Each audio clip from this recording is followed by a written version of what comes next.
For those of you joining us that may not be familiar with Eastern Poker Tour, I believe the majority who are joining us now are probably familiar with us. But Eastern Poker Tour is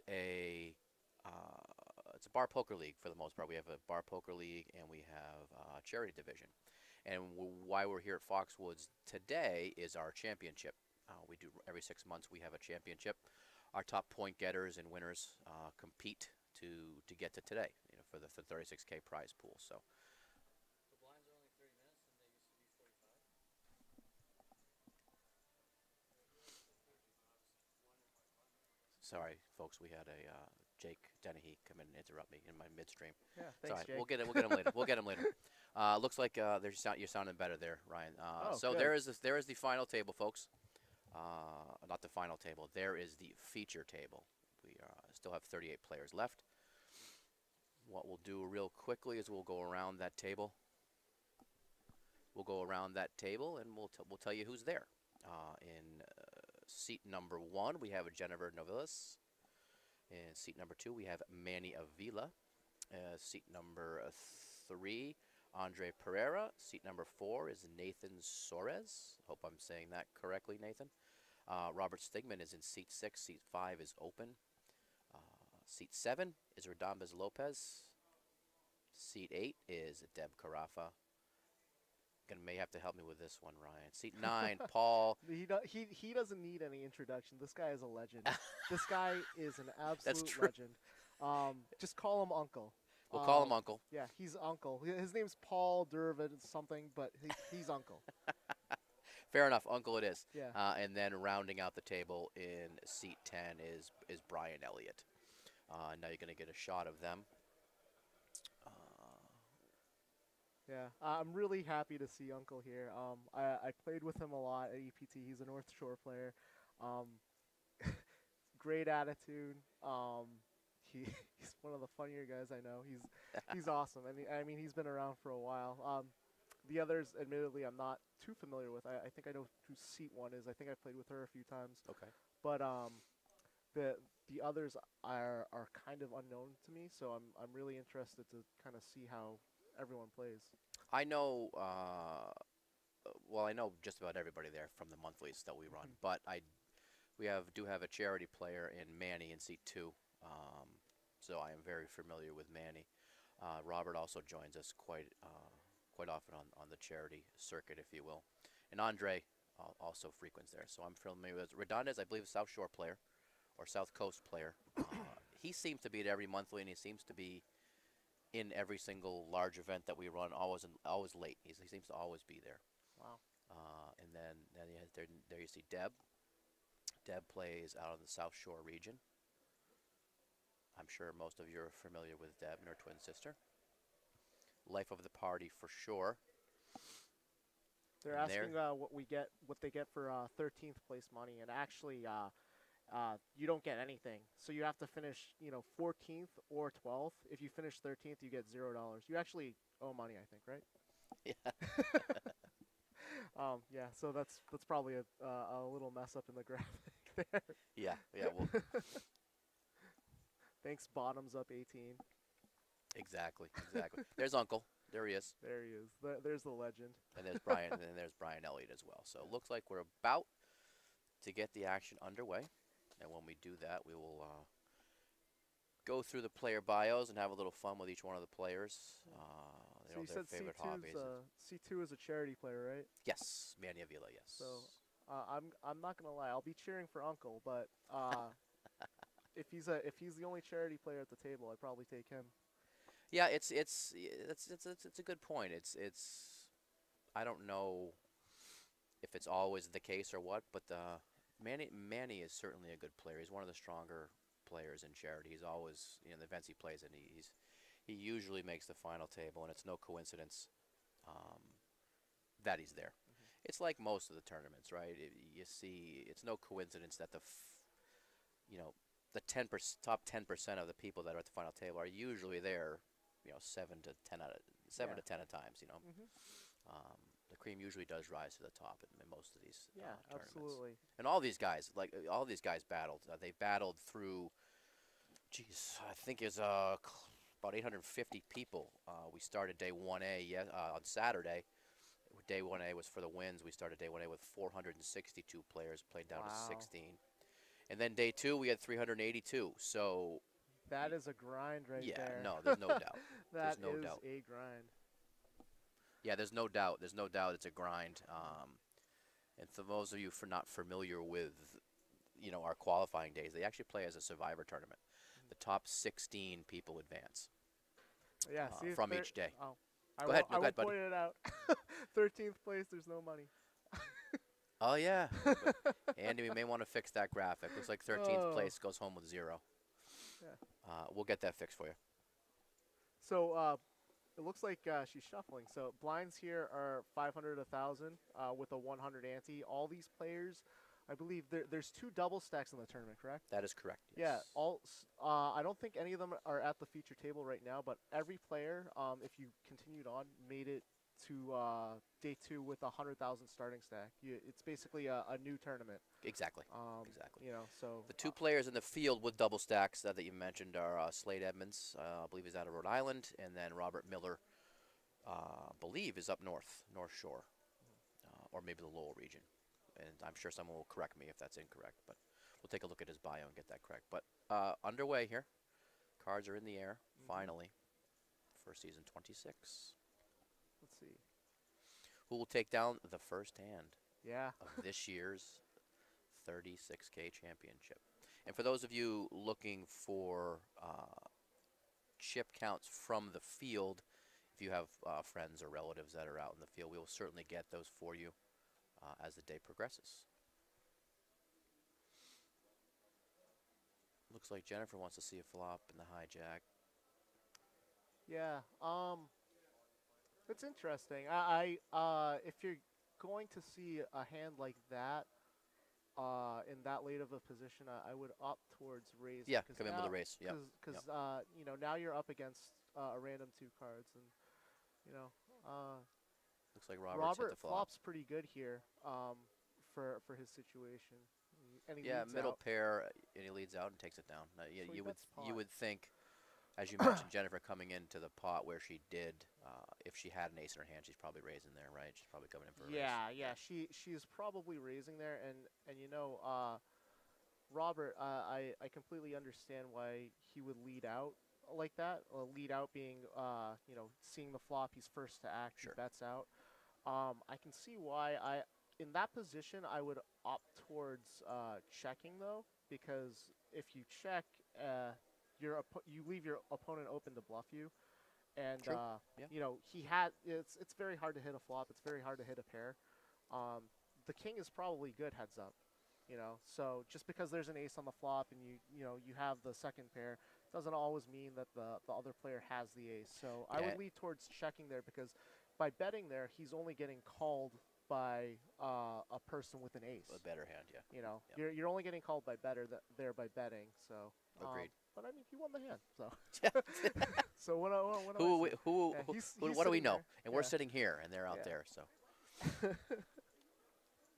so why don't I take a little? Why don't you go through the first bio there, Ryan, if you want? Right. We'll go in seat number 1. It's Jennifer.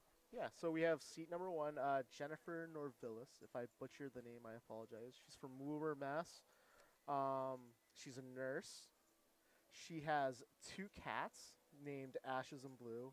Shout out to my wife. She loves cats. But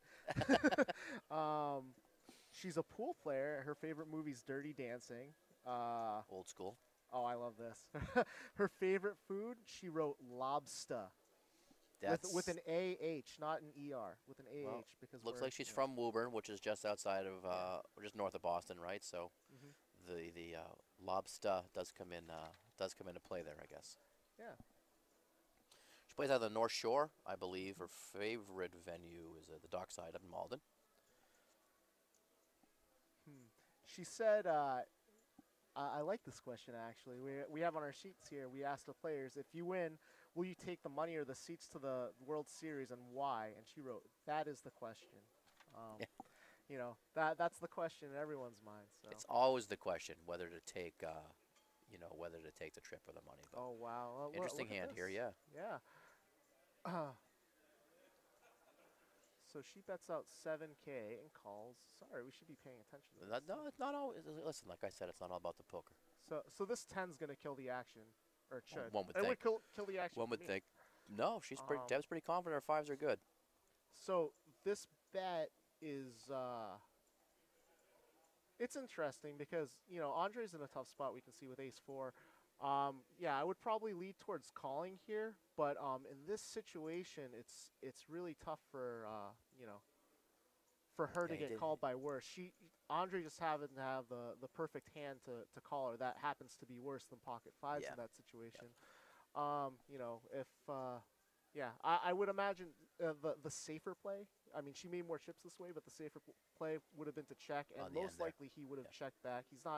He's never betting a 4 with an ace high there because it has too much showdown value. Showdown value meaning when the cards are face up, he wins a lot of the time with a hand like ace 4 on that board. So for sure. Hey, she won. Listen, again, she won, and she's the new chip leader at the feature table. So good for her. Let's get a couple more bios. We got Manny Avila. As I mentioned before, Manny comes from us out of the Charity region. He's from Medway, Massachusetts.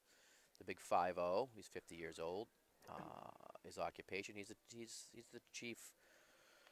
He's the chief bottle washer at a I believe it's a pharmaceutical or a medical company. He's the CEO there.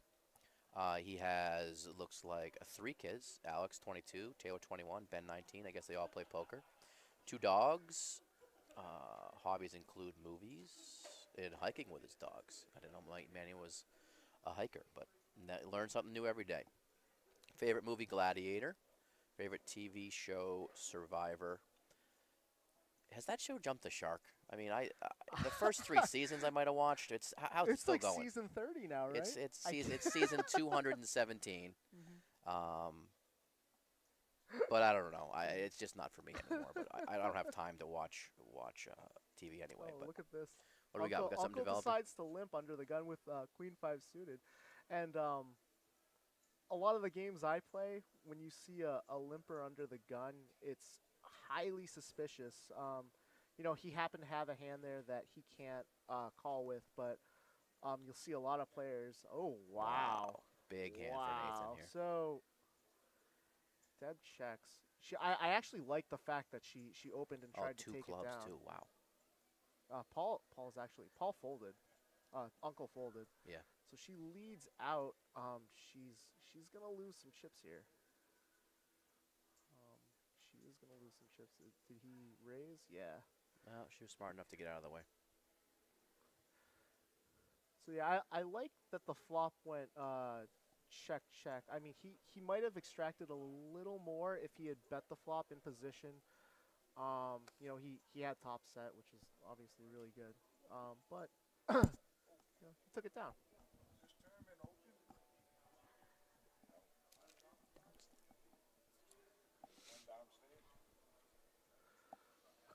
So Deb's already up 128K. That's great. That's a heck of a start. Heck of a start for yeah. her.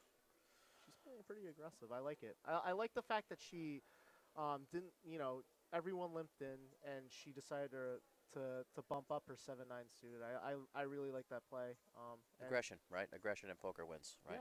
Yeah. For sure. Let's get back to Manny. Let's finish up his bio. What is his favorite food? He didn't put anything, so apparently he doesn't like to eat. So, I mean, I'm not. You know what? I'm not going to go there. I'm not going to go there, Manny. And if your family is listening, shout out to your family. He's been playing poker for 7 years, as I mentioned before. He comes to us from the Charity region. He did not fill. I'm going to have a little word with Manny because he didn't fill out all these questions. He didn't tell me what his favorite venue was. Oh man. My guess would probably be the German Club in Walpole, where we hold a lot of our charity events. He says, "What EP event did you win to get into the 36K championship?" Hold on, I gotta hold. I love what Uncle did here. It's a 5-way or 4 limpers before Uncle acts. He's last to act, and he bumps it up. I would, in this case, prefer to have to raise a little higher. I mean, was going to say that. Yeah. He raises 4x, which would get through a lot of the time, but when you have 4 limpers, I mean, you have more implied odds to call. So he is going to get some callers here. So you got 3 callers. Huh? He's got 2 callers. So, and he flops everything. So he flops the world. Yeah, he's not going to make any money off this unless someone decides to bluff at the board. I can't see.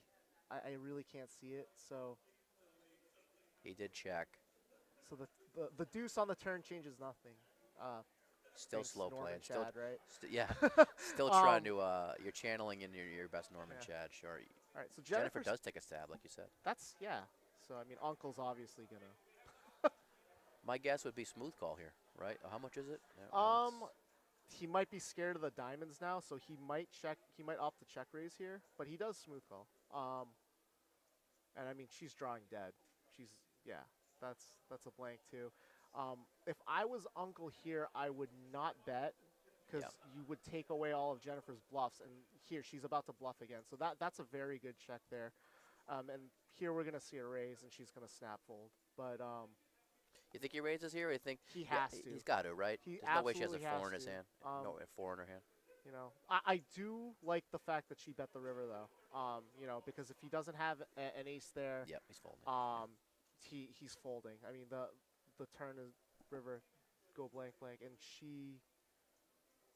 Did she? Is she? Oh, no she Hollywood. Folded. Yeah, no Hollywood.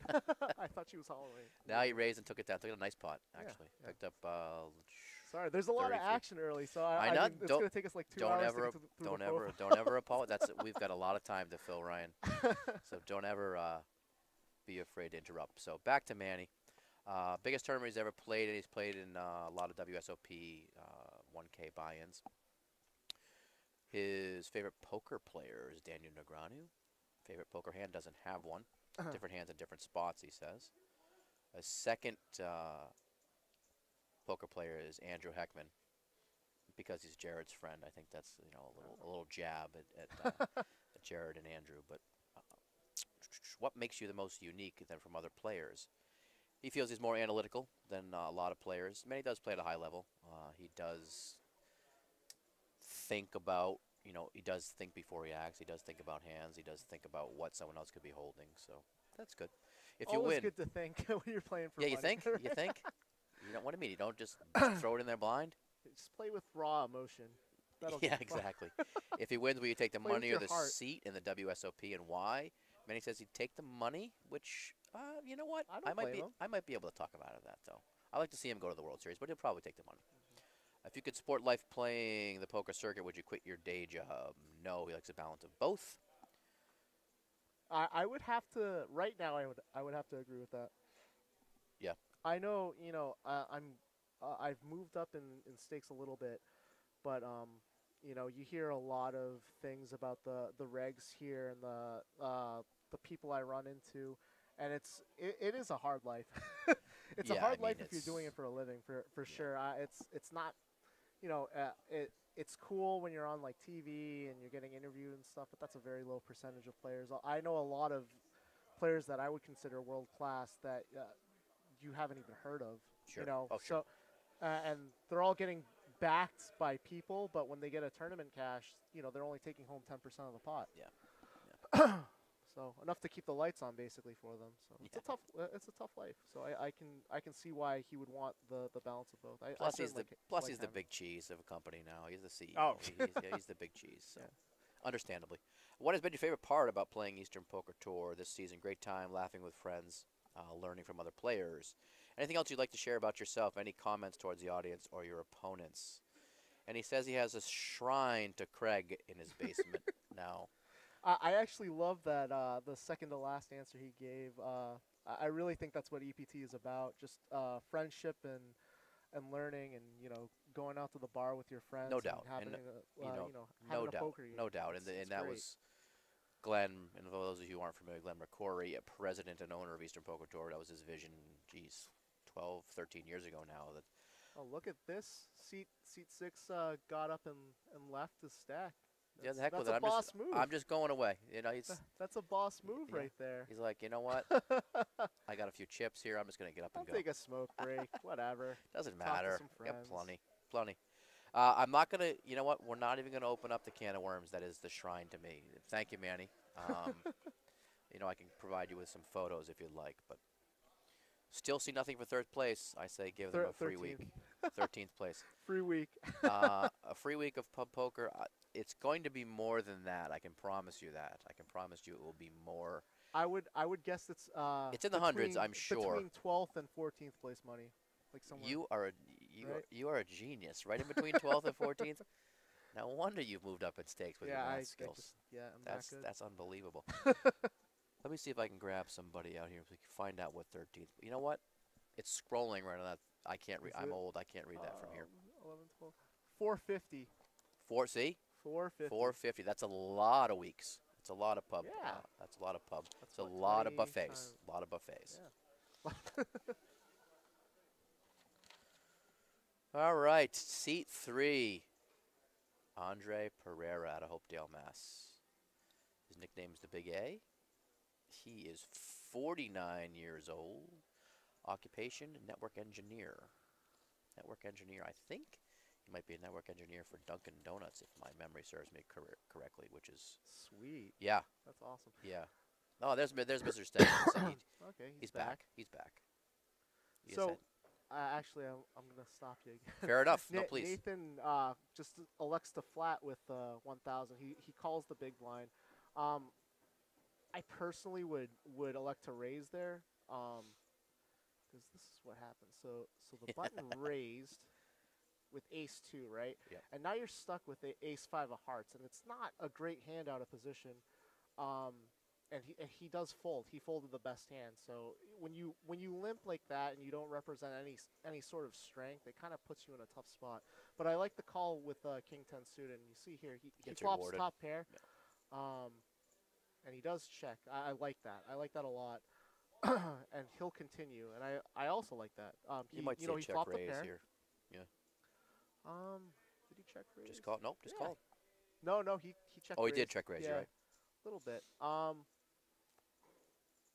I do like that. I like the check raise because he did flop top pair, but there are a lot of bad turn cards that can come. A third diamond, Jack, Queen, Ace, Yeah. and I like the fold. I do because it's very hard to continue on that board.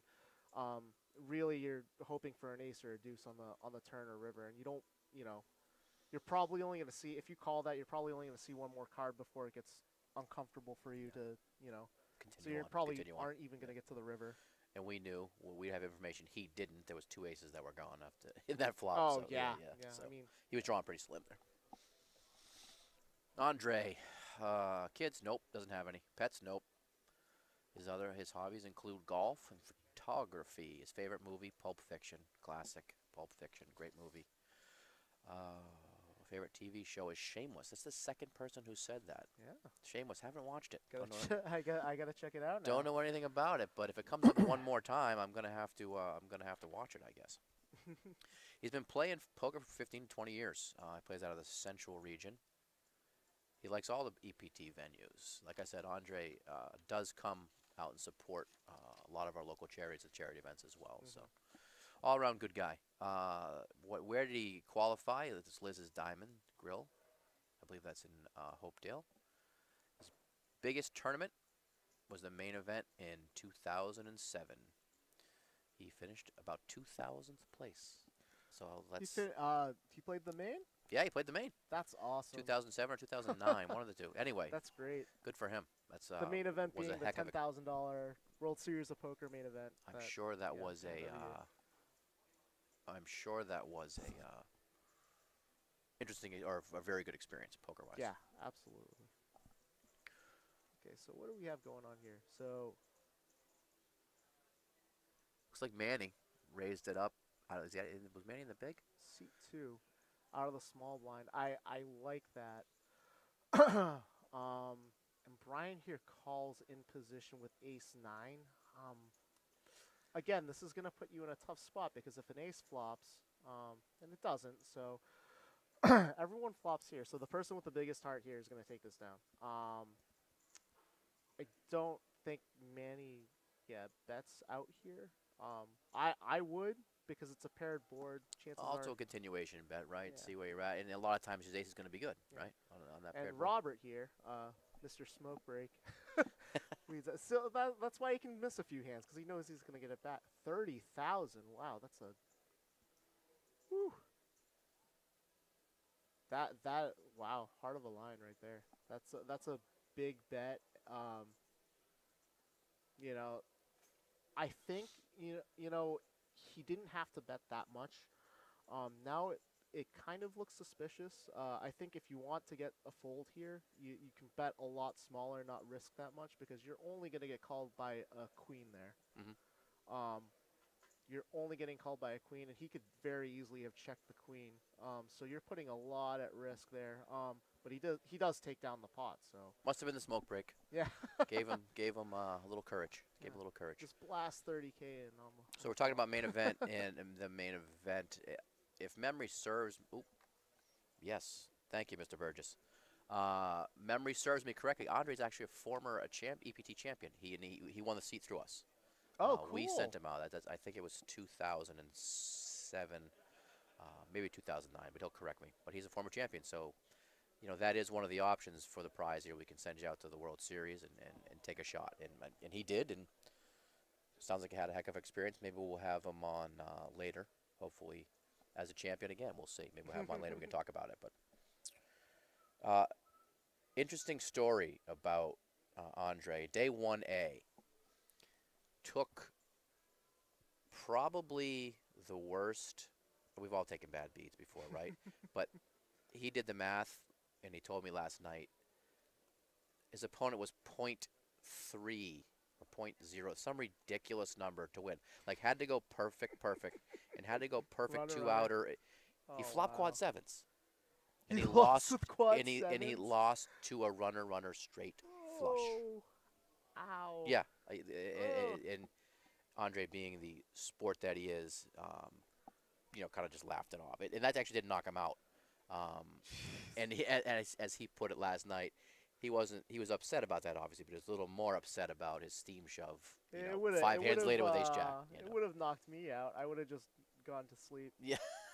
I'm done. He flopped quads and lost, so that's the very, very, very slim. Quads chance. are very hard to have. Actually, here at Foxwoods Resort and Casino, if you lose a hand with quad eights, you win the bad beat. bad beat jackpot, and it can get up there. Like you could, if you lose with quad eights, I've seen people walk away with 150K. Yeah, no, it's crazy. It's crazy. Yeah. It's a good promotion they have down here in their room for sure. Andre says he will take the seat again if he wins. He said that's why we're here. So he's a big believer in taking that 10,000 and parlaying it. I really like that. I have my opinions. I would certainly take the seat. I kind of did take the seat when I won the bar poker open. Yes. And it was I didn't do too well, but it was a great learning experience. And if you're really into poker, I mean that's kind of the well, that's if Mount you're into Everest poker, of that's the poker. dream. Exactly. I mean that's the World Series is the World Series, right? Mm-hmm. So we're on to seat 4, right? Yes. So yes. seat 4 is Nathan Suarez. His nickname's Nizzy. He's 25. Oh, young guy. He's a young guy. He should be opening ace-5 suited. Yeah. That's all the young guys play now, right? Aggression. Oh yeah. She's what is radiologic technologist? Sounds fancy. I don't know. I can't really pronounce that. Radiologist maybe he does radiology. We'll go with that. Yeah, maybe we'll ask him later. We'll go with radiology. He's got a dog named Brady. That's a great name. I mean, Eastern Poker Tour, Brady. Awesome name. Well, and just to comment on that, my neighbor has a dog named Brady. There's many dogs and many sons that are named Brady, obviously, for obvious reasons, here in New England. So, I mean, you kind of owe it to him to name your firstborn after him, right? Like, if you live in this region. His favorite movie is Superbad. Classic. Seth Rogen actually wrote that in high school. Did he? He wrote that movie when he was in high school, and It's about high school kids, right? Yeah, that is a great movie, actually. It's one of those classic coming of age stories. That is a really I can get with the favorite TV show, Game of Thrones. You know what? Game of Thrones and Walking Dead, people have talked about for X amount of years now. I've never watched an episode of either. I got to get on the train, obviously. I had not watched an episode of Breaking Bad back when it was the show to watch. Yeah. And I've been watched it in like a week. I watched all of them. So don't even get me started on Walking Dead. I love the show, but I'm not gonna spoil, because I'm caught up. I'm not gonna spoil this season, but the first episode was one of the most brutal things I've ever seen on television. I see all the stuff on Facebook or all the blogs saying what. I don't have a clue what happened, and I don't really want to have a clue until I catch up. Yeah, it's brutal though. It's the equivalent of that bad beat you just told with the quad sevens. And that's how I felt when I was watching it. Yeah. All right, so let's go. Let's see. Let's hold on 1 second here, Ryan. Okay. To take a look at. We've got Manny in the hijack with King Jack and Nathan in position on the button with Ace Jack. I believe there was a raise. Manny raising a call. Probably. Yeah, raising a call, and Nathan's in position here. So Nathan should definitely bet this I would flop. think. There's a high likelihood. Manny doesn't have anything on this paired board. Yeah, Manny does check, and it looks like he will continue. And a lot of times raise high is good here, right? 5K. So I'm guessing if it was a standard open, it's probably half pot or a little over. There's no way Manny can continue here unless he raises. Yeah, and he gave it up. You got to have, in that seat, you got to have the heart of the line to continue there. And there aren't a lot of cards that are going to come and help you out.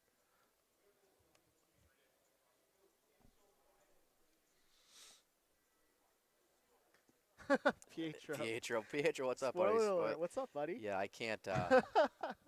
Ryan isn't going to speak about it. Yeah, I'm not going to talk about Walking Dead. I don't. It upsets me right now. So we'll leave it at that. Yeah, we'll leave it at that. For those of you who know what Ryan is talking about, great. For those of you who don't, let's not spoil it for those of us who don't. So we have So Nathan's a responsible dude. He says if he wins, will he take the money or the WSOP seat? And he said he would take the money, which is fine. But he's actually getting married this year. Oh, good for him. That'll pay for a DJ. Yeah. That'll pay for a today's DJ. That'll get photographer, maybe. Maybe a photographer and a couple flowers. Yeah. With half 10K. the cake. Yeah. Good for him though. Congrats to him. Yeah. So that's probably favorite poker hand and any story behind it. I love that. He writes his favorite poker hand is the winning hand. I would tend to agree. Yeah, and it's funny. Everyone's got their own quote unquote favorite hand, right? Jack 9 suited, King 10, whatever it might be. But you see, you watch poker on television, or you watch the World Series, and you see the pros are asked that question, and every one of them says aces. I mean, why wouldn't your favorite hand be aces? I mean, that's just the way it is, right? So. My favorite hand, and it's been my favorite hand since I started playing, has always been, for some stupid reason, 7-8 of spades, specifically. Huh. 7-8 It's of actually spades. a good hand. I mean, it's good cash game hand for sure. That's always been my favorite. It hasn't changed. Speaking of that, do you remember, and I don't, but you might, do you remember the 2 cards that you held at the Bar Poker Open? I held the Brunson. Did you really? Yeah, the 10 deuce. I channeled my inner Brunson. Very nice. For those of you that don't know, Doyle Brunson won the World Series of Poker with 10 deuce. Twice, I think. Twice with 10 right? deuce. Yeah. And I channeled my inner Brunson. Nice. Yeah. That's a good story. There you go. Yeah. That's one of my favorite things. So you and Doyle. Yeah. Kind of similar. One of my favorite things to do is, if I, happen to get down to that point, we'll take a winner's photo with the winning cards. I always love seeing winners' photos with garbage cards. Yeah. It's the best. Like, I mean, you'll see like, I won with like ace king, aces, like, ace 10, something like that. Like, No, I want to see someone win with like deuce 9 offsuit. That's awesome. I Yeah, think no, that's of course. you know. And we, we're in the same, we're in the same boat a lot of times, or not a lot of times. Just about every event we run now, we do actually post the winners' photos, and it's people like it. People like to see their name, on Facebook, or their name, Oh yeah, quote it's unquote, great lights. exposure. Yeah, for sure. Interesting hand here. There was 3 limps. Deb wakes up in the small blind with 10s, raises. I like her sizing. Let's see if she can get lucky. So that is actually for what she has. That's actually a really good flop. And actually, the guy on the button can think Mr. about Lopez. continuing. Mr. Well, Lopez. he doesn't have a club, so Yeah, this he makes might it a shut little down hard. right here. He's drawing to a 9 basically, or a queen if he thinks is good. I don't like the call. I think if he's going to continue, he should be raising because that'll be his best chance to win.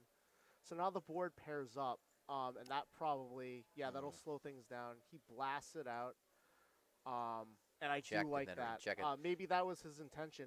If his intention was to float, meaning he's going to call a bet on the flop and try to take it on a later street, it's a great move. But Deborah happens to have a very strong hand here. So she continues. That's a big pot brewing. And the 4 isn't going to help anybody, She's right? going to check again, and he's you going think to lead. you think she check calls here? That's tough. Yeah, he she filed 2 can't. barrels, I rolls her love, eyes and throws. I love how he played that hand.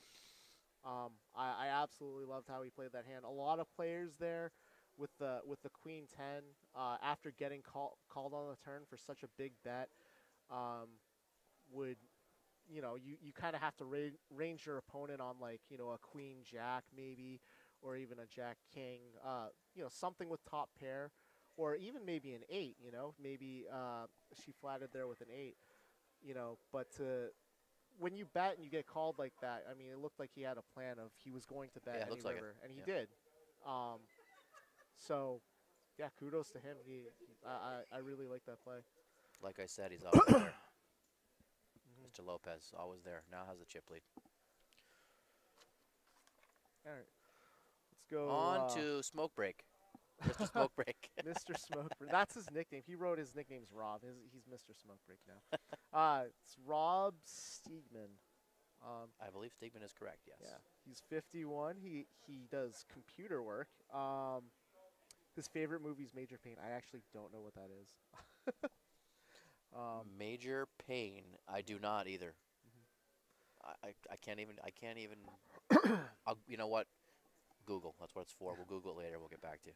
Okay. I love this here. He says how long. It says how long has he been playing poker? He's only been playing live poker for 2 years. Wow, that's good really for him. cool. Yeah, good for him. And he's made it to this stage in the tournament. That's actually really neat. Just quick interrupt. We actually have our first 3-bet pre-flop of the day. Looks like Jennifer raised under the gun with King 10. A lot of I see a lot of players here with the Ace Jack suited elect to flat call, meaning call the open. But I love the fact that he raised the Ace Jack suited. It puts Jennifer in a tough spot. Brian, get out of there, buddy. I don't think she can call, but she does call. Looks like All she right. did.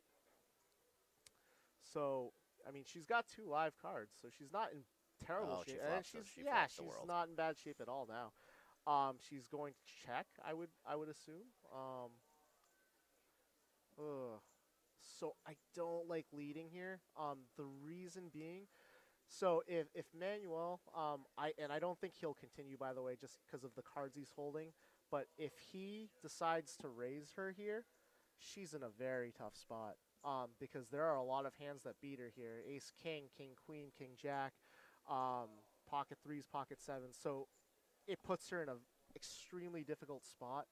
I don't think Manuel's going to call here. I don't see that he can. Also, to that point, I think I think if she had checked there, Manny's probably going to continue, right? Yeah, that's the other thing too. Is if she checks and Manny continuation bets, which is kind of the oh, she shows the king. Oh wow. one thing that I've been trying to fix about my game is not showing people cards. I think They say you never should, right? That's what no, they say. I wouldn't have shown that.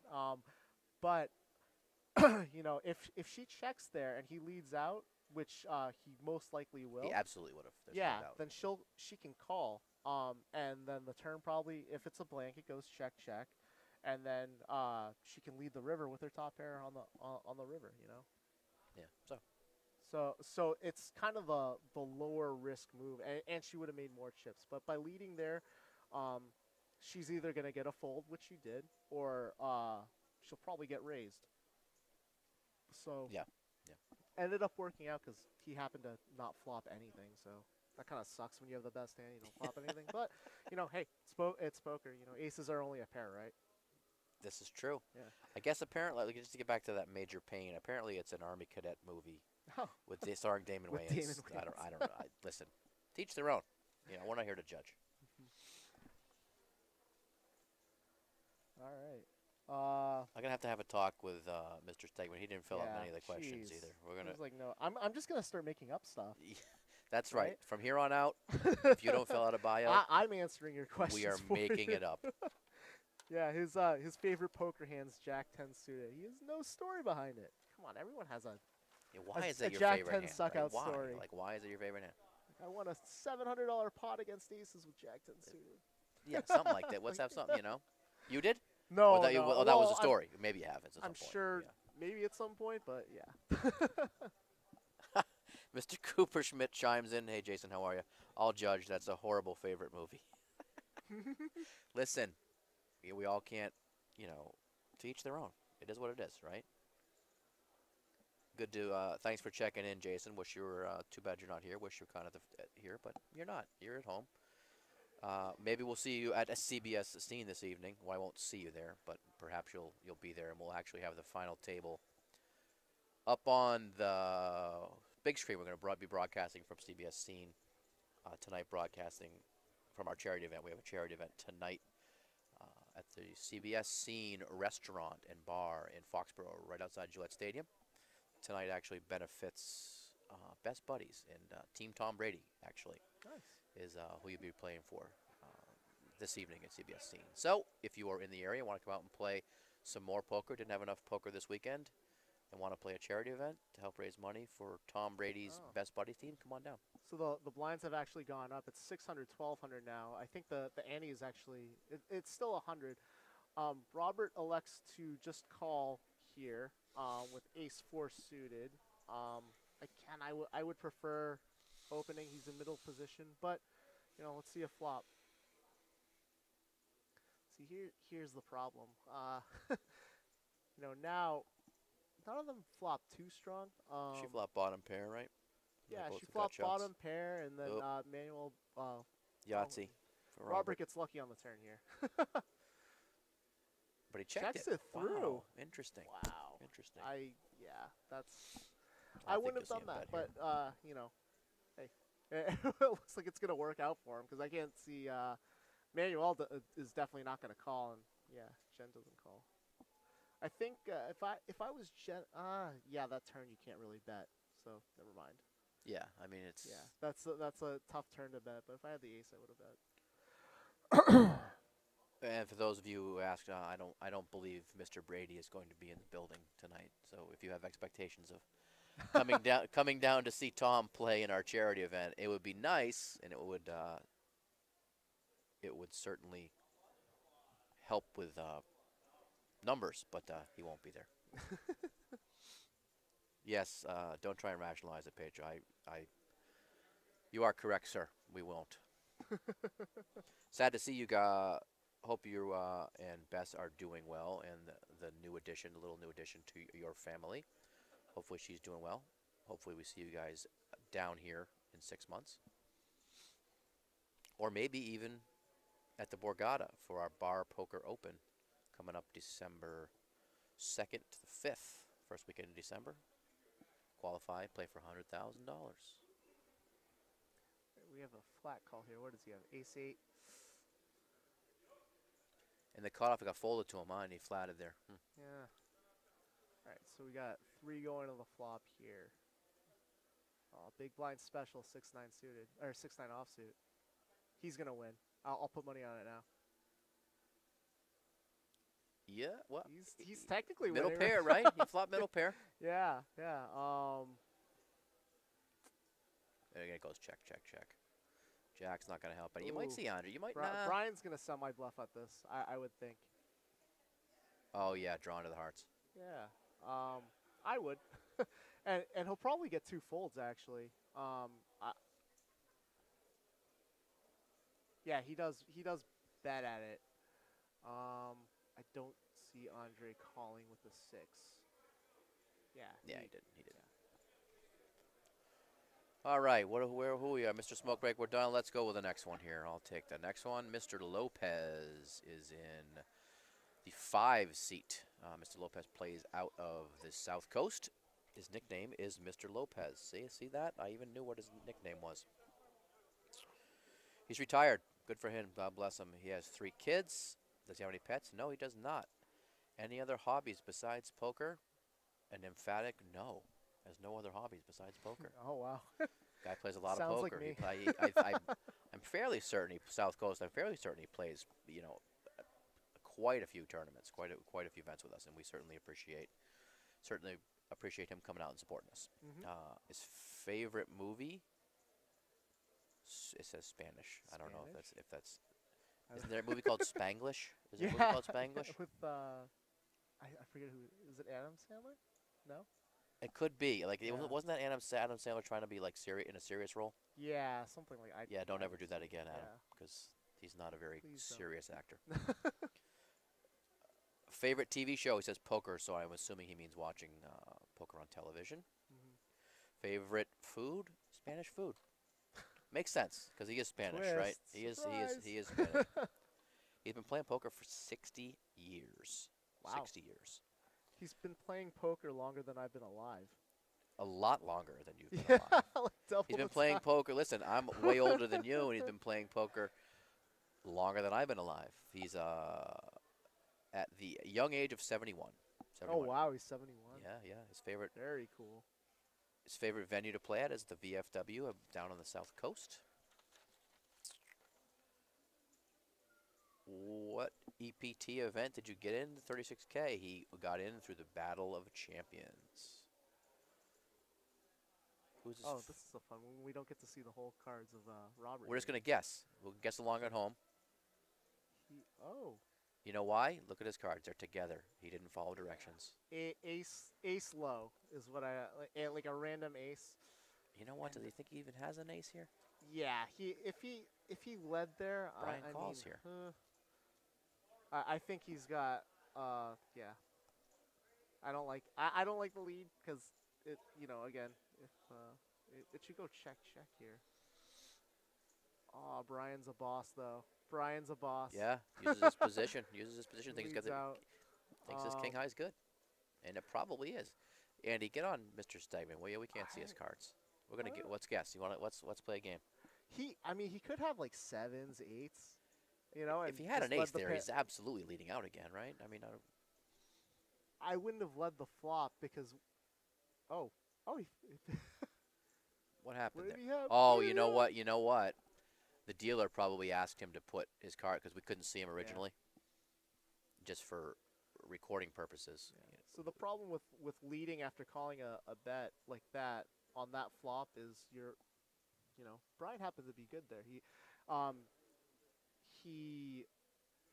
leads that flop and it puts him in a tough spot if he gets raised, and if he gets called and doesn't have an ace, then he's pretty much done with the hand and he kind of shredded it down. Versus if he checked and then Brian elected to continuation bet, that leaves his option to check raise, to flat call the raise and see if it goes check on the turn, and then try to take it away on the river. But like by leading there, it just puts you in a tough spot. And a lot of players there, if they flop an ace on an ace 10-10 flop, they will just check call. So if you're check calling with an ace, you got to check call without an ace as well. You would. There are very few players that are gonna just lead out with top pair there because it has too much value. Oh, there's Bess. There's Pietro's better half checking in. Hi, Bess. How are you? Yes, that is Ryan. Hey, Definitely. how's it going, Bess? Definitely Pietro's better half. And thankfully, the young child looks like her and not him. Oh, I love blind versus blind. So it folds around. Actually, yeah, it folds. Did it fold around? Wow, he just he just ships it. Queen nine offsuit. I probably actually would have raised that out of the small blind. Whoa, whoa, whoa, time out. Did that go? The small blind called and then he's open shoved. Yeah, 80,000. with king eight suited. So, um, with queen nine with one player to go, you probably have the best hand. You know, you have to think. You know, it's a 50-50 shot basically if you have the best or worst hand because you're only going against one person. So if he bets there, if he opens to like 3 or 4x, he probably just gets called by the king eight. He gets to see a flop and kind of evaluate then, because he's never gonna shift into just a limp with king eight suited. You know, that's Well, just kind of shooting yourself. I know a little more than you do, Ryan, with Mr. Stegman. He Okay, does maybe like, he's- and he does, and that's how he got here. He likes to put, right or wrong, he likes to put big pressure on people and knows, whether I may not like to play, you may not like to play, but he likes to play and he's sitting there. So, I mean, but it's I agree with you. You're putting 83,000. You're putting a tournament life at risk Yeah. against a small blind. And he probably honestly didn't need to do that. If he put in like a 5x bet after the flat call, Right. then he's only risking the 5x. You know, if he happened to wake up with like a monster like aces or kings and he was just slow playing, then he can kind of like there are different levels to play there. When you shove it in, you're either saying I challenge you to call me with better, basically. Yeah, pretty much. You know, and sometimes they do have it. Very very small percentage of time, but yeah. All right, let's finish up Mr. Lopez. I see him with pocket fours, but he's going to take the money if he wins. Favorite part of Eastern Poker Tour is all of the people. So like again, we'll go back to that again. I'm sure it's the social aspect of Eastern Poker Tour is certainly a plus. Where are we at here? He did raise on. Where is he on out of the big blind? You might see. You're going to see a No, call I think from he Robert raised here. under the gun, pocket fours, and he calls. So that's a great flop for pocket fours. That's a really great flop for pocket fours. I would definitely continue here. Robert already checks, and he is going to continue. That's a smart move, and he's already got calling chips in hand. Yeah, he picked him up Wow. Okay. quick. Almost beat him into the pot with his two overs. He's got 2 overs. This is gonna go check. I would assume, and it does. Let's see if Robert tries to steal it here. This is a great spot to try and steal it. Yeah, he checked. Not just because we can see the whole cards, but because he checked the turn. He checked it super fast too. So, he's thinking about it. Oh, come on, blast it in. He is going to make it back here. Yes. Good Oh wow. for him. And he's Mr. already Lopez reached. is feigning with his chips there, I think. I might call you. I don't know. Yeah. Tough he's call like, with "Do it." fours. Tough He's call like, with fours. I dare you. I dare you. Do it. That's He asked great. how I love much. that bet. He might call. He might call. Just doesn't believe him. I He mean, does. It's yeah. Wow. Great call. It's tough because the only thing and I'm actually really impressed that he sniffed that out. The only thing Robert can really bet there for value, I mean, is a spade flush maybe, maybe a 10, but his value range there isn't very big. Mhm. You know, he's never betting. That's a good call. I mean, Yeah. I like the effort by Yeah, I Robert. mean, Like you said, yeah. Mr. Lopez did check the turn. I mean, that's how you're gonna win it, though. You have to bet out. And I totally would have bet out there with the Queen Jack high. I wouldn't have called the flop. I would have liked to take a more aggressive line and check. Like if I was going to take that line, I probably would have check raised the flop and then bet the turn as well to represent like some real strength. And I think he would have won it that way. he would have won it on the turn if he had taken that line. But you know, Mr. Lopez sniffed it out. We'll take, good for him. yeah, he made a great call there. All right, let's continue with player bios. Next up, Debbie Carafa. She's from Stoughton out of the Southern Mass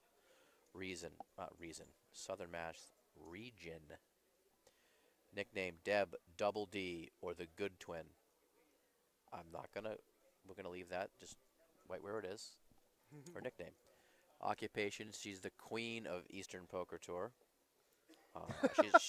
She's part of the Housewives of Eastern Poker Tour, which is a newly created group from a few of the ladies on the Southern Mass circuit. I love that right there. Yeah, we'll get down to that. She has 3 kids, Gina, who's 16, Erica, who's 14, and Mark, who's 9. 0 pets. Favorite movie, Goodfellas or The Departed. 2 classics. 2 classic movies. Horror show, American Horror Story horror show. Favorite TV show, Craig. It's okay. You got to think before you speak. Didn't we talk about this before? American Horror Story. How long has she been playing poker? And her answer is forever. Oh, we got our. Well, Ooh. I guess the Jacks was a premium holding too, but Brian here has got Ace King. So yeah, he does raise. Uncle flatted pre again. Ooh. I can't imagine Uncle calling with the Ace 5, but ooh, boom. Andre's got Ace Jack. He plays it safe. He just calls. I like that. Brian opened pretty early position, so when you open early position, that's a huge indication of strength. And Uncle wisely folds. I like that. He was getting good odds to call there with the Ace Jack calling as well. Yep. Good odds being he only has to risk a little to win a lot. But I mean, he's clearly beat here, so he makes the good fold and he gets rid of his cards. Oh. That's always a good feeling. You think? Yeah, Brian. When you flop that, and he checks. Wow. And Andre wisely checks too. I would have elected to lead there. Because everyone, today the skill level of poker has gone up dramatically. So everyone knows the basics of you continuation bet pretty much any two when you open pre-flop. So if he bets the flop, it kind of looks a little bluffier. I mean, Andre happens to be he flopped dead basically, so he's gonna fold out anyways. He would have folded out the flop, but a thinking player might think, oh, this is just a continuation bet. Let me see what happens on the turn. Ace Jack high is still a pretty good hand. Yeah, for sure. Back to Deb. A favorite EPT venue is Slapshots. Shout out to the best venue and bartender. Slapshots. She qualified through day 1A of our championship. We're getting asked if we can turn our mics up. Sure. Yeah. Who asked us? Do you guys think you can turn your mics up on max volume and it's still hard to hear? Yeah. Anybody else experiencing that? Let us know if you can hear us loud and clear. Mastern says he cannot. I don't want to turn them up too loud, Mastern. Hopefully it's just your... find out if it's just your computer or not. Scylla BR, if that's who I think it is, thank you. Well, thank you anyways, but if, shout out to you if that's who I think you are. Whoever you are, thank you. Yeah. I think I know who it is, but... Fair enough. We'll keep it. Can you turn your microphones up a bit more? Just a tad. We got from our director, Andy, and we will do that. Up a little more. It gets too loud, let us know. Offsuit under the gun. I like the fact that he opened. Did he open for 3K? I like that. I like that sizing a lot. A lot of the EPT players, a lot of, kind of lower stakes players, they open to, 3, 4X. I like the smaller open because you put less of your chips at risk if someone behind you wakes up with a monster. And he, wow. So he's gotten called by 2 players already. He's kind of in a bad spot here. Let's see if anyone else wakes up with anything. Nope. Oh, ace queen off. So she's in a tough spot. I would elect to raise. I mean, that's a premium holding, and Uncle here is actually counting out raising. I love that. Absolutely love that. And he's gonna get at least one, two, three, four folds. There's so much dead money in the pot. Dead money being players that have just called with kind of mediocre holdings. Um, Deb here, I would imagine, is going to call this bet. I mean, she's got a premium holding. Uncle can't know that because she hasn't shown any strength this hand. But if I'm Uncle now, I kind of think something may be up. Yeah, and she's actually got him crushed. Yeah, like I'm pretty nervous if I'm Uncle right now. But let's see. Uncle is a legend. Oh, that is exactly why he's a legend. And here's why I don't like leading. Because look, Uncle's flopped a monster. He's flopped a monster. And I mean, let's see the Queen of Clubs one time on the turn. Queen of Clubs one time on the turn. So now he's Hollywooding. So here's the problem with leading. You're only gonna get called by better. Yeah. Or like raised off your hand. So if Uncle raises here, she's in a tough spot. I mean, she might even have the best hand here. She has the best hand here. A lot of times, yes, for sure. And she's forced to fold if she gets raised here. But if she checks, Uncle bets, she calls, she can continue for a cheaper price than Uncle's. He Hollywoods and just flash, looking around, not interested. Nope, nothing to see here. So that's a terrible card. But Deborah has the heart of a lion. I liked Heart of a lion. That's great. With the line she has already taken, she needs to bet this turn. Because if he doesn't have a 9, then he is absolutely a 9 or a king. Really, he's absolutely done with the hand. Looks like he's just gonna fold. I would just call raising. here. I mean, this board is super dry. Dry being, there aren't really a lot of hands out there that are gonna beat you. I mean, that there really aren't at all. And he raises and she folds. So I like the heart. I like the effort. Yeah, I really do like the fact that there. she continued on the turn. If I was Uncle, I probably would have called because maybe she barrels off the river too, and Uncle has an easy snap call. Yeah. Right? There aren't too many river cards that are going to beat him there, right? They're going to scare him. Absolutely kill his hand, especially on that board. It's just so dry. I mean, the 9 is the nuts there. Oh, looks like Master, who was asking, that's actually TJ. TJ is one of our helpers. He helps us out on the charity events, help charity side. So Master Nobody says, I guess she's trying to rep 10-10 or Jack-Jack. I mean, yeah, I could see those hands being in her range. I probably, if she had 10s or Jacks, I would imagine she 4-bets pre, right? You and I. Yeah, and I mean, others, but I would, but hey, I know a lot of players like to with 10s and Jacks and that much action there. Yeah, a lot of players hate going broke with those hands, so I can see flatting there, But yeah, I think she played it okay. Master she got Nobody. unlucky. Ready for some expert analysis, Craig? No. That's why we have Ryan here. No. I'm the filler. I'm the guy who tries to be funny and says hello to everybody. That's why we have Mr. Chua next to us, who has taken his game to another level and knows what he's talking about much more than I. I like to think I do. Listen, you're acting a good game. You play one on television, I guess. So far, so good, my friend. You've actually got a couple of compliments, which is good. Mr. Poulin, Craig, will current chip counts of players scroll across the screen as in past seasons? I will ask Andy about that. What I can do, Mike, is I can have our blogger get some chip counts from the field, and we can certainly update you with those. So they're up there right there. Speak of the devil. They just popped up. Boom. There they were. So we have some comments in the chat here. Bottoms up 18 says, I hate ace-queen. Well, yeah, on a flop like that and a turn like that, yeah, I'd hate ace-queen there too.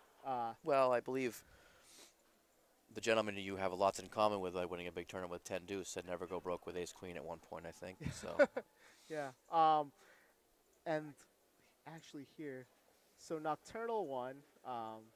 Let's not say she played it horrible.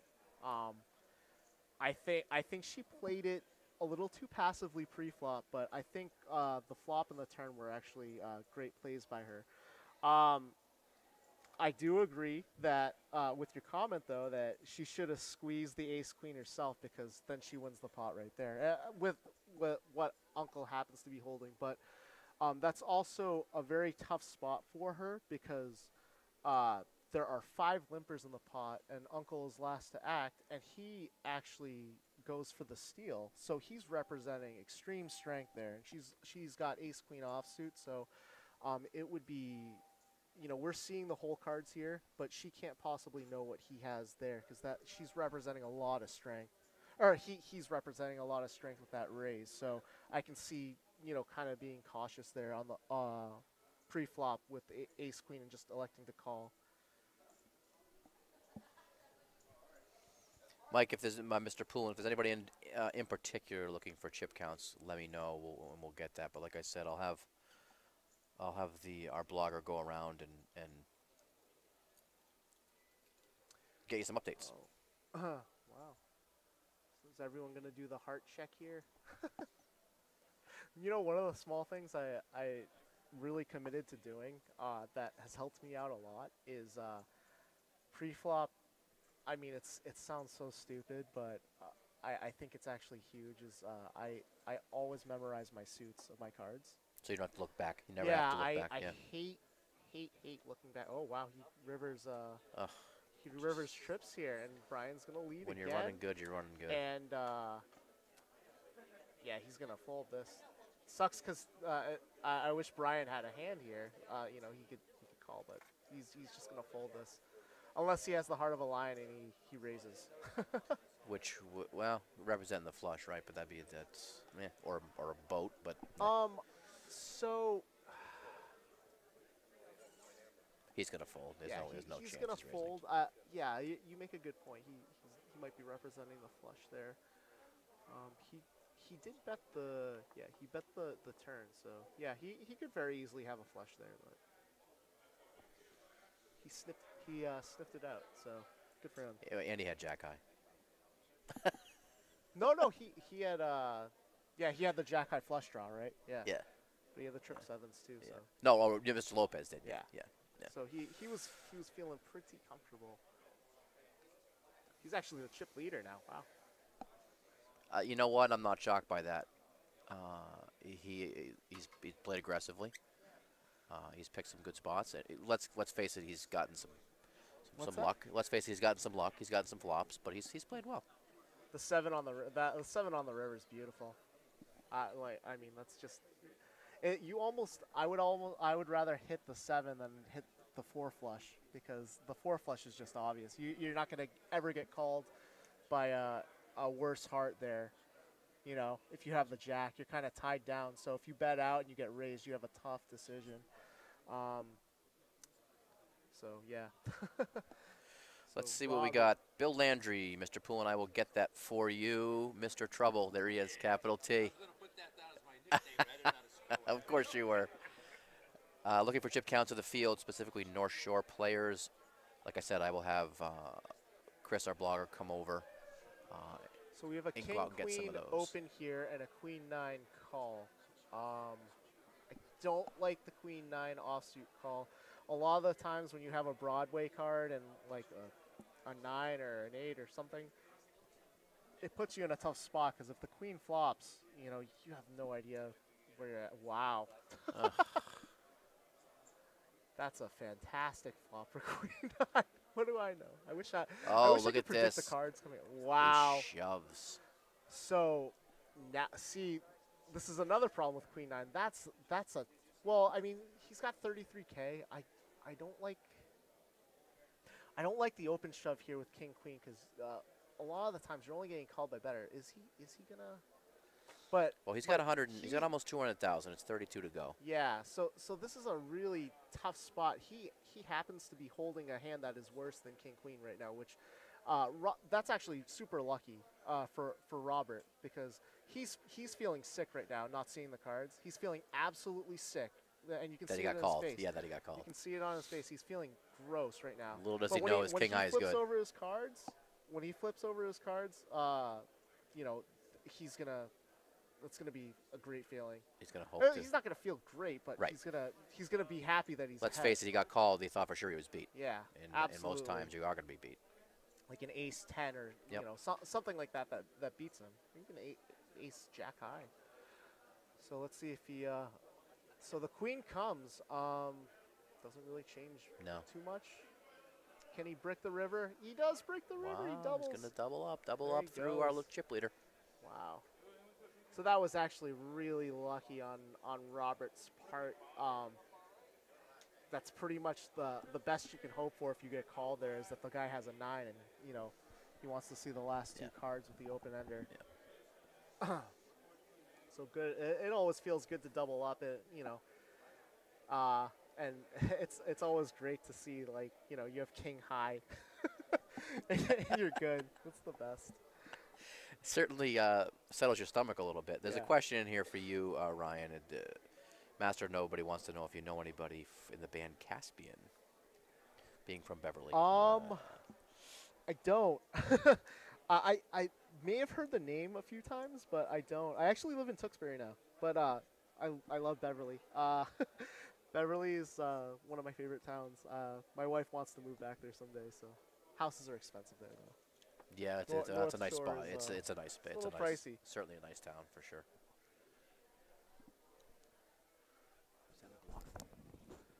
So let's see what we got here. Oh, don't call that, please. Listen, Bess. That's our job. You guys are being so diplomatic. Hey. Who am I to criticize? Exactly. Next season, we'll bring you in, Bess. We'll bring you in for a guest spot. Deb is just leaving her seat like a boss. I feel like she's been gone for like half an hour. She came back for a few hands and she left. She's like, bluffed whatever, off I'm going to double up in a couple good, minutes. Yeah. So, I mean, you know, whatever. I see, you know, even in the higher stakes tournaments, I see a lot of players, you know, frequently just walk away from their stacks and take breaks. And surprisingly, or well, at least for me, surprisingly, it works for a lot of players because they come back with a fresh head, you know, and then they're able to run it up. Or like a lot of conversely, if a player has won a big pot, they'll step away from the table to kind of say, okay, I won that big pot. You know, I'm not gonna go crazy. Like, I'm the chip leader in the tournament. You know, I'm not gonna go nuts. And they'll take like a smoke break or, you know, go off to the side and miss like, you know, 3 or 4 hands and then come back. Yeah. It's not something I like doing. Maybe I should. I don't know. I've never done it myself. But I see a lot of I don't like walking away from the table at all. No, I like to play. I like to see a lot of, you know, I like to see my cards. Just I like to play a lot of hands, you know. Yeah, actually, like I'm gonna humble brag here. When I played in the main event last year, right? Here's my humble brag moment. Sorry, guys. I played in the main event last year against and I had Daniel Negreanu 2 to my left, and that was like a holy cool cow experience, moment. Though. Yeah, that's cool. But I ended up taking about 35K of his 50K starting stack with a hand. And it was like we got to the river. I'm like, this can't be happening. That like I'm in this hand with Daniel Negreanu, and then I can go through the hand if you guys are interested. But I essentially had a set of 3s, and I bet all 3 streets. And I got 3 streets of value from Daniel Negreanu, the guy to my right, who's actually like a world famous cricket player. He's like the equivalent of a pitcher, and he's retired. He's like the Michael Jordan of cricket. Every foreign person that I talk to that watches cricket is like, you played with him? I'm like, yeah. Everyone here, though, is like, who's that guy? It's cricket. He turns to me, he's like, dude, go for a walk. He's like, go for a walk after that hand, because I'm right. like, You just my heart's like out of my chest, right? After, like, I can't even stack the chips that are being pushed to me. My hands are shaking. And he's like, go for a walk. And I still was like, nah, I can't do that. Like, I can't miss a hand. Yeah.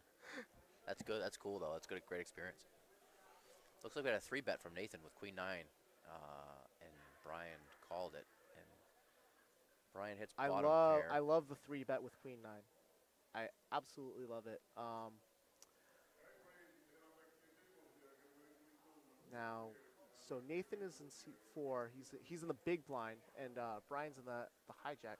he checks. I don't think I would have checked that flop after three betting because you're representing extreme strength, and by checking here, you're allowing your opponent to steal the pot take from control you. of the pot. Yeah, he's taking control of the pot. So he bets small here. I like this. He bets 8,000.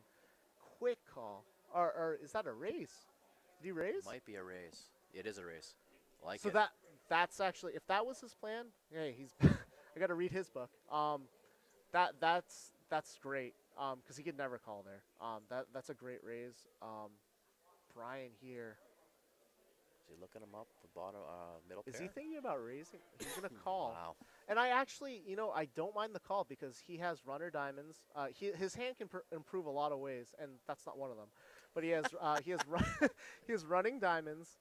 He has he had an ace, but this is so Nathan's gonna lead Nathan again. kept the aggression and let him get luck, and hit Yeah, his card. I mean he can't know that his hand is best here because there is a jack on board, but He's Brian representing it, and he's representing a better hand than he has. Brian is in an extremely tough spot because all he can beat here with the line that Nathan took, the betting line that Nathan took, all he can beat here is a bluff, like a stone bluff, like an ace king, ace queen, some crazy combo draw, like 6-8, no, not even 6-8, like 4-6, he can beat.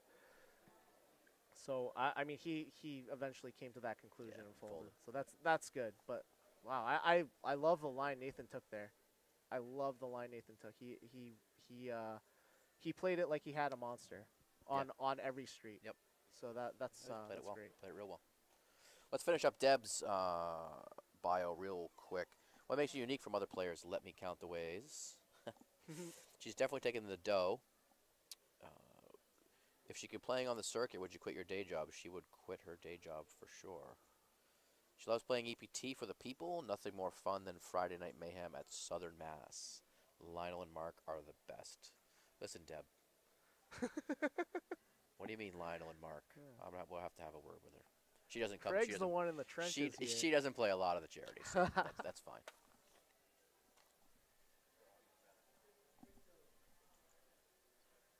Yeah, we turned it up. Lower your mics. Don't read it. Oh, okay. Thank you, Andrew. Queen 8 suited and you jack 9. So he calls 800. Oh, he called out of the small blind. So with Queen 8 suited, I would have elected to raise because again, he probably has the best hand pre-flop In the blinds. yeah, with one player. He just picks it up right there. Checks. Robert checks too. 9, 10, jack. Yeah, nothing really. Might see one of them stab at it here. Yeah, I mean it's a tough board to stab at with either hand. But Nathan does do it, and I don't know if I like it because he really isn't representing anything. He's just saying, I have a better hand than you, basically, because an ace or a king, he bets that flop all day.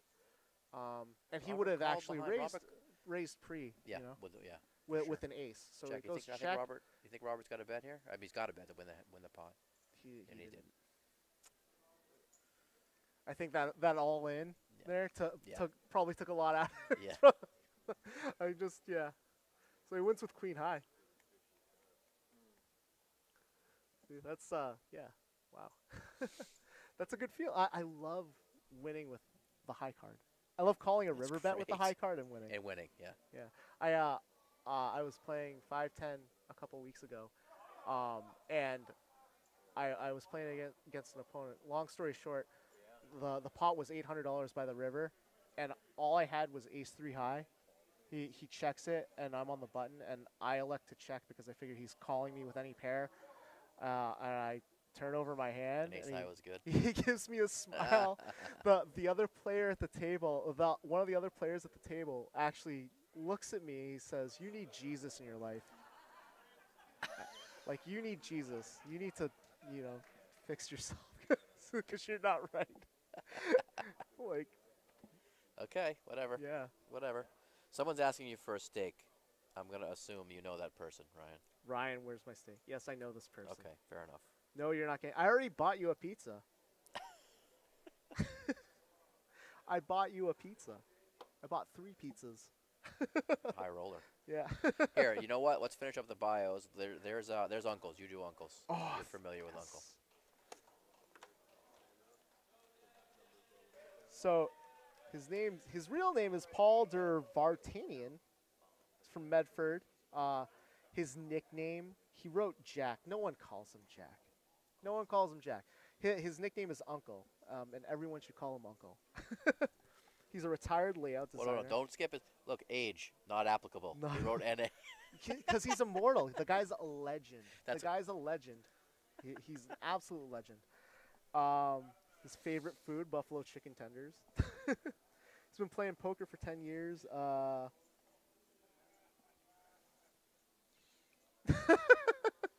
What is your favorite EPT venue to play and why? He says he likes all of them because his girlfriend left me, and he says he's available. Nice. So look, if let's any get the of, word out. If any of the ladies watching the Twitch stream wanna date with Uncle, we can arrange it. we can arrange it. If you want to date with a legend, I mean he's the guy. Yeah. Listen, I'm married. I can't. But Yeah. I mean, like, that's the only obstacle. I want Right. to date with Uncle. I know. Someone might. Bess? Okay. No. Oh, you're married too. That's what you can't. Sorry, Bess. So his favorite Yeah, He's, she already did marry a poker player. poker player is Phil Ivey. I like that answer. I like Phil Ivey a lot. He's actually my favorite too. Well, Yeah. understandably, the guy is Yeah. talk about fearless. Yeah, he absolutely. He says he would take the money if he wins because he thinks 2 weeks is too long, and it is a long time. You see, the main event. Yeah. yeah, for the main event, like if he's gonna take the 10 grand or go to the main event, he says 2 weeks is too long. And I'm gonna stop you right there. Let's take a look at this hand here. We wow. have Brian, who raised to 3K. Manny, I love the 3 3 bets bet. to 8K.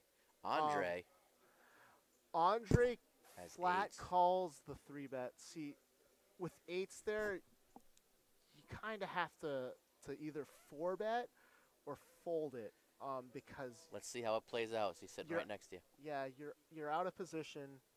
It's hey, what's up? You're out of position. It leaves you in a tough spot on the flop unless you flop a set. And see, that's Oof. why it leaves you in a tough spot, right? Because Overpair to you the see a board. flop like that. And a diamond. Yeah, you have a dime. I mean, there are a lot of reasons to believe you have the best hand here. A lot. The king of diamonds I don't think folds out here. I think that's too strong to continue. Did Manuel fold? Oh, No, the he eight's bet. fo- the No, eight's he Manuel bet, and Andre opened, folded. and then Andre folded. okay, the eight's folded, so that was the good. king with his 2 overs and a diamond draw. Yeah. Ugh. Boom, Yahtzee. money card. So That's gonna so kill yeah, the action. Manuel's done. Manny's not. He's not. done. He's checking back here. And yeah, shove. Oh, he's actually pretty short. I Yeah, Manny got unlucky there, Yeah. obviously. Did he call? Yeah, he called. He had to. He's drawing dead. Oh no, he folded. Okay, good. He showed his cards. Why? No, don't show that. Yeah. The reason I don't like showing that, I mean, you've told that player so much information now that you're gonna call with a good draw. You don't necessarily need a pair to call. I mean, it's basic information, but it is information. It's free, Yeah. free information. So. Looks like Tiger Goodwin. Shout out to Sasha from CBS Scene. I'm guessing she's not watching, but Sasha is.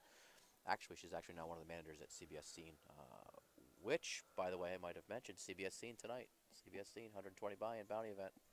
Come on down and join us. Why don't we finish up? When do you finish up, Uncle? There. Oh, he got lazy too. He didn't really fill out. Listen, what has been the favorite part? 12 wins. Wow, you had 12 wins this season. Yeah. That I had to have been the most. I think 12 was the most this year. Wow. This season. That's pretty darn impressive. Yeah, he was actually in the Cerisi, right? Yes. Yeah. Yes. He was in the Cerisi Cup, which is the championship. The players There's a complex point system, and basically the top players at the end of the season play for what's the top prize in the Cerisi? Well, there's two different tournaments. The Cerisi Cup, who's named after a gentleman who passed away, Walter Cerisi, I believe was his name. That was prior to me coming on board, but I believe it was Walter Cerisi. Is named after him, and there's only 8 in that, and they compete. It's 8. We have 8 regions. Eastern Poker has 8 regions. We have 7 pub regions and 1 charity region, and the winner of each region every year comes and plays the Cerisi Cup. And then we have the Battle of Champions, which is where the top 40 Oh, right. most wins. The Yeah. top 40 come and play, and they play down to a winner as well. So we'll have to talk to Uncle about being lazy. He's still my favorite. We've got to make this a requirement. He's still my favorite. See, now I'm gonna take Brian. This is the most far and away the most complete questionnaire. So good for you, Brian. Thank you for doing what we asked you to do. 34 years old, out of Lowell. He's an account specialist. No kids, no pets. Watching sports, UFC, NBA, Major League Baseball, NFL. Favorite movie, Interstellar. Good movie. Sci-fi. One I never saw. I did not see that. I have not seen it. I heard Okay, it's good. I won't spoil it then. I won't. There's an There's a good interesting. chance I'm not watching so it. they had they do test screenings, right? Mhm. To get reactions from real people, and during the test screening, they had if you've seen it, you'll probably know what I'm talking about. But they had the test screening had a different ending that they actually changed for the real movie because it tested so negatively. Wow. Yeah, which doesn't normally happen, but Yeah. It's, Interesting. yeah. Interesting little tidbit. He doesn't watch television, so he doesn't have a favorite TV show. His favorite food is Mexican. He's been playing for a few years on and off. His favorite region is favorite place to play is Lowell, Maximilians. Close to his house. It's fun time. That's why he plays. He qualified for our championship for Day 1A. Biggest tournament he's ever played is this one, and he doesn't know yet. His biggest win was $800, so he wins this. This will shoot right to the top of his of his Hendon Mob. It's a good feeling to see your name there. Of Mob, I for made sure. it. His favorite poker player is Daniel Negreanu, because it's Daniel, he said. Favorite hand is, look, he's got a story behind it. I'm telling you, he finished it. Queen. One night at Maximilian's. I wish I could read it. He filled it out. Wow, yeah, that's pretty bad handwriting. Oh, he had it 9 times. He had queens 9 times in one. What? That is pretty Sweet. sick. I wish I could have and everyone was laughing. 9 times. 9 times. In a tournament that lasts like 4 hours, maybe. That's a lot of times. Yeah, that's crazy. That's yes, he would like to play poker for a living if he could. Getting to know those other players is his favorite. Again, he goes back to the social aspect of it. So that rounds out the bios of our feature table players. So we actually have because we're on a delay. And Manny I under like the gun. this. I like this. So we got Manny here. He's actually watching the cards. Let me see. Hey, it's they do that in the series too. I know. They have it's become something that is a strategy almost. You have your friends on the rail watching the stream. And, Yeah, I know. Yeah. The 30-minute delay, right? Yeah, with the 30-minute delay, Yeah. and it adds kind of a whole new meta to the game. So. All right, let's see where we're at. Manny raised. Andre went all in. Manny called. King Queen is also all in? All right, what happened? Oh, Robert went all in. Oh, Manny folded. And you called with ace 10. Andre called with ace 10 of clubs. Robert really likes the King Queen. Yeah, he's really likes the King. Oh, that's okay. Lord. Yeah, that's why he likes the King Queen. That puts Andre in a. So No, 10, actually, ace, not yeah. that. Oh, it's 2 clubs. He tried to a royal. Yeah, this is One a time. wet One flop. time. That'd be the first royal flush. on our feature table. Yeah, that would be nice. Not rooting against Robert, but one time Jack of Clubs.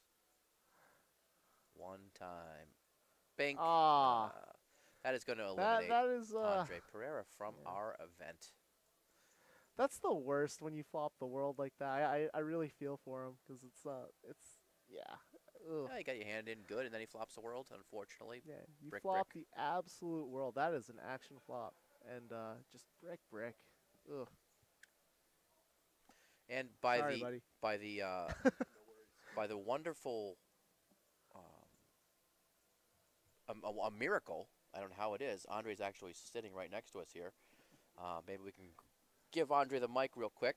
He can come in and say a few words about his experience at play there. There you go, Andre. Welcome. Sorry, it's you're here talking to us under this situation, but good run. Thank you. It happens. It's been a fun season as always, and a fun weekend here. Well, we appreciate that. We we certainly strive to put on a good show for you guys, and I'm happy you enjoyed it. I did, unbeknownst to you, because you weren't listening to the live stream, I did tell our live stream audience about your bad beat on day 1A. I heard a few people heard about that. Yeah, the perfect. The And you told me it was what, 0.3 point? Somebody did the math, and it was a 0.3% chance of winning or losing flopping quads. Unbelievable. Yeah. Well, thankfully for you. Well, the poker gods paid me back yesterday, and I got through to the 16. That's what I mean. And good for you. That's as you just saw, I was hoping they would continue and give me the royal or at least another club, but not today. Well, still a fun run, and I'll do better next season. Exactly. Well, good to have you. And Hey, you did real good this season. I appreciate it. Yeah, to get through.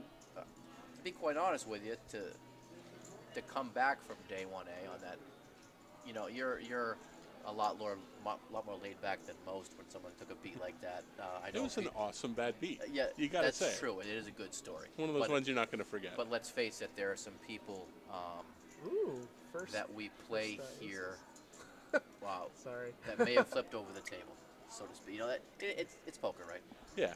Anytime you can get your hand all your money in with quads, you're gonna take a shot. It's still just a game. It's not taking a shot. It's how much can I get? Exactly. How much can I get for this? And we do actually have our first aces on the feature table. Mr. Lopez, as usual, running well. And he raises no action. So. Fine.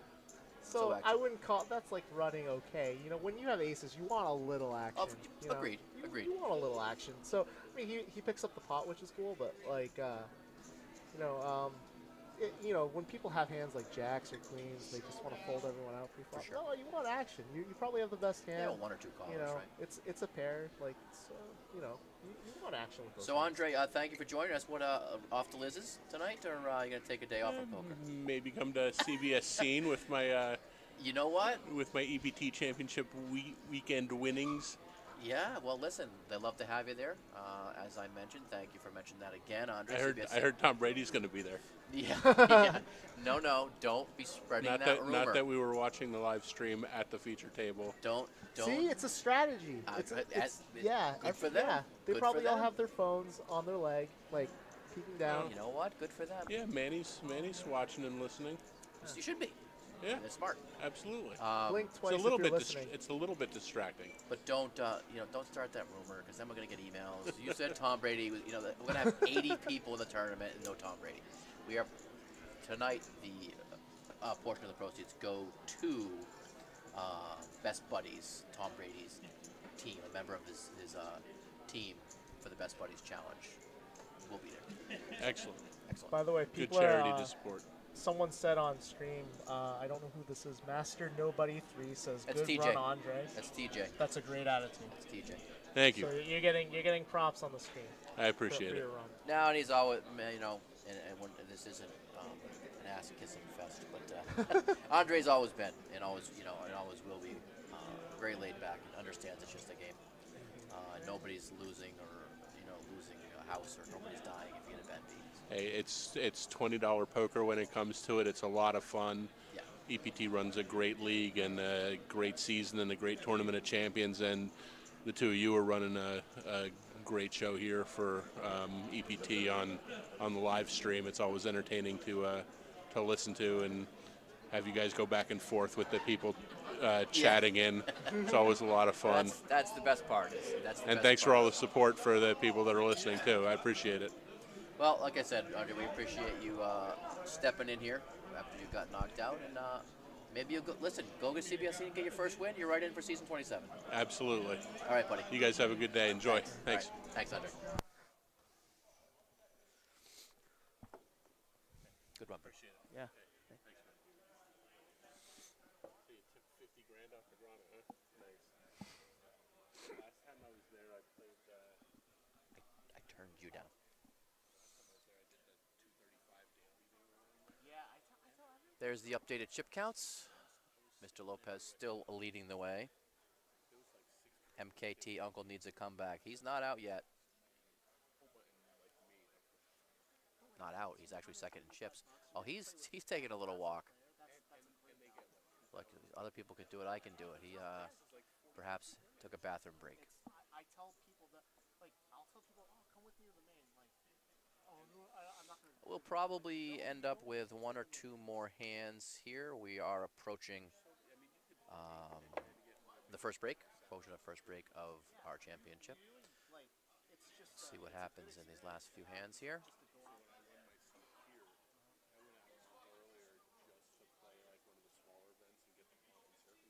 And he does this often in North Shore events. He's second chips. He's doing fine. Or he gets up. Is that what you're saying? He gets up often in North Shore events? Well, I mean, he's immortal. He can do what he wants, right? He put not applicable on his age. So Nathan on the button with ace queen. Looks like he did he just flat? Looks like he just smooth called on the button with ace queen. No, he must have raised.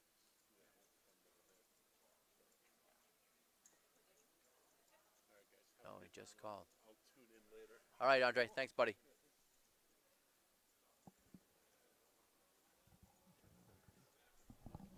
Very gentlemanly of Andre to step in and join us. As I said before, he is a class guy. Class guy for sure. Class act.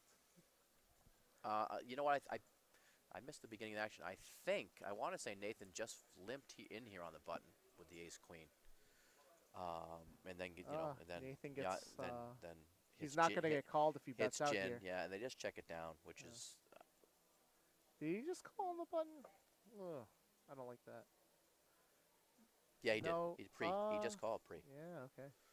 6.6K. And then he checked it down. It was just He's interesting. shaking Yeah, look. his head. I mean, and I can understand why he would shake his head because, I mean, if he opens, he just takes it down. He doesn't need to see 5 cards. And I mean, Why let any someone 2 catch cards. up? Yeah. Why let somebody catch up? Yeah. Looks like Deb is our short stack with 16 bigs at this table. She's going to have to think about. It's not mission critical quite yet, but. So I'll beg to differ. When you get under 20, I like to start shoving, not my entire range, but a lot of my range because you have a lot of fold equity. So there's a lot of dead money in there. There's the antes, the blinds. Every chip is worth so much. So even if you let's say you open ship with aces, right? You're still taking down a pretty sizable flop if you get no action with it. And conversely, if you're shipping with like ace 5 suited, right? You get the same result most of the time because you have a lot of fold equity. You fold out a lot of better hands like ace 6 offsuit, ace 7, some ace 9 suiteds. Like you have a lot of fold equity when you just punt it in there with below 20 bigs. No one wants to lose 20 bigs at this stage. And I don't see her, based on what I know of her play, she's not going to let herself get down a whole lot lower. I don't believe. Yeah. I don't think she should. Yeah. All right, so we have a raise to 7K.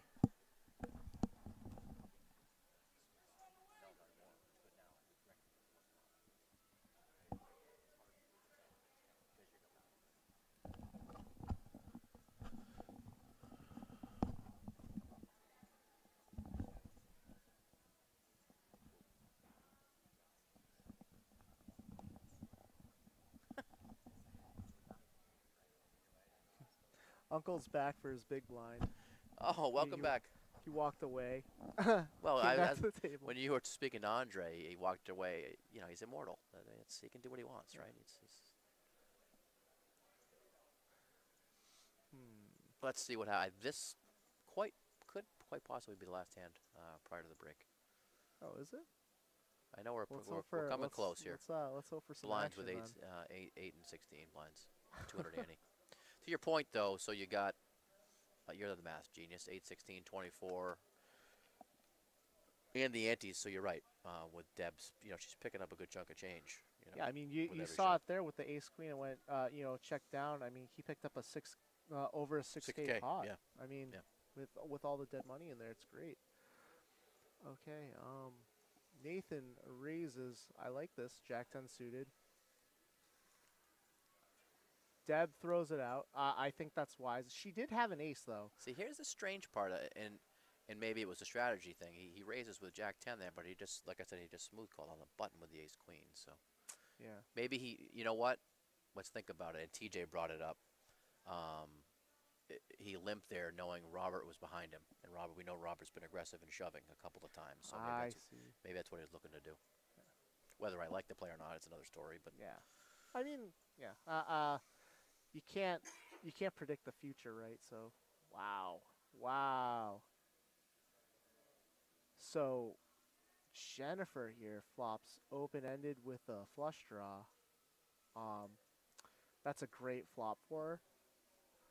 The Jack 10 suited, that's a tough play. So we have a bet, a call, and Paul let out there. Paul let out there with a diamond. Did he raise? Yeah, he did raise. Okay, so he min raises. Paul is. So he's got a double gutter actually, and the flush draw. So this is tricky. That's why, if I'm in Uncle's seat, I don't like leading here because if you get raised now, what do? Are you just gonna call and try and draw out and hope you're good? Because if you hit your flush, it's only a 7 high flush.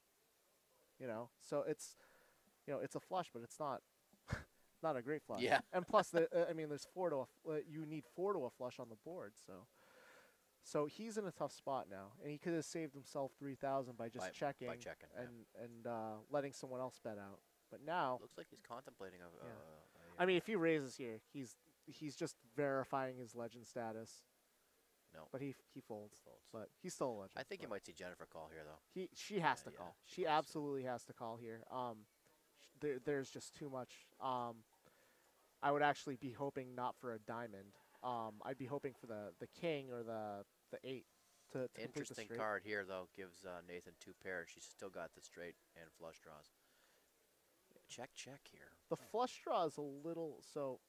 Yeah, you can't check that. Wow, she gets there. Yeah. She gets there, and I love it when you have the 10 high flush draw, and you get one of the overcards on the river. Yeah. It's just one less card that she checks. He can't lead. There's no way. So his hand has way too much showdown value. He's got 2 pairs, so he's beating a lot of hands. There's no here. chance with the 4 diamonds on the board. Yeah. But I'm curious, and we're not here to criticize, right? But what did you think about the check on the turn when he picked up the 2 pair? He can't check that turn ever. Yeah. He probably would have gotten called to the river, no matter what size, but he cannot check that turn. His hand is too strong, especially when she cold calls the flop there. Yeah. I mean, it's pretty clear that she doesn't necessarily have a monster. That she has maybe a draw or 1 pair hand. Yeah. A good hand to go out on. That actually brings us to our first break. So we're going to step out here for a quick 10-minute, no smoke break for me, but maybe a water and maybe visit the boys' room. Or you know what we'll do, actually? And that's probably too much information for you guys. But we'll actually, I'll step out, I'll speak to the blogger, and I will get a bunch of chip counts from the field. And we can come back with some updates for you. So we'll see you shortly. All right. Yeah, we'll be back.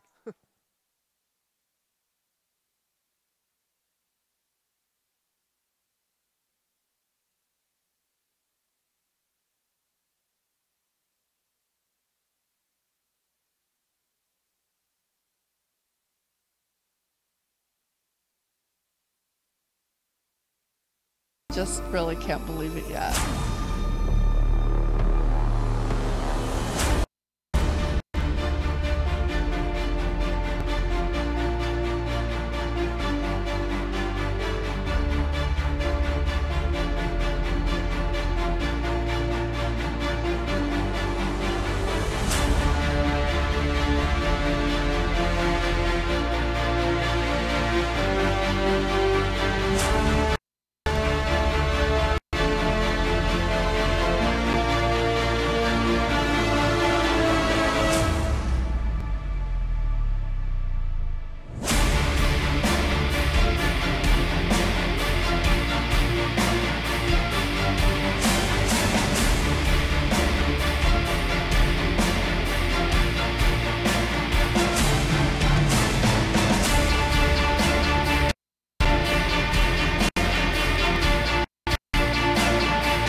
Just we're all, it's basically like a big family pretty much. Just going to have fun. It's not even about the poker.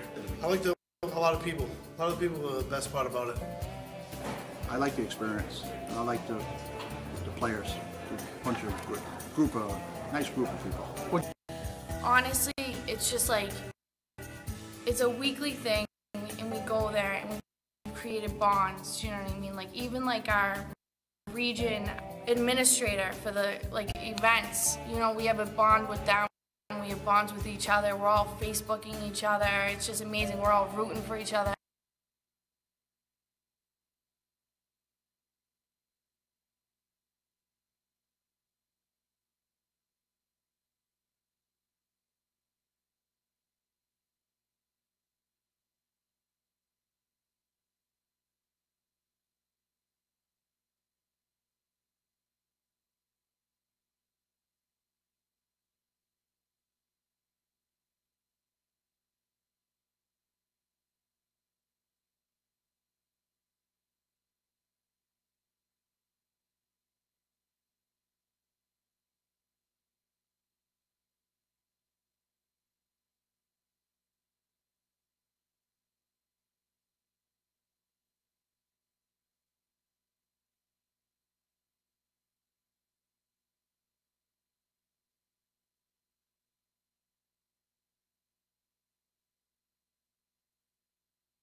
right, ladies and gentlemen, we are just about to get started.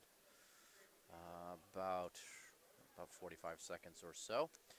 While we are waiting, I'll give you a couple of updates from the field. I know you guys have asked for some chip counts. I ran out and got as many as I could at this point.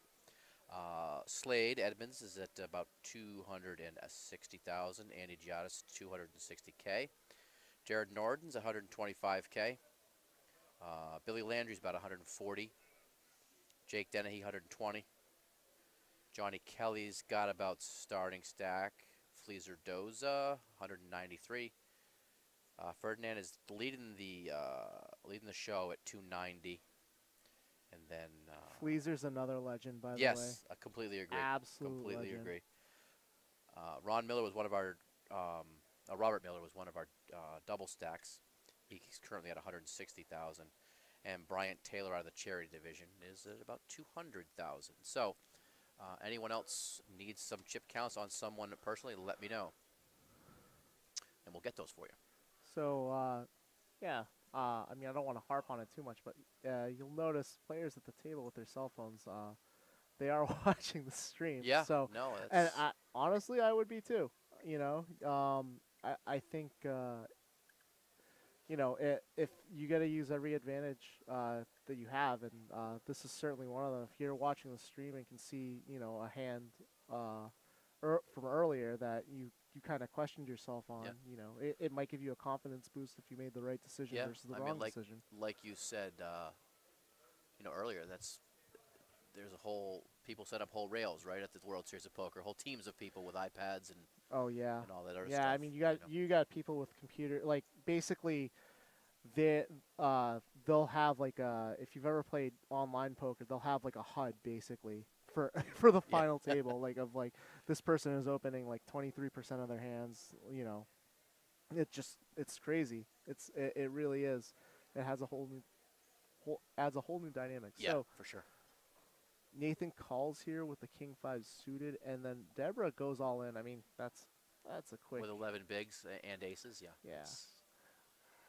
Uncle's might not. get called, you Uncle's not think? gonna. You No. You don't think so? I mean, so I've seen him gamble in the past. For 21? I've seen him gamble in the past, and he might. Too many people behind him, though. Nah, He's got three behind him. I mean, right? he's got queen high, so you can't. I wouldn't call there. He can't call either. I mean, I think this is just gonna get through. There's no one here that can call her with a hand. Actually, well, I mean that's the best seat to call from, right? If you know, he's gonna try and draw out here. So, yeah. Oh no, she's upset. You can't. I would be happy. She's gonna. No, Yeah, you want to call, I wish we had. right? I wish she had a mic. I know.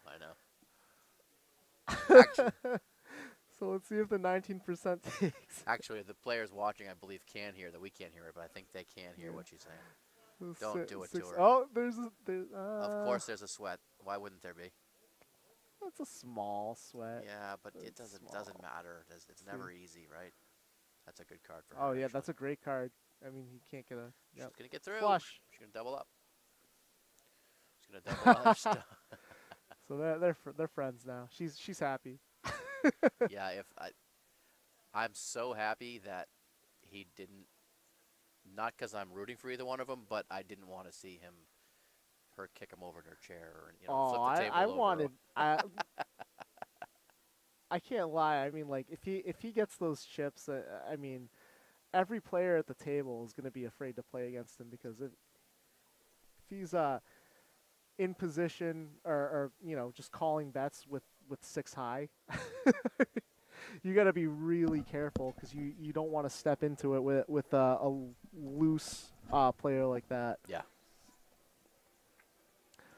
Well, when she's happy, she doubled up. I would be happy too. That is you. I mean, it's the back of your head. It was one of the fine dealers we have that's been dealing our final table. Just came over here. She's on break. You don't look awful. How do we? It's the back. Oh. The ante is like 200 now. Wow. So just from the antes, There's like 2,000 in there already, just from the antes. Oh no, that's a 300 ante. Wow. So yeah, there is a lot of incentive to steal right now, and I think that's probably I would expect that to happen this level, because you're just picking up so much in dead money every time you steal. And by steal, I mean just taking it down pre-flop. Yeah. So. So Uncle on the button, I would open almost any 2 cards here. Got folded to him. Yeah. So that I would open, because the Yep. the chances of the small and the big waking up with a hand, very small. And of course Brian. Yeah. So Brian's doing the right thing here. He's going to raise with his king high, because most likely it's good. Oh, he doesn't raise. He just calls. I don't like that. Oh wow. Oh, She's she gonna happens to pick up 8s, and she makes it huge. What was that, 12K? 12,000. Yeah. He flat. I don't like flatting there, because you're out of position, and again you're kind of stuck with the conundrum. Unless you flop something crazy, it's hard to put your opponent on a hand out of position. So this flop is interesting.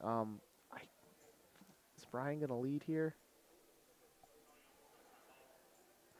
So I see players do this. They'll, leading. call a flop out of position, and then they'll try to take the lead.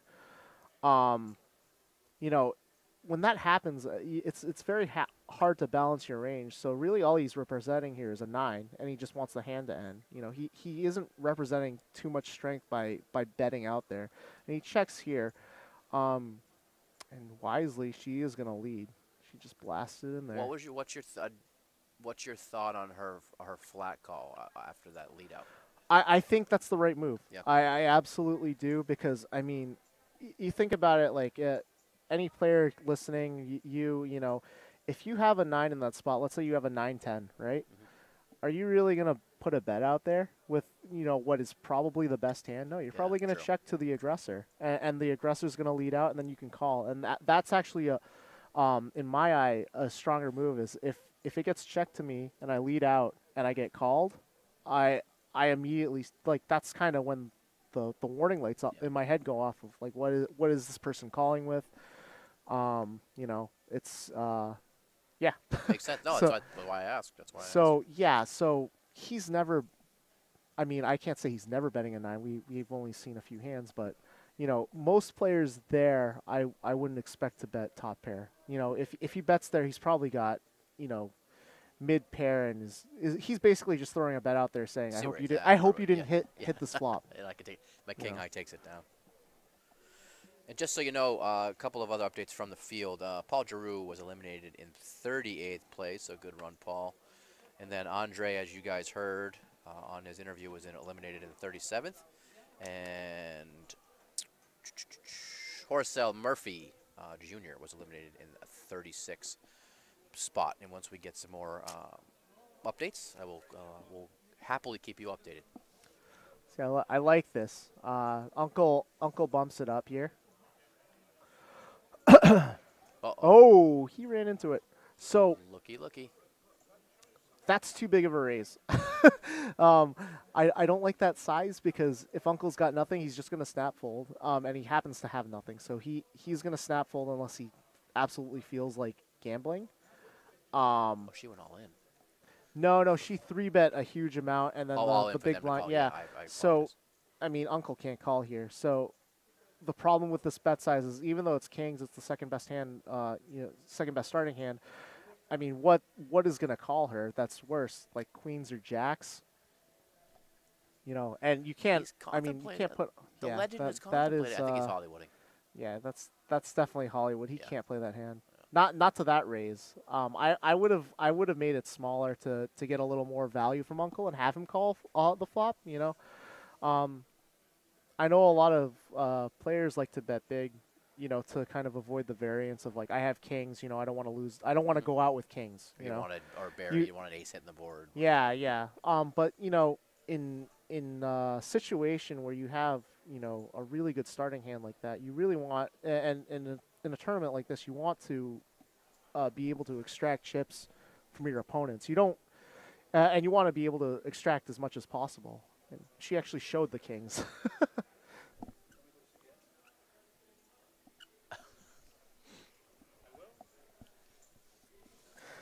Yeah, she showed the kings. Again, Thank you, though.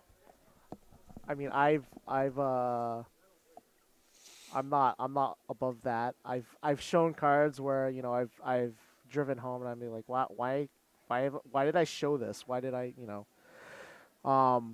It's something that I think I need to fix in my game, and maybe I think showing is not not optimal strategy. You know, that's what I hear from a lot of, you know, you watch a lot of poker on TV or whatever, or you read books or whatever it might be, and majority of them say, don't show. Yeah. Ever. Look at this. Very next hand. I love this. He opens again. You know, he's opening a pretty wide range, and I love the fact that he didn't get deterred by the last hand. And again, Yeah, he kept it probably up, right. probably didn't get deterred by the last hand because she showed the kings. You know, so it's like, you know, you're okay. So you're only raising me with a monster there. Like now he knows that. So the ace jack calls here. Let's see if Uncle. Yeah, Oh, he's Uncle in actually position flops to- the best hand. Yep. And is Nathan gonna? Yep. So again, the leading on the flop. You know, he's saying I have a queen.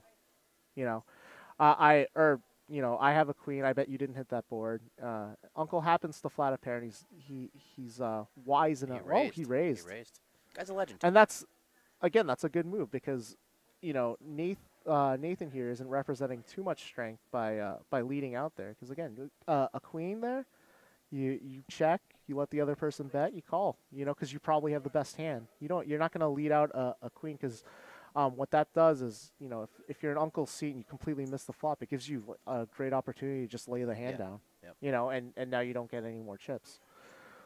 And with that, Paul's taken over the chip lead at the table. Yeah, he's like I said, he's a legend. He's been the most aggressive too. He's Yeah. been the most aggressive at the table. Deborah's been pretty aggressive too, but she's on the short stack. It just shows you, right, how you know, aggression can pay or how it can cost you big. So And Manny in the 2 seat is fairly very aggressive player as well, but he's been chipped down too. So he's we'll see the chip counts shortly, but I don't think he has calling a lot of under room. the gun here. See again, this like the calling under the gun, and I don't want to be super ageist, but from someone that is 60 plus calling under the gun, it either means they have a weak holding like King 10 offsuit, or they have the aces or kings. And you can find out very quickly too if you just make it like if the button were to make it 5K and then he went crazy, it's easy fold. So Jennifer flats the jack 10. I would flat that too with the under the gun raise, and we have, did Robert shove? That's awesome. Did he? That's a great shove. So he's ace 6, which isn't a great hand, but because he has an ace in his hand, you know, that's one ace out of the deck. You know, there's only 3 more left, and in likelihood, you know, everyone limped, so the likelihood of someone having a big ace there is pretty small. I mean, we have seen at the table though, like the ace queen earlier with Deb, that be limped after a raise, but no one opened the pot. It was just flatted around, and Yeah, you know, take he the woke money up out there. with Take the ace dead 6. money out there. Lots of dead money out there. So he picks up like with a 2K blind. Yeah, he picks up over 10K. He picks by just, you know, shoving the pre-flop. Looks like Manny's a short stack now at our table with 20 bigs. So he's not in my opinion, he's not one who's going to let himself, you know, get a whole lot lower, like you said, without shoving. And now they're picking up what, 8K every round or so, something like that. Yeah, Just yeah. about. I mean, it's going up in price here. Going up in price a lot. So yeah. Whew.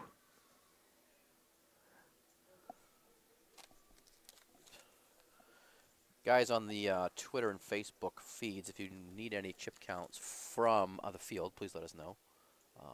We'll do our best to get those updates for you.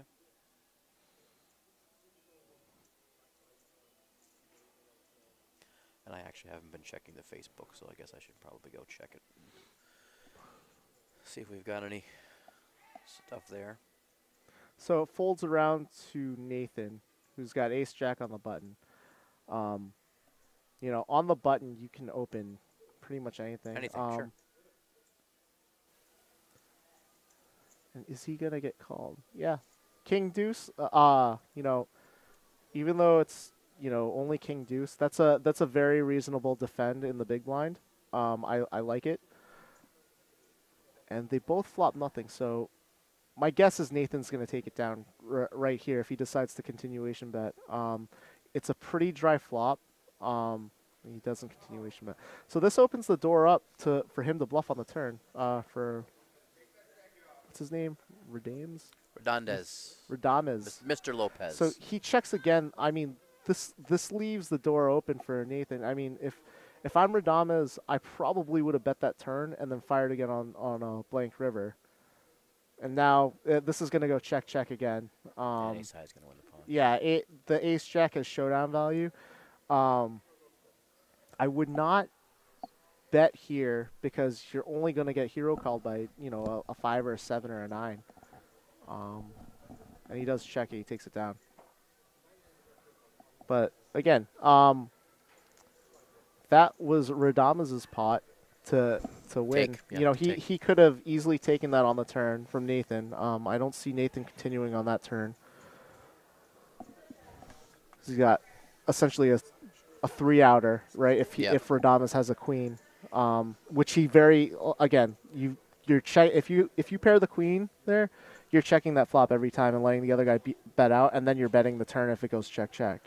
You know, so that line for a queen is very reasonable. Guys, how's the those of you out in listening world? How's the volume? How's our voices? Good, bad? Could be better, perfect. Whatever adjective you want to use, let us know.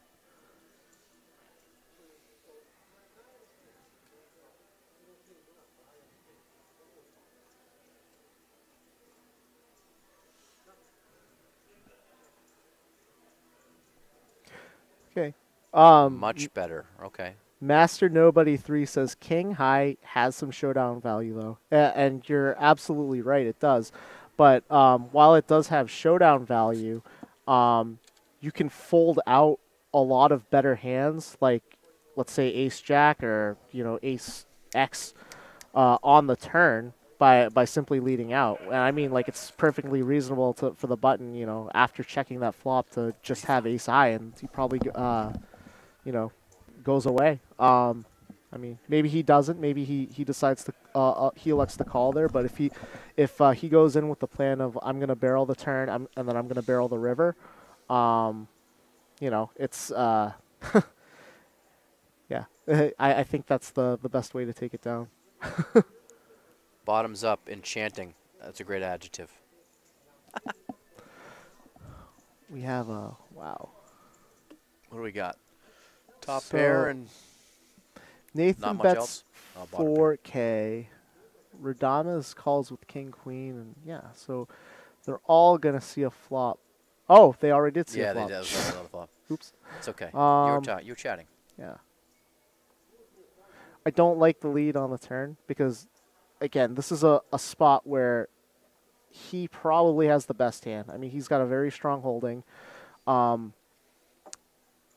There's no way Deborah can call this. Yeah, she's gonna fold here. Nathan's gonna fold too. So that, you know, he takes it down, but you know, if he checks there, he gives one of the other two players a chance to bluff at the pot with the best hand. He shows the hand. Stop showing. It's gonna be seen on the stream, right? Like, so let's just show it now. Yeah, he's just beating him to the punch. He's just showing. You know, you guys are going to see it soon, so here you go. Yeah. Yeah. Why wait 30 minutes? Here's information to use against me right now rather than 30 minutes. I've always thought, like, you know, fantasize of making like a televised final table with like a live stream or whatever. And like you could definitely, like, the first 30 minutes just go nuts and then like tighten up, and if you happen to get cards the second half hour, then you'll get called down. You'll get hero called by like everything.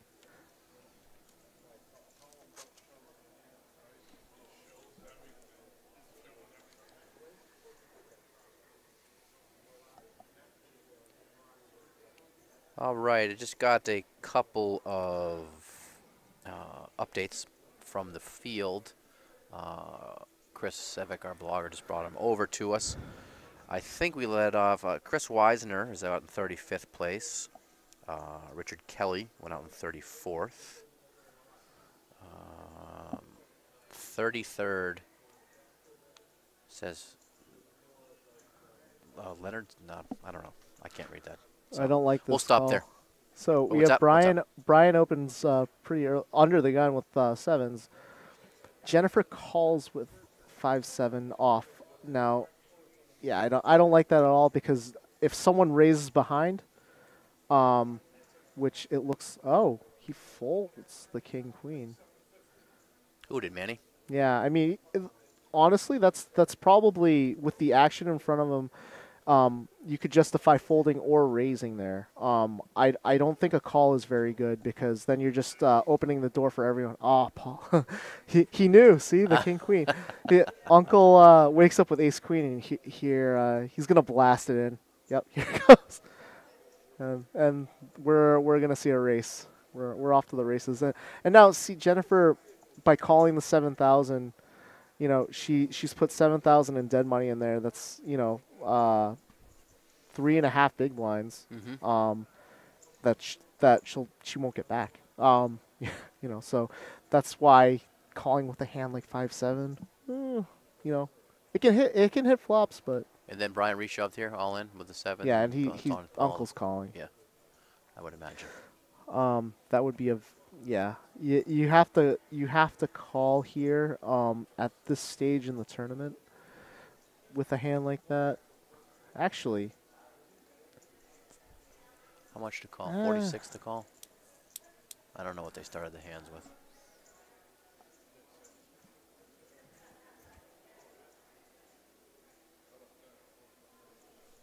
We'll find out in a minute. He does make the call. Yeah. One of the queens is dead, so let's see.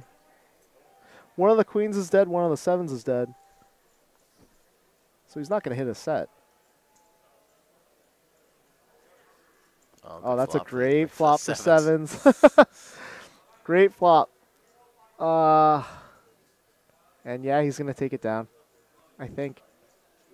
Yes, yeah. Seven's going to double up. Double up through the Sevens legend. Hold. Oh, he's excited. I'd be excited too. That's it. Like I said, he's. Let's go back to that's Brian, I mean, right? he did shove pretty fast, and it's you know, when you have sevens and you shove like that and you don't get snap called, it's a pretty good feeling. Yeah. So I mean, you're nervous, but at the same time, you know, hey, I didn't get snap called, so that means I'm not, you know, completely crushed.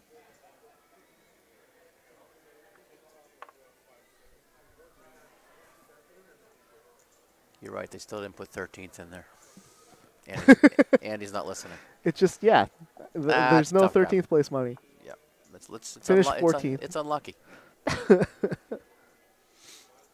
You can't finish there. That's an unlucky spot. You don't want to finish there. 62K to call. I hate ace queen. I fold. I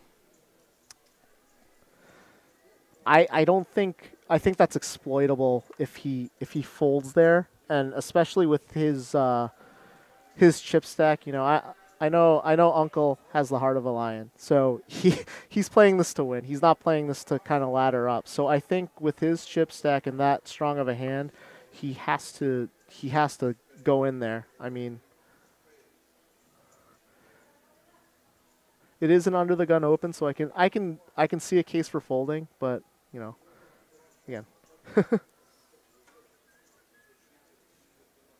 King 3 suited for Jen, fold under the gun. Wise.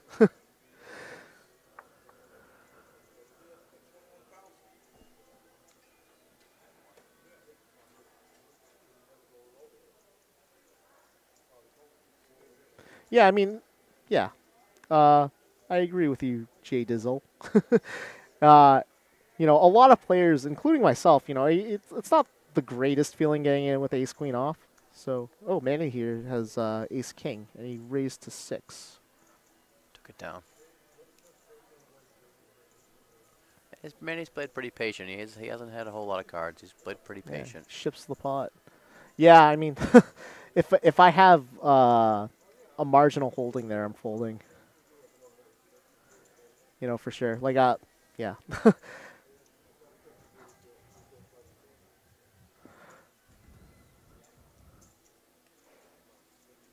Did the blinds go up? No, he's just paying his ante, so it's still 1K, 2K with the 300. 1, 2, 3, I believe. Yeah.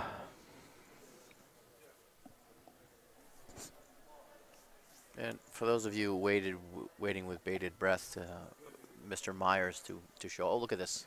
He's got ace Ace queen. queen back, 2 hands back to back here. Obviously, he's putting in a raise. Let's see if it's the same size. What did he bet last night? 6. 10, 6. Yep. 6. Yeah, good. Same bet. Consistent sizing, consistent opening size is very good to have. You know, I see a lot of players under the gun raise a lot more because they don't want to play the hand out of position, but you kind of, you know, you're telegraphing a lot when you open under the gun. We have a call. Yeah, let's see what she has here. Let's see this catch up. Defended the blind, right? If the 5-4 was suited, I could see the defend working. So, ooh, she flops real good. Yeah, so good flop from don't lead. Is she gonna lead? She's thinking about it. You know, if she lead. Oh. Yeah. Well, we know he's betting, right? Yeah, yeah, exactly. He's got to bet this flop. And she's gonna call. I think she did the smart thing here by checking because now. Oh, did she raise? No, she called. You know, this is a huge indicator of strength for her hand. And now that 10 of diamonds is gonna kill a lot of the action. I can't see her leading here. And then he's gonna check too because there's a lot out there. Looking for information, asking her. The turn card's a 10 of diamonds. I don't know what's so.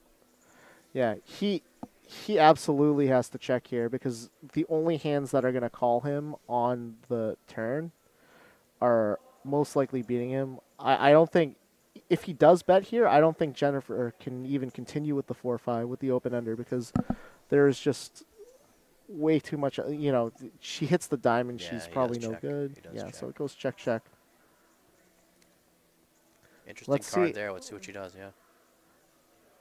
So I like this a lot. It looks like she's gonna put in chips.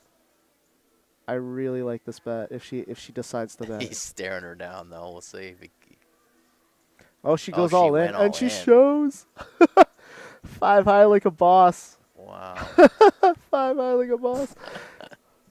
So I like where she went with that.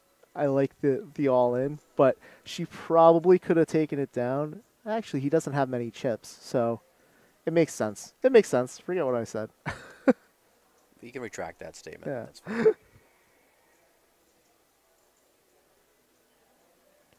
But again, if we're gonna be results oriented, so if she bets half his stack, she gets the same result without risking as many chips.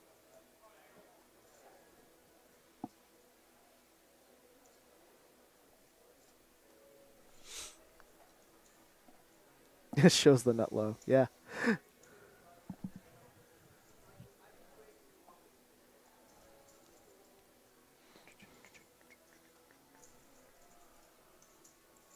For those of you who are watching us that may not know what you're looking at, this is our 36K championship here at Foxwoods Resort Casino, Eastern Poker Tour's 36K championship. This is day 2. The top 40, well 38 in this case, advanced from day 1A and 1B yesterday. And Saturday culminates in this final. And you're watching the feature table.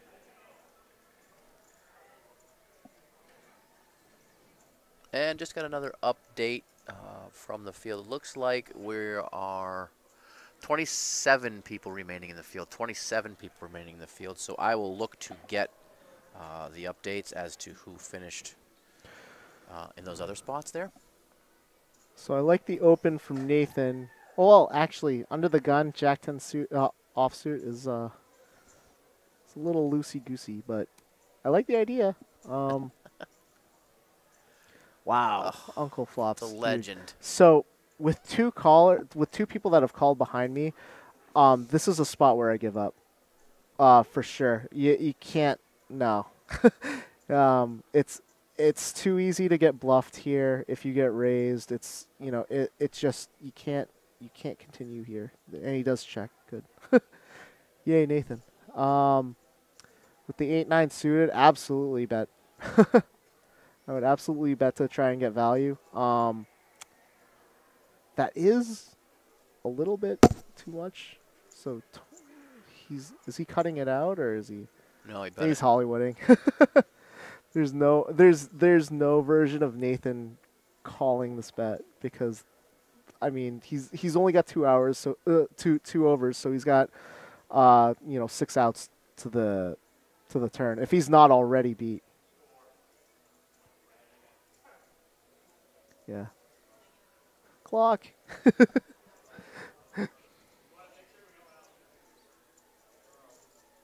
Oh, Fritz is checking in. Fritz Barnes is checking in. That name may sound familiar to some of you. Fritz was our second Bar Poker Open champion. Second time around at the Borgata, so welcome, Fritz. I'm sure we'll be seeing you in a couple of weeks, actually. Bar Poker Open at the Borgata is taking place in, 2 weeks, 2.5 weeks. Coming up quick. It's soon. You guys are just, Busy. banging out the big tournaments. Busy. And then we'll, in May, we'll have our season 27 championship, and then a month and a half, 2 months later, we'll be out in Las Vegas. So for our Bar Poker Open $200,000 championship.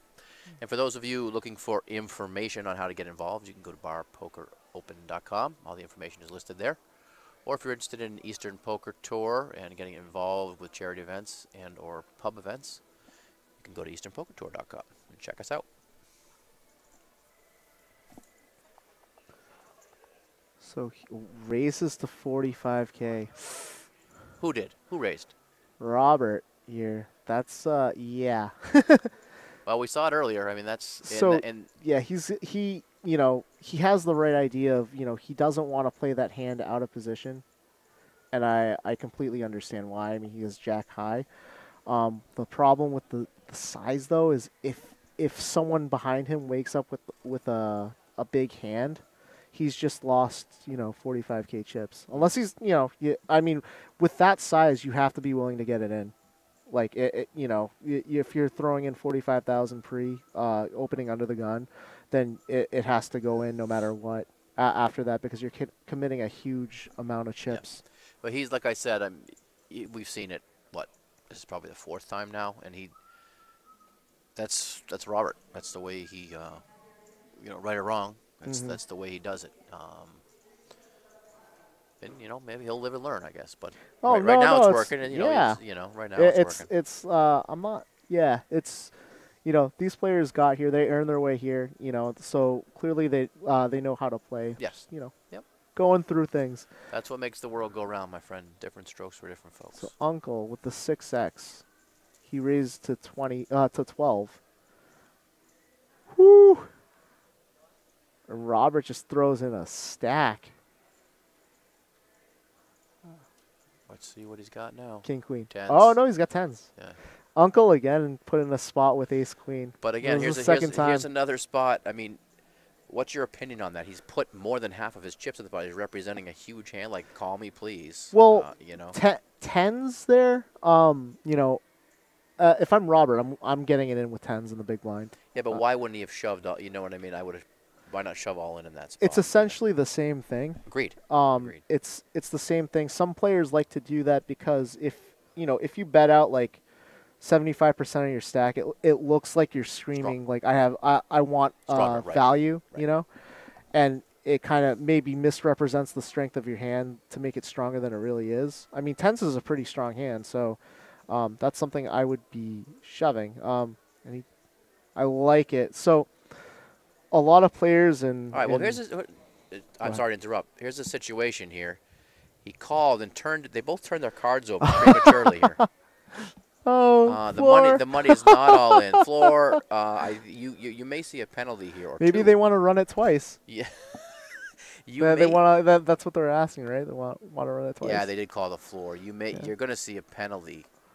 I would think given out. I just don't know if it's both of them or one of them. I mean, in my opinion, if both players did it, you can't really give them like a. For this, I wouldn't give them a penalty for it because it was not intentional. Agreed. The hand now has to play out right. with the cards face up. So obviously, Yeah, once the flop comes, we're going to know what happens. But yeah. So I'd be curious as to how, and that's Andrew. He's one of the really good floors here. We'll see, what he rolls. the bad part now though is if the ace or the queen comes, now he's happy to get it. Yeah, now Uncle can't call with the ace queen. Right. Yeah, just put it in. Yeah. I mean, there are a lot of chips how in there much is already. it? Well, yeah, it's really not that much. So I mean, you think he calls? Just with the two overs, with all that money in the pot? Borderline? So your queen's good though, because you see I mean, like it's 20K into 245. That's what I'm saying. You're getting great odds here. It's with your two overs. It's a 6 spot because your queen's good. It's just but you really don't flop anything. I mean, you haven't like he has no possibilities. 3-1. So and he was getting better than 3-1. There's the queen. Ding, ding, ding. Uncle's a sicko. That's why he's a legend. He can't fold. He can't That's why fold. He can't fold the. No, I mean after the flop. with the 17,000 to call. 17,000, you can't fold there. Not with 2 overs to the board. He knows what his opponent's holding. He's got to call there. I mean, yeah. So the chat's joking around. Someone's saying queen 10 flop before it came down. Like obviously, if that happens, like Uncle can fold. Yeah. I mean, like he has to the 10s have to absolutely smash it there for Uncle to fold, and they didn't. If the 10s flop a set, and you don't flop and you flop air, then yeah, you can fold because the odds kind of go out the window in terms of you're just punting away 17,000 now. But because he knew his 2 overs were still good and he's getting much better than 3-1. It's an easy call. It's a sucky call, but it's an easy call. Here's an interesting situation. Robert was eliminated on that hand. Mm-hmm. And I don't know if Andrew's going to issue a penalty here to Paul based on turning his cards over early. I'm curious to see. Obviously, Robert's not getting a penalty.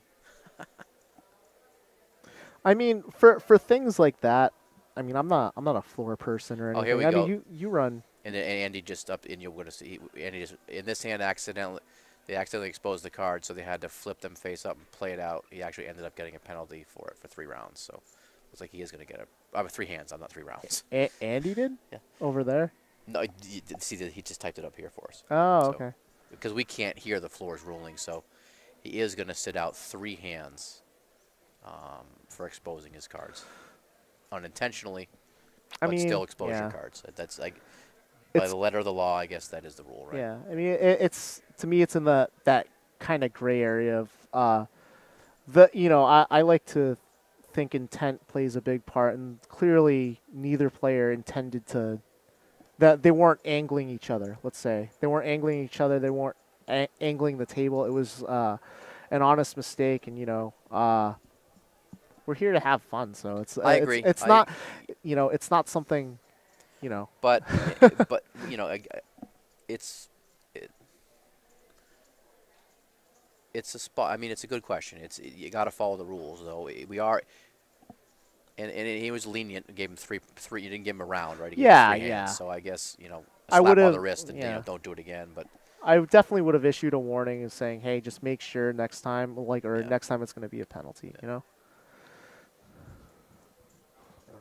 regardless, he is probably now the chip leader. He's approaching 300,000. So yeah. How can he call 80% of your stack with just ace queen. Unreal.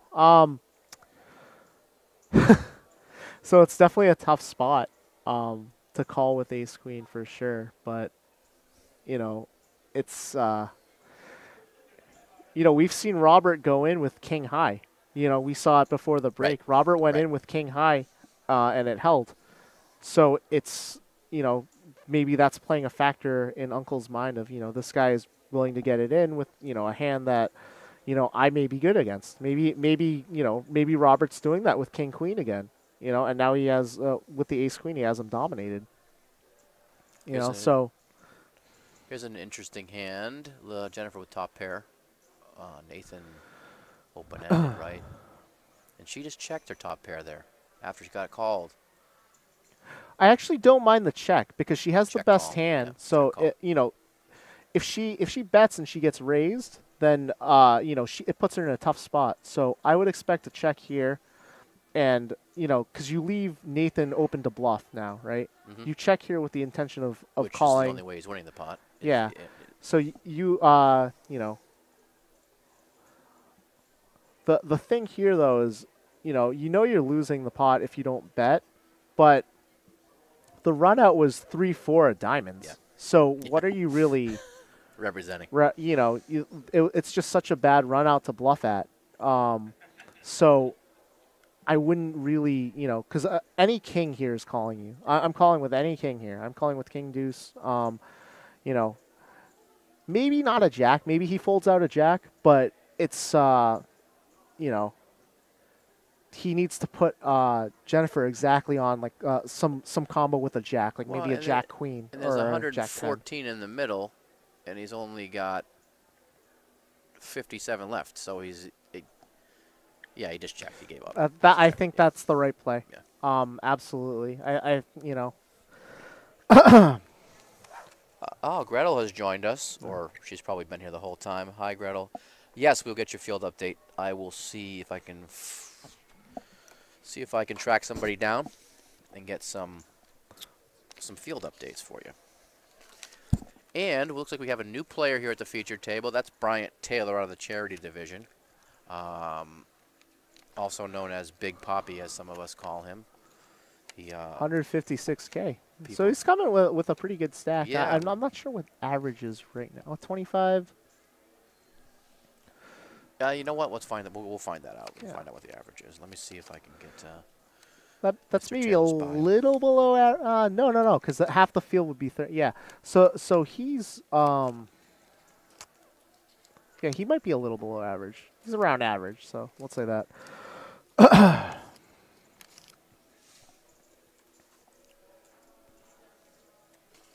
There he is, Bryant Taylor, our new player at the feature table. The gentleman, How'd he do?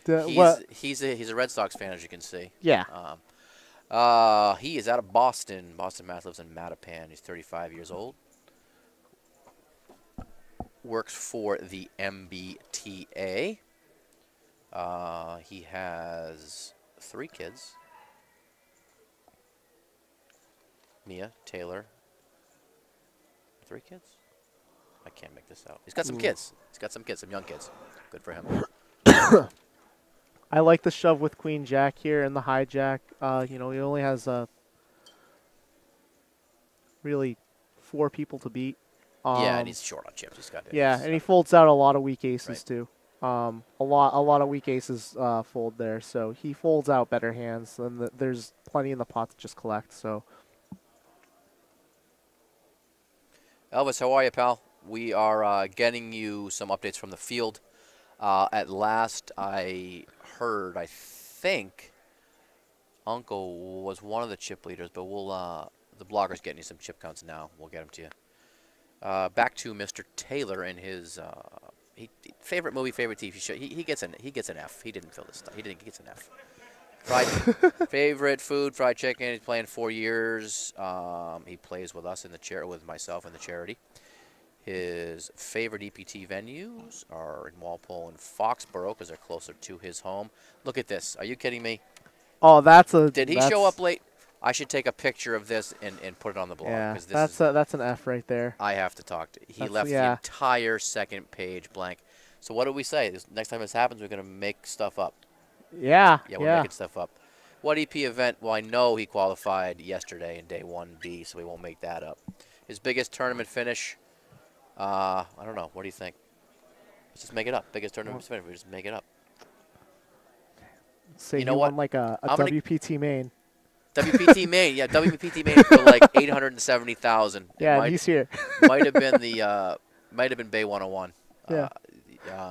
His favorite poker player, I'm gonna say Phil Ivey. His favorite No, poker. it's William Kassouf now. William Kassouf. Oh dear, here we go.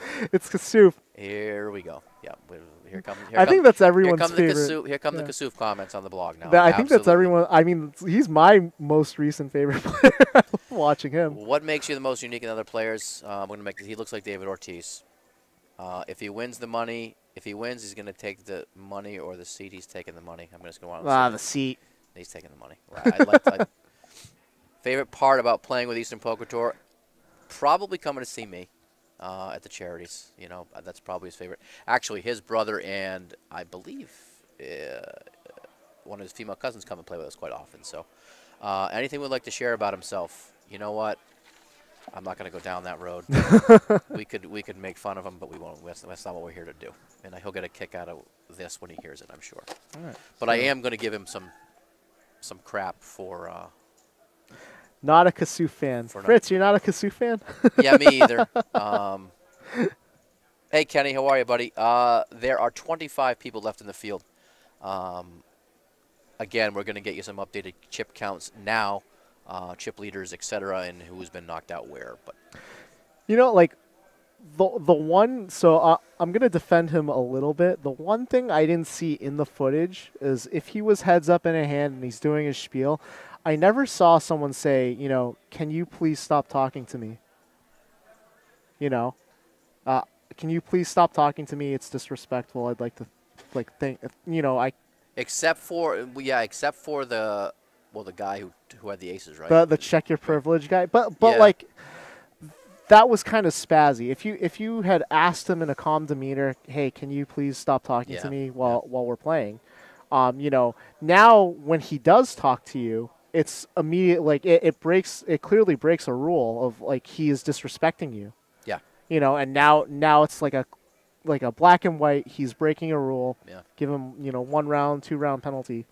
And a lot about on a lot of the blogs, 2+2 and all that kind of stuff.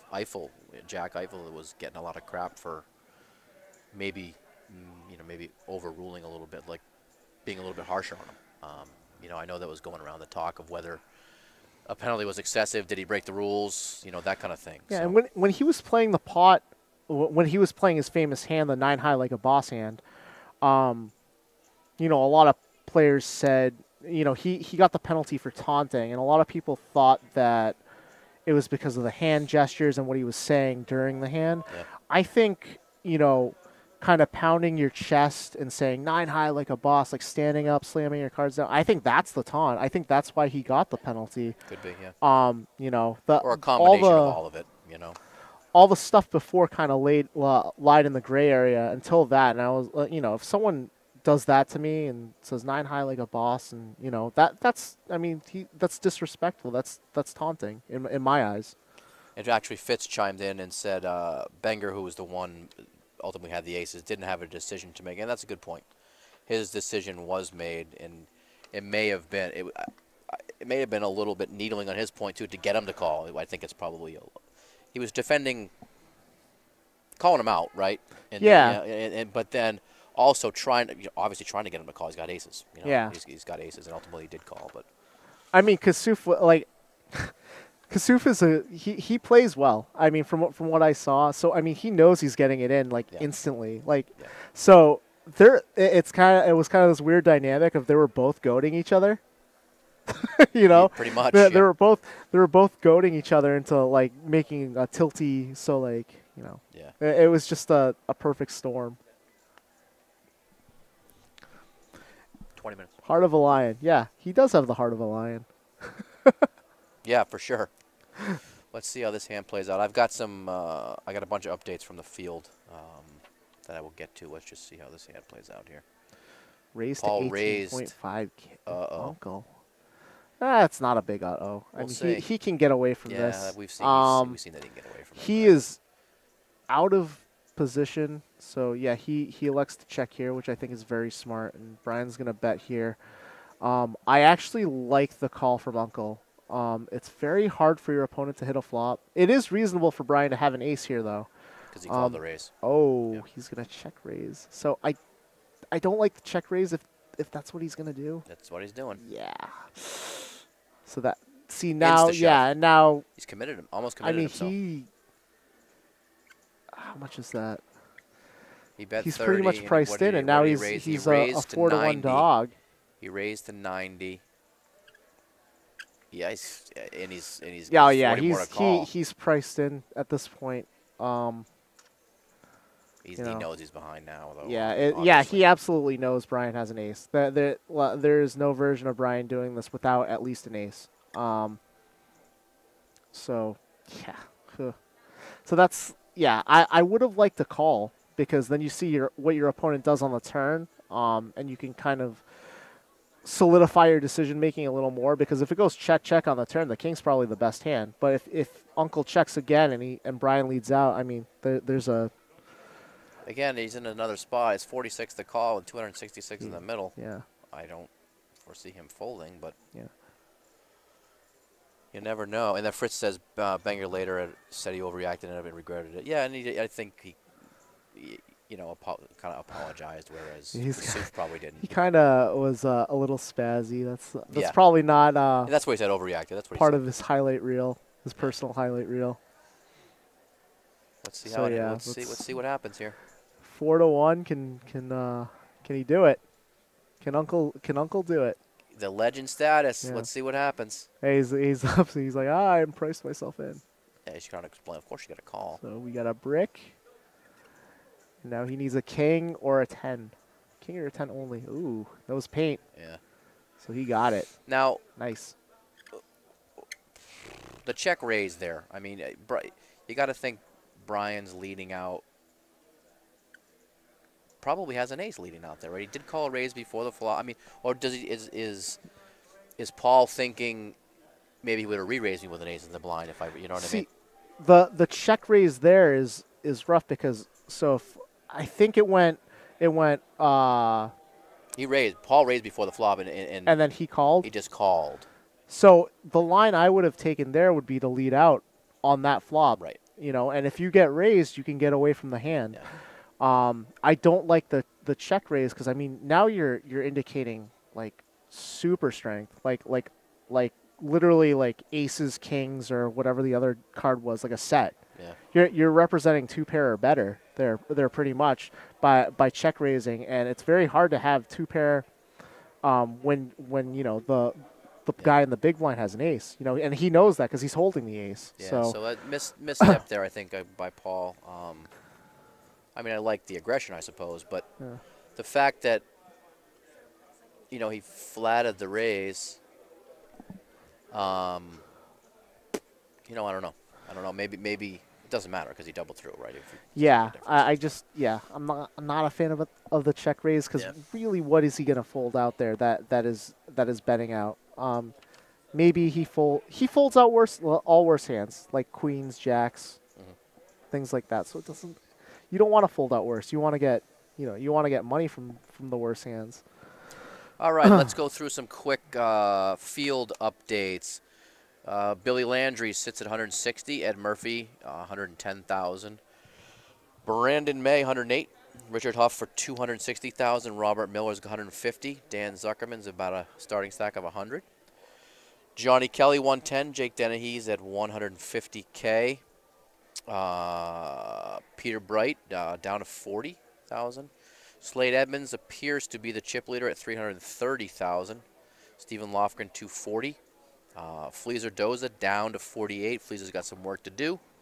Joe Tala's at 155. William Ferdinand's at 150, so he's dropped 100 plus. Gene Politiano's at 94. Tom Bellin is at 120.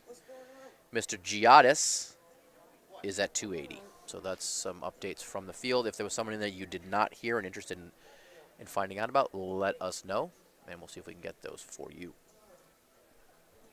So, don't lead. So Jen leads here, and it's gonna get through because of because they're not holding anything. But when you flop a hand She like shows that, the 9, yeah. you flop top pair. You want to let people bluff at it with their king jacks, king queens, ace king, ace queen. Because that's that board is very dry. So a hand like ace high will continuation bet that flop every time. Yeah. So if she had just checked and let Mr. Ortiz here bet, she would have made more money. But by betting, if she gets raised or she gets called, like she doesn't know where she's at really. Yeah. Allison Holbrook, how are you? No, Mr. Giroux was actually our first elimination. I don't see how it went down, but he is out. Thank you, Elvis. Appreciate it, bud. Thanks for checking in. JD, Mr. Norden is out. I'm not sure how he went out or where he went out, but I will let you know. And I'll let you know what the field is currently down to shortly. Ooh. Okay, so he calls 3,000. Again, Where is that's he under the gun? Where is he? Yeah, plus one. yeah, +1 under the gun. I like the hand, but I would prefer raising. Yeah, no, I had this discussion. I had this discussion last night with Dennis O'Hare. We were talking about it on my way when I went home last night. At this point in a tournament or in any tournament, if you're coming into a pot, shouldn't you open it? I mean, shouldn't you come in for a raise even if it's 2.5x? Yeah. Oh yeah. I mean, now he's stuck with queen 9. On this board, he's you always have to think about how what is the best way for me to win this pot. Whether it be small, big. I mean, you don't want to play a big pot obviously unless you have the nuts. So. Manny shoves in here with 10-7. And now he, it might seem minor, but he's just wasted a big blind just to seeing a flop. I mean, he got to see what he wanted because no one raised, but. I don't think you think Paul calls here? He just lost a big pot. He just lost a big pot. So with one player behind, it's tough. This is a very tough. It's a very tough marginal spot. Yeah, I don't think he does. I think and he folds. He does go. Wow, he went all in. That is awesome. So I don't like the all in, but I do like the call. Reason being, if Jennifer happened to have a monster, then he's just punted away all his chips. But I mean, we clearly saw she didn't. So by just calling there, it folds out Jennifer anyways. Yeah. It accomplishes the same thing. Yep. So now he's actually. I think that's a great call by Uncle. Manny is in rough shape. Tough spot. Oh, there it is. The sweat. You knew that was the happening. Sweat. Right? Yeah, that's always good. That's a good feeling. Here it comes. Here it comes. River card. Manny's tournament life on the line. Run it twice. Bink. Oh, he hit his 10. He hit his 10. He's taking the jacket off. Uncle. Man, that was, good call. You gotta hand it to Uncle. That was a great call. Yep. That was a fantastic call. He just got unlucky. Yep. I really like that. That's wow. Even with the double up, only puts Manny at 19 big. He's so, still in the danger zone. I I love the shove by Manny because if you're in with a hand like 10-7 and you do flop middle pair like that, chances are you take it down. Yeah. And he had backdoor straight outs too. And a hand like ace-7 might actually fold there, and that you're folding out a better hand. So I love the shove by Manny. I love even more the call by Uncle, but he just happened to get really unlucky. Yeah. JD, Jared finished 30th spot.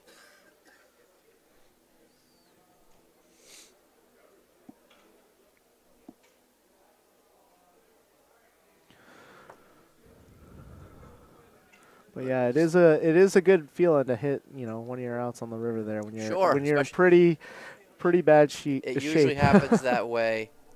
It usually happens that way when you get up and put your jacket on, I find. Yeah. That's the move, right? You got to pick up your bag and say good game to Him and everyone. Haw, So, say, yeah. oh, thanks. You know. That's the move. Good playing with you. Bink. There's my 2-pair. Although he had the spades there too. So. Yeah, At the yeah. end. I mean that was the best turn card that doesn't like greatly improve. That doesn't beat Uncle. Win 'em. That's Yeah, like doesn't that's a beat 'em. great Yeah. turn card for him. Yeah. So. MKT, yes, I do have those. I just went over them, but I'll go over them again for you. Robert Miller is sitting with 150. Fleaser, I believe, said it's got some work to do. Fleaser is down to 48K. Hey, Matty, how are you? And Andy Giottis is amongst the chip leaders. I think he's second in chips with 280,000. So this is a bit of a spew by Uncle. Just calling here. I think a hand like 5-9 suited, he's either got to fold or raise. You know, to pick up the dead money. This is just too. I'm surprised you yeah, don't. and I mean it's hard to blame him. You know, he just got he got sucked out on pretty bad. But like, you know, you got to keep your mind in it. You got to, you know, play your game. And Uncle's been playing aggressive up till this point. So, you know, I would have, you know, kept my foot on the gas if I elected to play that hand. So we have a lead out by Manny, which I think is perfectly reasonable. He flopped an open ender. He's not going anywhere. He's not. And Uncle with folding. middle pair calls. It's not the worst decision. I definitely wouldn't have folded there. Bing. Oh, he gets there. Bing. Bing. So yeah. So. What do you think? What's your thought on a bet out here, or you check it to him? So the way Uncle's been playing, right? I would check here. Yeah, I would absolutely check here because, you know, Uncle's been committing himself to pots, and you know, I mean, Manny. I see a lot of people worry about like, you know, like, oh, there's 2 hearts out there. I mean, he's got a heart in his hand, so that's you know, if Uncle happens to have 2 hearts in his hand, I mean, you can feel pretty comfortable. You're less than 20% to hit the heart flush on the river, right. So I would have checked. You know, Uncle might check back. That's why I asked. I would have checked there too. You check back, doesn't do damage, and heart hits. Yeah, you're still putting it in. Yeah. I mean, the only thing that can call him on that board is, you know, nut flush draw a queen. Yeah. Which. Yeah, it's there's really not much that worse that can call you if you lead out there versus you know, you take away all of Uncle's bluffs. He has no ability to bluff there. Yep. Because of the lead out. But hey, took down the pot. Manny's 2 pots in a row. He's back up to 73,000. So he's not a ton of chips, but he's out of the danger zone for now anyway. Yeah, he's Tony scooping. Smith, let me get yeah, for sure. You know, he's been patient. I will get you an Anthony Smith update. That is not one that they wrote down for me, so I will see if I can get that for you. Who got up? Someone got up. The young lady got up. She just like, screw you guys. Jennifer got up. I have all these blue chips. I'm leaving. You know, the 7 seed. Who is that again? What's her name? Debbie. Debbie. Yeah. You know, a lot of people don't notice this, but I mean, she's been stumping the whole time. Stumping meaning she's playing a short stack, and you know, it's kind of one of the worst feelings to be card dead with a short stack, and she's really riding it out, which I think is commendable. You know, she's really not getting cards. She's being patient. It sucks, but you know, sometimes that's the way it flies. She hasn't really had many opportunities, like people folding around to her when she's on the button and being able to shove any two. Not a lot of steal opportunities for her. So we have Uncle bump it up with ace queen. We have a flat call by Brian with pocket 9s. And we have Brian calls that's a reasonable call with a, you know, 3-4 Look suited. at this. So Uncle is going broke here. Uncle's going broke. There's no. Yeah, he checks. He checks because he thinks he has the nuts, which is understandable. On that flop, I would absolutely think I have the nuts. And this is like I love the fact that Bryant led here, because he's gonna get values from all aces. Like you flop a top pair, there you're always seeing one more street at least, and I absolutely love the bet out here and the not slow playing, and Uncle's slow playing right now. Of course, he thinks he's got. Yeah, He he thinks he's got the nuts. Like, what would be a sick card is if an ace or a queen came. Of course. That would be absolutely gross. It's a little bit reminiscent of. Yeah, it's a shove and a call, like easy. That's and that is definitely I can't blame Uncle for that one. That's a big cooler right there. That's a big cooler. That's gonna be it. Yeah. He. It's like the threes versus twos, Josephine in this World Series. I mean, I'm not saying set over set, but it's a cooler for sure. Yeah. I mean, if you want to get into that, I think. What do you think Josephine could have got away from it? Yeah. The way Veo had been playing, he was basically just folding his way to up the ladder, and on the flop when Win leads out, and it's like deuce 3 king, Win leads out. What's his name? Josephine. Josephine calls the bet, and then Vio, who is a good player, who's a very talented player, also calls the bet. So if I'm Josephine, right, and I'm slow playing, I'm gonna get my chips in, and this is gonna be awesome, right? If I see Veo just flat call there, it's gotta set something. That speaks volumes to me, because if you have like king 3 deuce, if you have like a hand like king queen, king jack, if you have any sort of king, you are check raising there 100% of the time with a bet and a call, because your hand is I mean, it's probably the best hand. It's extremely strong. But the fact that he did not check raise there would send, huge warning lights through my head of, like, what is he calling with? Because it was a really dry board. I mean, is he calling with 4-5? Good point. Deliri YC, FYI, Mr. Smith is out. I'm not sure how, so I'll get back to you. Shoe 2727 says it's an easy fold. Now, that's Mr. Schumann out in Vegas. We can sit here and say that it's an easy fold and that he should have folded, but I've never finished top 3 at the main event, so I don't know what it's like to be there. I mean, sets are hard to fold to begin with, let alone you're 3-handed. So I mean, you really can't blame him for doing that. I mean, the warning signs, like in retrospect, were definitely there, but and afterwards, I think I think I saw him say it ran through his mind that he might have a set of threes there. He said, "Oh, you really have a set of threes." But I think there was a hand earlier in the night though that he did. I don't remember it, but I remember Joseph commenting about it, that he only flatted or something. I don't remember. He didn't. He was saying to Vio that, and this was kind of janky reasoning. He was saying Vio folded threes like the night before. Oh, that's what it was. Yeah, but it was like it's like 9-handed. It's like 9-handed, and yes, there are many more spots where you will fold pocket threes. 9-handed versus 3-handed. So you can't really. I was like, that explanation. I mean, you're under the lights in the World Series with three left. You're not folding a set. What I think was really sick though is if Josephine, can kind of sniff it out, because the turn went check and it was deuce 3-4 board now, right? If Josephine can sniff it out and say, I don't, what is I don't really know what Vio's calling with. I can't figure it out. And he checks the turn. The river is a 6. So now the board's 2, 3, 4, 6 king. And, Vio's sick to his stomach with his set. Win's probably done with the hand anyways.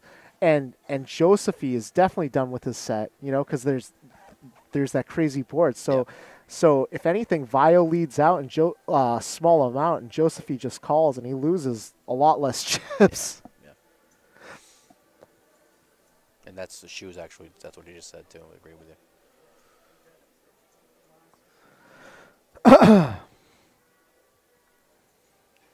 Well, we had a cough button. We don't have a cough button. Yeah, sorry. That's okay. We'll have Andy. Andy, did you hear that? We need to get a cough button for next year. Because I'm not reaching up and turning the thing all the way down. Also, a hand like King, Queen, or Ace, Queen. I see this in the chat from May check call, because 401. Antonio says every so often it's hard to make a pair. Well, yeah. I mean, here's the thing. If you're three-handed and you have King, Queen, or Ace, King, Already you're mentioned it. most Check raise likely the flop. raising Yeah. the pre-flop. So, Win opens, Josephine flats, and if you wake up with King, Queen, King, Queen offsuit specifically, I think you could justify flatting. But if you wake up with a hand like Ace, King, you're always putting in a raise, like always.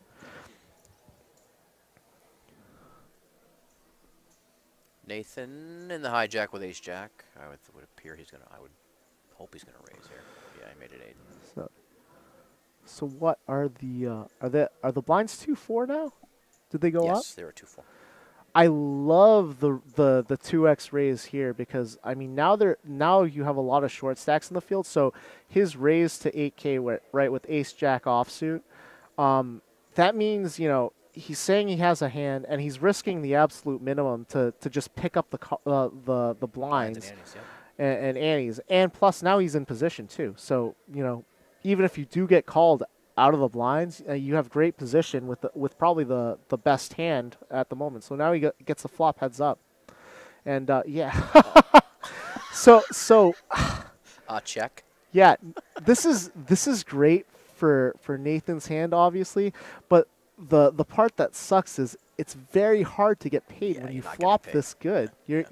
I mean, he could bet out 4K here, and Nathan happens to be holding. Or Brian happens to be holding a hand that he can't, he can't continue with. Right. But yeah, and we can say Brian's call too pre-flop is kind of loose. I don't know if you can call a hand like 6-7 off pre. Min raise to a min raise. He was in the blind. Yeah, to a min raise. I mean, you should be defending your big blind a good amount, but with yeah, it's tough. I mean, I guess that board, he bricked completely, but just because it's a min raise doesn't mean you should call. I mean, you save yourself a blind, by not calling. So he is the chip leader. Actually, I just noticed that with that big pot he got in with. Oh yeah, Uncle, he's the chip leader. He's far away the chip leader. Uncle just did the sideways. Here you go, like. I just made a sweeping motion with my hands to the guy because they were sitting next to each other. So we're at 2-4K. So I mean, we're gonna see if people wake up with so Deb is pretty short. So again, riding that short stack, very tough to do. She's been doing that pretty much all morning. Yeah, she's done a good job of it, but you can't wait a whole lot longer here. So because I mean you're gonna get down to where. Oh man! So it folds to her on the button. I want to see how bad her cards. So with a face card there, I would almost elect to I would elect to shove if she's got like yeah, because the Jack 4, like you only have 2 people to beat and you collect so much dead money. You're not getting. She would have gotten through. She had Jack 4 and 6. Yeah, I mean, and the other thing too is, let's say Jennifer decides like I want to gamble with the 6-7. I mean, you have the best hand, Queen Deuce. You have Queen High.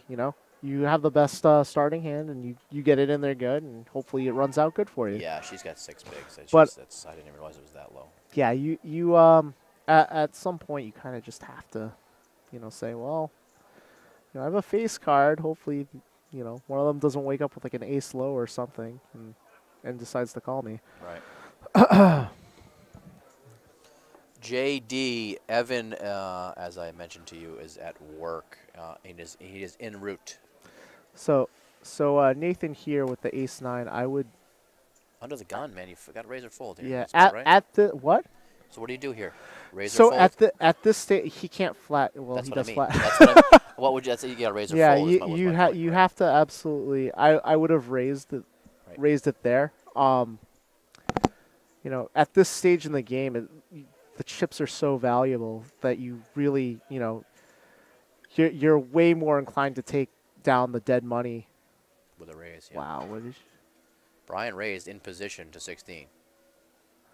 with ace? See, that's and that's what happens with ace. So if he opens with ace 9, right? The ace 6 Ace 6 probably folds. folds. Exactly. Yeah, folds all day. He got 2 calls. He got 2 callers though. That's yeah.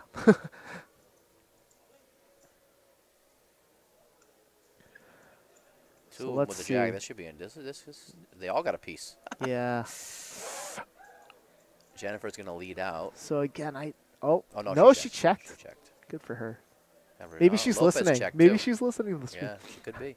So I like the 2 checks by these players, right? Because Brian is needs the continuation bet here in position, and now she can make the decision of, I have a pair, I think I'm good here, or maybe she thinks Brian has a queen and can fold. The decision is up to her now. So. She bid out 24. She check raised. Did she check? No. Okay, Brian they bet, and then there were 2 calls. both had it. So Brian is done with the hand unless he gets really lucky here. And he. Jesus. Oh, it's so funny being an observant to this.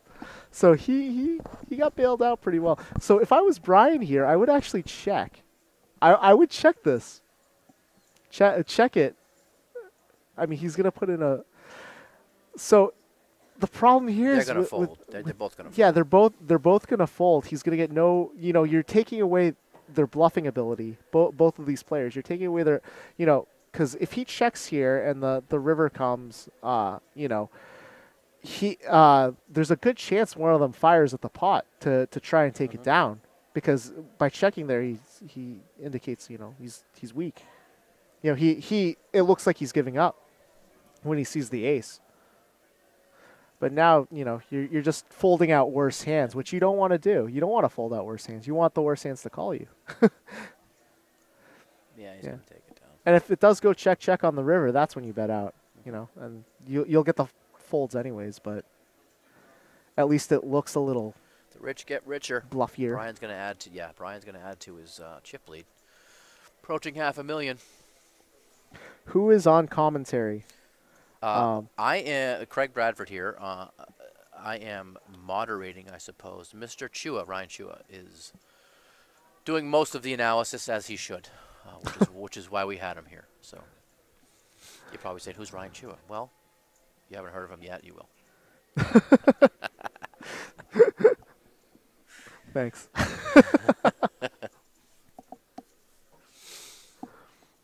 I can't. Debbie's got to do something here.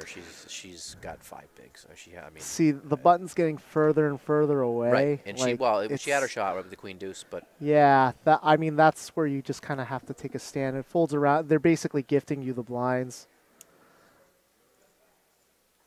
So let's see what she wakes up with here. She's thinking about it. You gotta go 9, 10. I mean, anything. I mean, queen. Yeah, you can. I mean, I can see folding queen 4 in that seat because there's There's five. There's she had Jack 7 suited. That was, but agreed. It's Jack 7 suited, but. So she blasts. So I like the the button open. What does she open with? Oh, she showed again. I hope she showed junk cards. We don't Did know. she show junk? I don't know. We didn't. Tens. She showed every hand. Boo. Yeah. She's shown mostly strong. She did show that one bluff to Manny. She showed the 5 high like a boss. Yeah. I think 5 high like a boss is better than 9 high like a boss. Yeah. Listen, hey, Jay Dizzle, go back to playing with the blue hairs down there in freaking Miami or whatever the hell you are. He is the lead analyst, dumbass. You jackass. I am the color guy. Calling people like you jackass.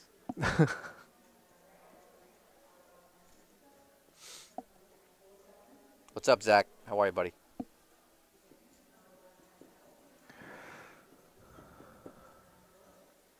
Come on, Deb. Get it in there. Let's go.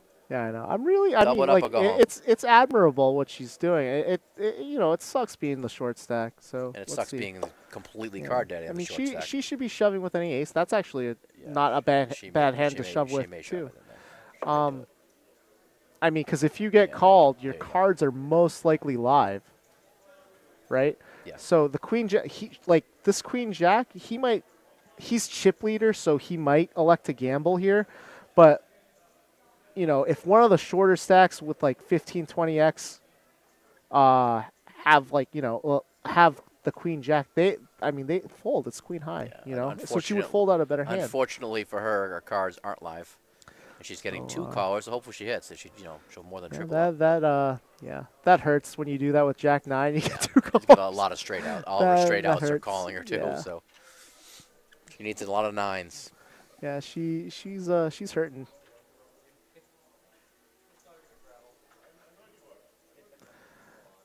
So at this stage in the tournament, I imagine this gets checked down. Well, I guess we'll find out. Yeah, they should be checking it down to get out the player. They did.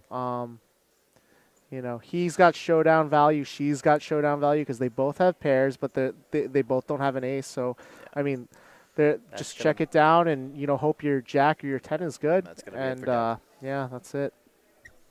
That's all she wrote. Deb Carafa, nice job. Yeah. Nice job. Yeah, but if he doesn't have those chips, he never calls with queen jack. Yeah. That's just happened to be the perfect storm. Maybe the king 10, the king 10 call. Nah, I don't think the king 10 would even call either. Grumpy Cat. Yes, I did say jackass in a live stream. Is Tony Smith still out there hooping? And that's not going to be the last time I say jackass. Or it's not going to be the last time I say another word that may not be appropriate. We got another, what time is it? Oh, only got another 7 hours of this. Time flies. Tony Smith is out. Oh, is he? Out. Yeah. That's a shame. I wanted to see him at the table. Tony got out. He's another legend. Don't know how he got out, but he's out. We need some legends up here. I want to see Fleaser get moved here. I really do. Well, I'll tell you what. You don't play with him, but I'm sure our South Coast folks listening, Mr. Lopez, the guy's a legend on the South Coast. He wins every season on the South Coast. He's a legend, no doubt. That's cool. I kind of like it's a perfect area, So when you come to something like this, you might run into players that you don't recognize, and you have to test yourself. I think that's kind of cool. I only know the North Shore players. Ooh. So he calls, and then. Oh yeah, he's king all day.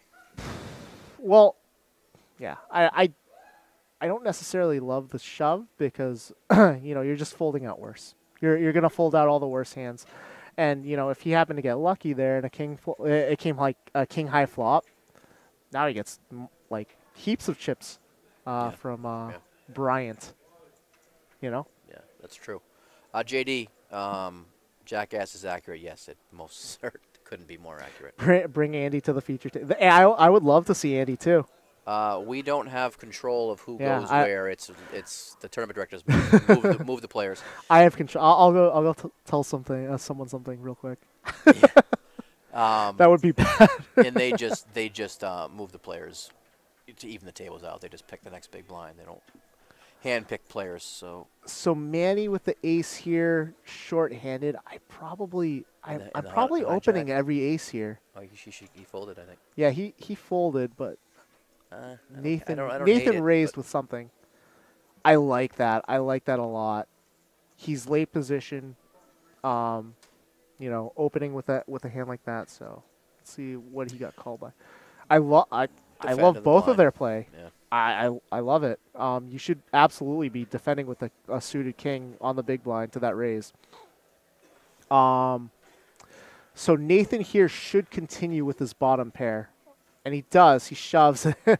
So I don't like the shove because a 10 like if he leads out 10K here, it's the same thing, right? He takes it down anyways. A lot less risk, obviously. And there's a lot less risk. And then it leaves him open to bluffs. I mean, that's the other counterpart to that is if Brian decides to get tricky with his big stack and check raise him, then it puts him in a tough spot. Which maybe he knew that and that's why he shoved. He wanted to take down the pot. But you're taking away all the play. Yeah. If he happens to have like 10 jack, he's gonna get called. And the other thing too is you have to think of what's in players' calling ranges, and nines and tens are in a lot of combo hands that call you, like ace nine, nine ten, 10 jack, king 10. It's in a lot of calling ranges to an open, so it's it's easy to get called by better there. This should be interesting. I don't know what Nathan did in the hijack here. Looks like he raised and. So, yeah. So. Oh, he Jen's just got called. He just called. So I don't like the call and the fold with the ace three. I would have preferred the open. I mean, he's obviously getting 4-bet, but yeah, it's you just lost the big blind. Wow. Wow, Jen flops Wow. good. Did she get lucky there, huh? She flops good, and this is I was gonna say this is a board that he absolutely has to continue on, and I actually like this bet from Jen, even though it's a little big, but I like the bet from Jen because when he checks there, this leaves Jen open to, so all her bluffs are there, right? She happens to have a 10, which is the best hand, but he folds. Did she just show the king? Awesome. Oh, that's so cool.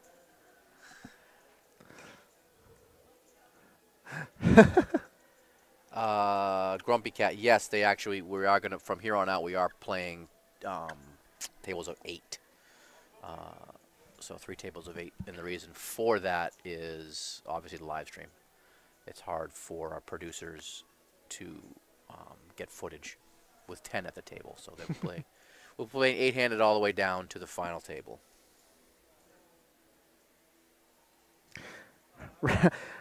Jerry One Bo says that's Jerry Beausoleil. Oh, okay, Jerry Beausoleil says Radenas is the table chief. He is the best player right now. So based on play from what we've seen so far, and this is I'm gonna be a little biased here because he's the chip leader, but I think Brian's actually played the best. Yeah. Out of who we witnessed. Nathan's played good, but I'd like to see him not play as passive as he is. He needs to open up a little more. Manny, same way. Manny, like I said, Manny plays with me, so I know his game, and he's kind of strapped, I guess, because he got low early. But yeah, I'd like to see him pick it up, or, like you said, pick up the aggression a little bit and pick off the blinds in the spots because it's big money. So this flop, because this was a limped pot, this is actually a great pot to open, either in the small or the big blind, because that is not an action flop. Yeah. What is he calling with under the gun there? He's not. I mean, what sevens are calling, like 6-7 suited maybe, but they both check it to him, and he leads out, and he'll take it down. Unless Manny. One would think, unless he's going to get squirrely with a check raise. Oh, come on, Manny. Do it. Heart of a lion. He might. Heart of a lion. Oh, he's leading back. He's give him credit. He's thinking about it because he's not thinking he's going to call here. He's not thinking that at all. Yeah, he did. Check and now he's going to. That's heart of a lion. Yeah. Heart of a lion right there. That's great. I love that play. If you're afraid to die, you're not going to live through a poker tournament. And that's, you have to do things like that. Every chip is so valuable here. We have under 30 people left. Every chip that you pick up, blinds, antes are, critical to your success.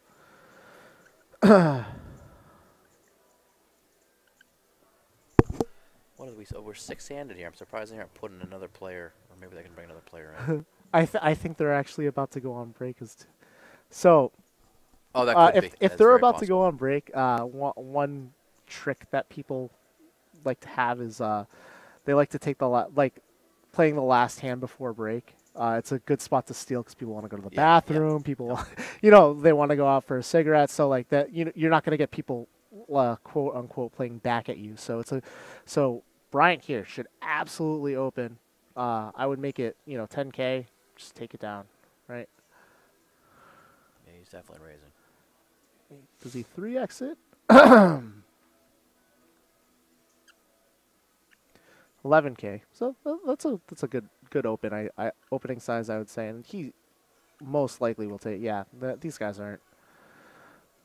Yeah, Oh. Bryant's another one that plays with me, and he finishes consistently. I think I've played with him a couple times actually. Yeah, he finishes yeah, consistently. it's up pretty there. solid. He's a pretty solid player. Let's see. So definitely not, and Definitely not. he picks up the pot. See, it doesn't even matter what Bryant was holding here.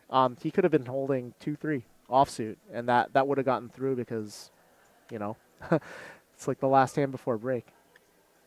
Maybe. I don't know. I guess not. Man, he's still the short stack. He's been the short stack for a while. He's got to make a decision here at some point.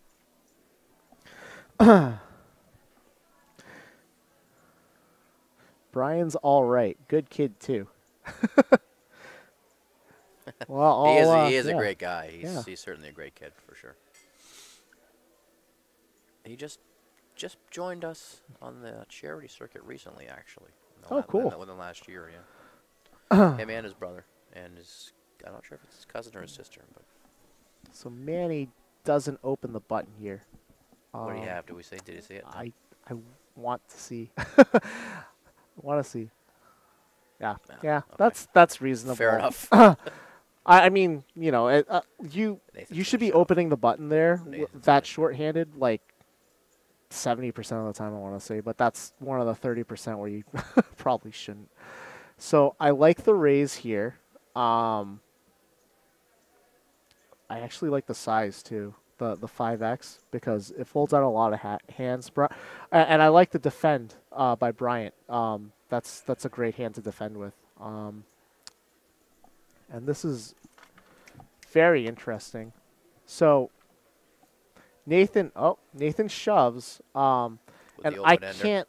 No, with the 4, with the bottom pair, Oh, Nathan, and he's I got apologize. he's got the nut flush draw apologize, too. Nathan, yeah. So I do love the shove there because it's, you know, he's getting good equity, and if he happens to have a hand like 8-9 and he calls, I mean, he's got the ace of clubs. You know, he's got outs. He's got a lot of outs actually.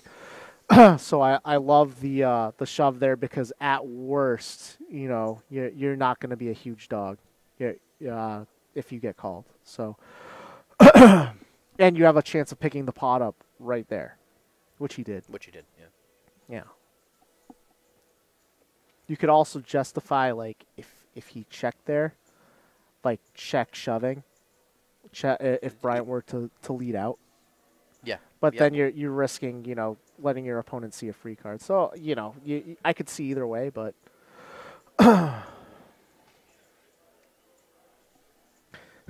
Big Poppy looks cramped up, and that's good that nobody has made him feel comfortable. Yeah, when you get moved and you get the middle seats, people kind of tend to spread out a little bit. So you kind of are the one that's great. It's funny they have it because they can spread out, and they're only playing six-handed. Yeah. So Brian here has sixes, and I don't like that. He's got the big stack at the table. I think he should be opening there. Yahoo! And Yahtzee. wow, Manny's got a monster. So he's definitely gotta raise it up here. Definitely. I think, I don't think he shoves, 12K. though. Yeah, 15. Well, he makes it 15. So I mean, that's fine. 12K also does the same thing, right? Because the sixes are gonna call. Yeah. They're always calling there, but the 12K also calls too. But I mean, it's good in a way because he's building a bigger pot already with the best hand. Mm-hmm. But the 12K is a little more polarizing. You know, it doesn't. So Brian checks here. Manny has to continuation bet on this flop because he can get called by a lot worse. He can get called by a jack. He can get called by 2 hearts. I think he went all in. Or he went all in. Yeah. Wow. So yeah, I mean, did he call? The sixes. The snap call? Wow. So. He just didn't believe he had a jack, and he didn't. I mean, yeah. So. Yeah. I don't know what to say. So, I mean, calling with sixes here. Tough. Yeah. I mean, Manny didn't He's have got the chips. That's, yeah, that's where Manny he's didn't thinking have too, a lot, you know. but you know, it's still it's marginal at best, I think. Someone in chat said why. I mean, maybe you know, people do get chip drunk, right? He's got a ton of chips. He feels like he can splash around. I've certainly been an offender of it. A lot. You know, if I get an early chip laid, you know, I can definitely punt it off. Right? It's one of the leaks in my game. So I mean, like, that is something that that happens, and I think that's what it was there. He got a little too like chip drunk and said, hey, let's get it in. It's only 50K. Well, but Manny I mean, appreciates it with a double up. oh, Manny loves it. Yeah. Spearmint 55. Yes, that is correct. And getting snap called there isn't the best feeling either, because I mean, like, you see the 2 hearts out there, and you're like, okay, I guess I'm a coin flip now, because I'm getting snap called by 2 hearts, right? But you know, he's obviously relieved to see he had 6s without the 6 of hearts, you know.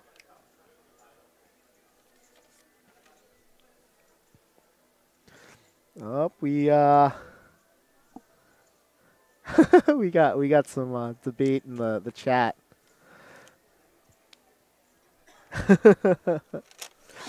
Just got for you Rhode Island fans, I just got word from our blogger Slade Edmonds has knocked out his 5th player of the tournament and is now over $500,000 in chips. So he's running God mode. You know, I actually talked to Slade last night, and he last night at dinner, and he was pretty confident in his play. He seems to be doing it. So.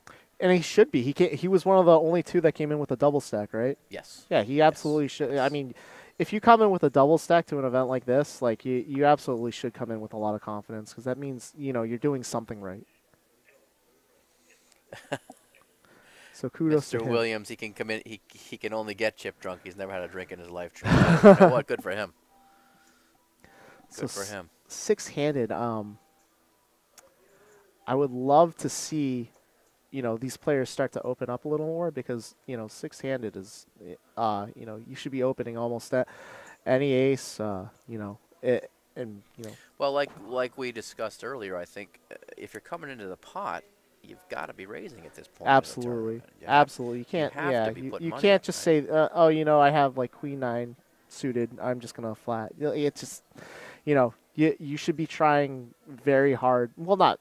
And by very hard, I mean, you know, raising a lot with, and not a lot of chips, but like raising a high percentage of pre-flop, you know, to pick up the blinds, because they're so valuable right now. And I know that's like the 50th time I've said that, but it really is true. I mean, what are we at for blind? 3-6, so you're talking 15 or 19K in the pot before we even, you know, I mean, it's. And I like the fact, so Nathan opened there with 10-7 offsuit, and I like that. I mean, you know, it's reasonable. And then Jennifer just happened to wake up with jacks and shoved, which is, I wouldn't have shoved. I might have made it a little bigger, you know, made him, you know, think that he could call, and, you know, maybe flops 10 high, and, you know, he loses his chips.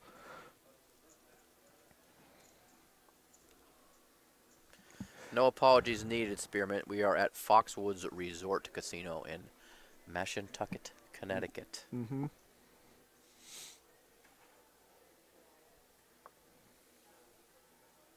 He said it was reasonable, Jerry. It is absolutely, 6-handed, it's absolutely reasonable to open with 10-7 at this stage in the game. On the button, too, I think he was. You know, no, he was a few off. Was he? Like, I thought it was button.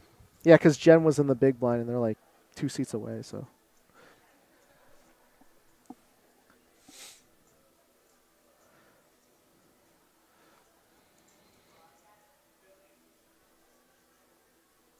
I mean, like, I understand the shove, you know, if he's doing it with a hand like, you know, ace jack, ace queen, ace king, you know, I understand, you know, like, you know, she's making the decision, like, if you have a hand like that, let's get it in now.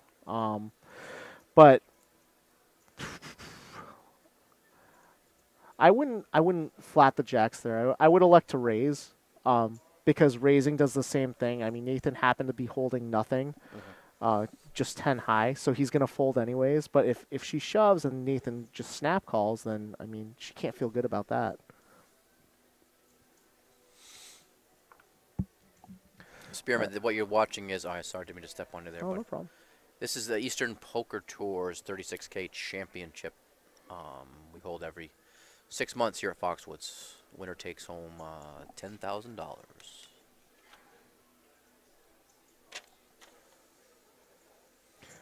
This flop gets checked around, and Nathan bets 10K. Is that right?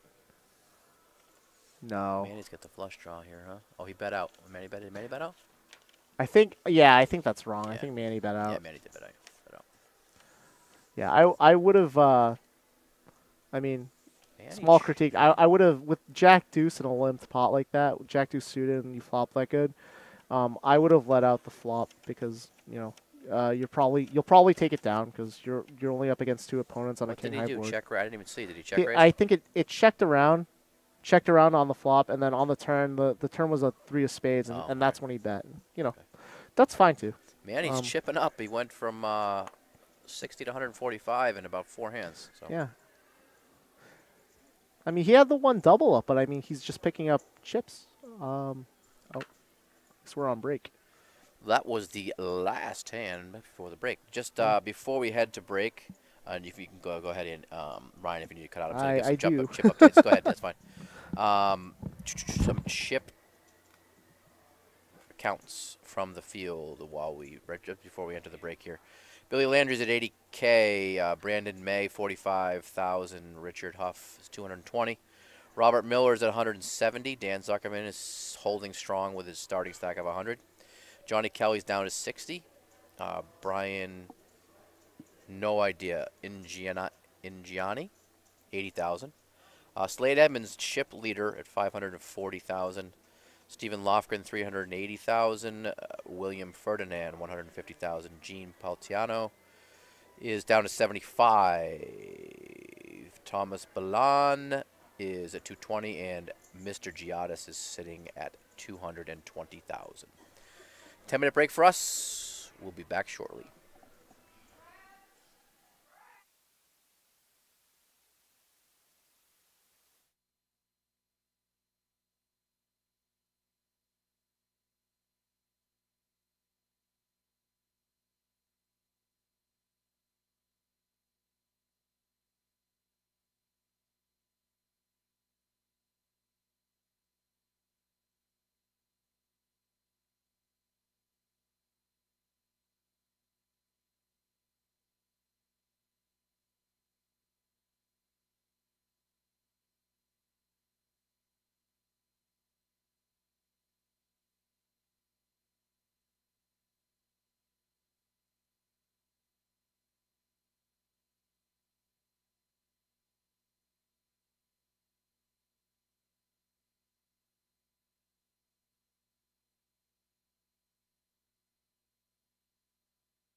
All right, we are back after a short break. Hey, look at that. We got a scroll going now. Look at that. Yeah, Our names are in lights. And the looks like he's scrolling the ticker now too about who finished where. So if we didn't get to that information, you should see it in front of you. Back from break, we are down to 17 players in the field left. 17 players. So there's some chat here. They're discussing drinking while playing. What's your stance on that? Well, I am not a big drinker anyway, but my stance on that is it depends on what you're playing, right? I mean, if you're playing a home game, or if you're playing a serious or $100 tournament, you're here to have fun, right? You can have a few pops and you know, but it's not relaxed to some people. But I mean, if you're gonna get blind drunk, you probably don't want to play in a 5K event. You know what I mean? Yeah. So I don't, it's okay, and well, I mean, drinking while we're playing here at Eastern Poker Tour we encourage because that's, absolutely, yeah, that's what it's about, right? You gotta go out and patronize the bars and have a few drinks with your friends. So, but as far as poker wise, I think it's probably not the smartest idea to have 16 Jack Daniels and then play a 10K event. So it's a good story to tell, though. It's true. That's That's how you get the heart of a lion. Jerry, right? I do know your drunk. game, and yeah, exactly.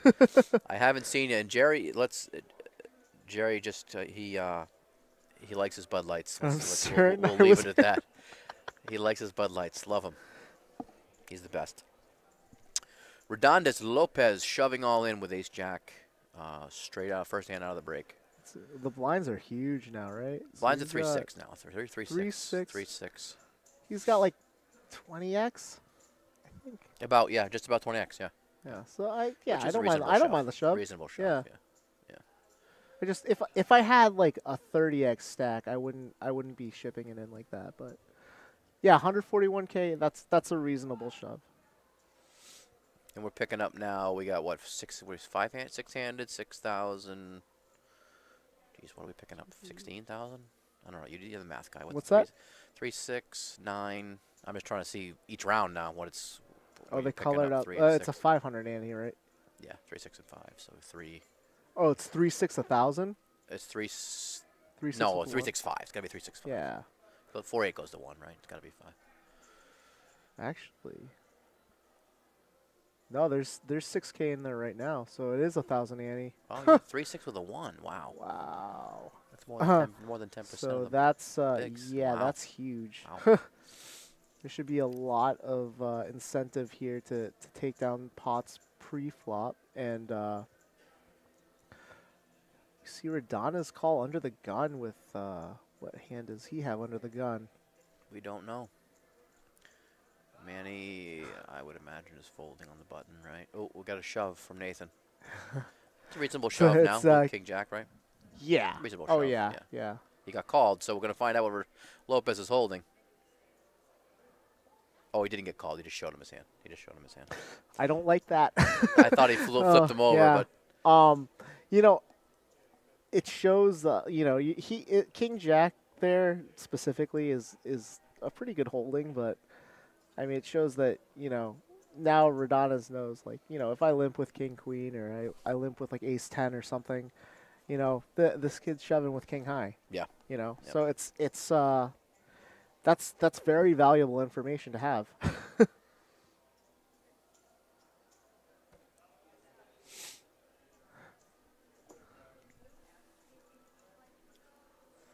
I would expect, I would hope anyway that the aggression picks up here. Like you said, it's 10K we see around. Brian here's got the red chips. Those are 25K chips. Yeah.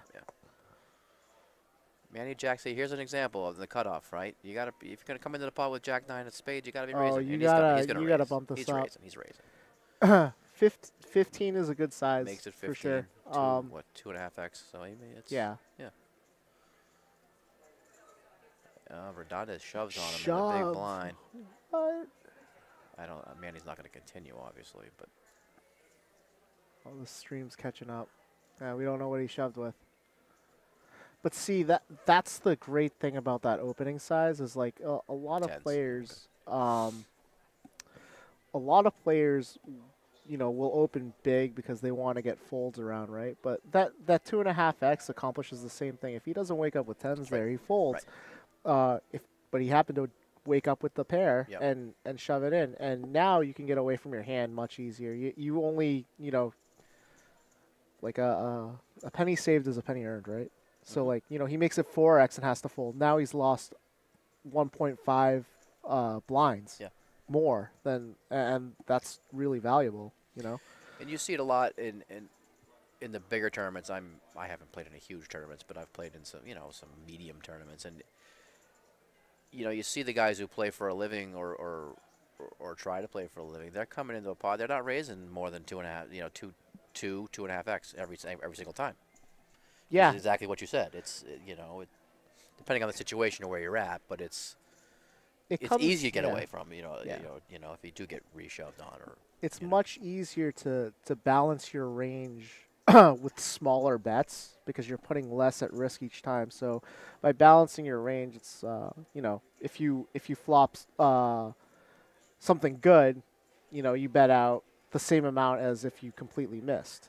That's what that's, you know, kind of the dumbed down version of balancing your range. But you know, that's why you see a lot of guys, myself included, I'll bet small, you know, with aces, with, you know, with my 7-8, with, you know, just because, you know, if I'm betting the same amount with aces that I am with 7-8, you know, player can't put me on a hand. It's true. Pre-flop at least, you know. It's an interesting situation here. Nathan shipped it. Oh, wow. And Brian's got pocket eights here. Oh, the legend's coming. Fleaser! Yes. All right, well anyway, let's get to this hand first before we talk about him. So, Nathan went all in. Bryant, that's a tough spot. Yeah. That is a tough What's he got left? spot. What's he got left for stack? He's got 136,000. Yeah, he folded. He folded. You know, you can justify that fold. Yeah. You know, you have people behind you. It is risky. You know, Nathan has shown, you know, he's willing to get it in with his Broadway cards. So at best, you know, you figure Brian's thinking, you know, he's at least got 2 overs, and you know his 8s are just 50-50, which, you know, you don't want to, you know, coin flip for a tournament this big if you don't have to. So I like the fold. We are bringing a couple of new players to the table. Another North Shore legend in Fleaser Doza. I think you got. I don't think he filled out much of a bio. He doesn't need to. This guy is a legend. Fleaser Doza. I've played with him a ton. In North Shore EPT, and he's just he's one of the nicest guys, and he's also you know, if I can say quite frankly, I think he's one of the better players left in the field. So the fact that he made it down this far, I think he has a good chance to take it. And you know, he plays a lot for EPT. You know, he's won monthlies. He's won. Yeah. I don't think he's won this though. He has not. So you know, if he does happen to win, you know, that's kind of a monkey off his back a little bit, because I know he's made day 2 before, right? I believe he has. Yeah. He's made day 2. Oh yeah, he's been here before. Yes. Yeah. 2 or 3 times, I think. So yeah. So I mean, he's a really consistent player, and you know, I don't want to sound biased or anything, but he runs like a god. I don't think I've ever seen him run bad. Let's see. His favorite food is fish. I don't know if he's talking about like fish at the table, like poker fish, you know? Like maybe that's like there's like a double meaning there. He's been playing for 6 to 7 years. Man, he gets an F for filling this thing out too. This is terrible. That's what I said. I told you. I know he's a chess player. I think he's a chess player. You mentioned that. I think he's Does he have what was hobby? I think he's a chess player. See old file. See, he's been here before. See old file. See old file. Oh, no, Fleaser. Yeah, okay. That's not how it works. We don't go back to old files. You lazy. I don't think lazy. these are kept in a filing cabinet afterward. No, I'm not gonna lie to you. These go right in the circular file. We don't keep. Oh, we got another new player too. Yeah, Joe Tallow.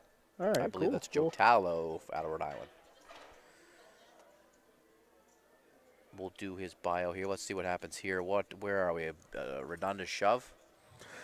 Yeah, I don't think there's any way Brian can call here. I mean, King 9 is kind of pretty, but like, you know, really you're beating exactly. Did he? Oh, he shoved on the button.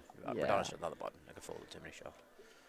I think Brian is the big blind, and I mean, like, I gotta give him credit here for thinking about this because you know, Redonis has shown he's a decent player, so he knows that he should be opening the button. He should be raising on the button, and he is. Queen Jack is a perfectly reasonable hand to do that with.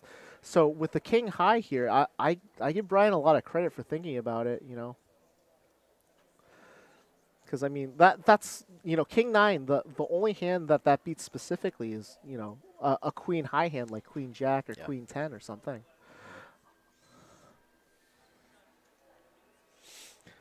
Oh, Brian raised after Lopez. Thank you. So, yeah, that's yeah. I would have elected to quote unquote see a flop. With the King 9 there, especially with the button limp. I mean, that's yeah. But hey, great play by Lopez. He picked up some extra chips by letting Brian raise and then just shoving. I mean, it certainly looks like he has he could have a monster there by taking that line. I mean, I personally wouldn't limp on the button with a monster because you know you only have two people behind and you're probably not getting raised too often by the small or the big blind. So now you have to go against two opponents as opposed to maybe 1 or 0 and just taking it down. But Kenny Tens, how many players started this tournament today? There was 38 people that started this tournament. Over the weekend, there was about 850 players from EPT that started this journey on Saturday morning, culminating into today's final 38. Normally there's 40, but we had 2 double stacks. So Fleaser actually, this is interesting. So King 5 of spades, Fleaser had King 5 of spades, and you could see he was thinking about opening, and that would have been perfectly reasonable, but I think he recognized that he has, he has Joe next to him with a really short stack, so, you know, you don't necessarily want to sit down your first hand and show people you're open raising with King 5 of spades. I mean, it's not. I don't mind it, but you know, a lot of people like to show good cards. Yeah. Anytime, Kenny. You are very welcome. Speaking of Joe, let's go run and do his bio real quick. Joe Tallow, he is in Rhode Island, plays out of Rhode Island. His nickname is Wheels. Occupation, poker player, haha. He has 3 boys. They all play. Favorite movie, Jaws. Gonna need a bigger boat. Jaws. It's a good movie. Is it because he's a shark? Is he the shark or is he? Yeah. See, there's a lot of people are. I know. We shouldn't read into this stuff.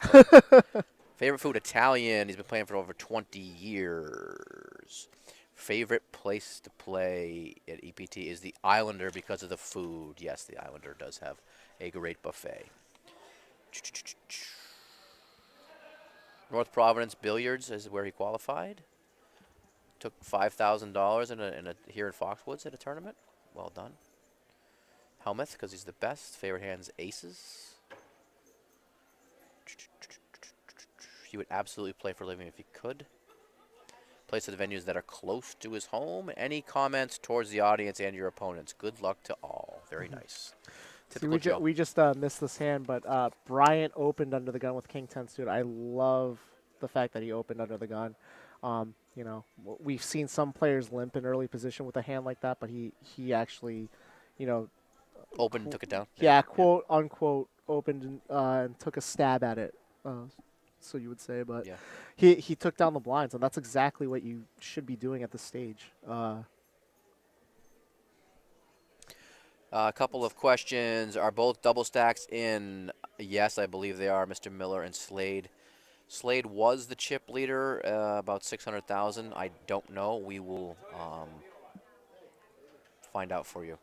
Actually, Wheels, Joe Tallow didn't qualify until last Monday of the season. Nice job, Joe. Getting the win and getting in. And boom, here you are at the feature table. Yeah. Well done. Sweet. Only takes one win to get yourself in, folks. Mm-hmm. One win, so get yourself out to one of our venues, either bar, poker, or charity, and get your win. And join us for season 27. Look at this. Oh, look what Brian has. Brian ding, ding, wakes, ding. Just wake In up the with hijack aces. position. So he should make this standard. I wouldn't make this too big. You wanna? And you make it look like he's stealing. I like that. What do you mean, Race? I like that a lot. Yes. He made it 12K, so we get a fold. And Bryant. What does he have? Give him something playable. Give him a little action. No, No. nothing. You might get a call out of the Rodon. Oh no, he was the big line. Okay. No. That sucks when yeah. you get aces. And Well, I mean, it's you know. yes and no, I suppose, right? So if I'm Brian now, I bet out 12K and I got folds around and I showed aces. That he should say in his mind mentally that is going to be my open size for all my hands. Yeah. So even like Consistency. ace 10, ace 9, because now it's all in these guys' minds. He min raised with aces. If he min raises now, his range is, like they have that one reference point of like, Yep. oh, he only not that he only min raises with aces, but he's willing to min raise with a premium holding. So he can now, Oh, right. Yeah, you see a lot of players, they'll get like a pocket sevens and they'll make it like 20K at this stage, right? Because they don't want to get drawn out on. I don't think that's that is the right play, because if you're always raising big with like your medium pairs and min raising with your big pairs, then it's easy to kind of put you on a hand. Yeah, agreed. Can you have Chris take one of these sheets and give me chip counts again? Marcus, just grab another one. Here you go.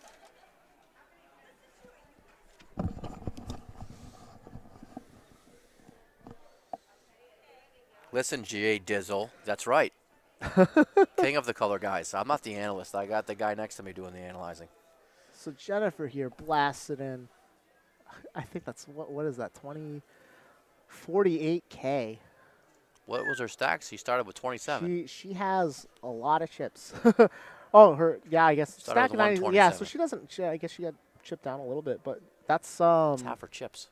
Yeah, I mean she's committing herself to the pot basically, Clearly. but again, I like the smaller opens because it's it leaves more. If you see an undesirable flop, maybe you can get away from the hand. Yeah.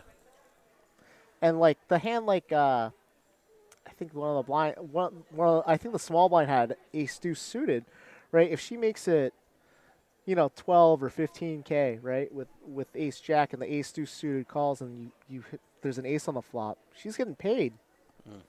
So you want worse hands calling you there. You want the ace deuce suited to call you there. Oh, especially with someone else holding an ace or a jack. Of Yeah, course. yeah, absolutely. So I mean, again, the blinds are super valuable. She took it down, so I mean, scooping is scooping, but kind of want to scoop a little more at this Yeah, point, for sure. with against a hand that's worse than yours.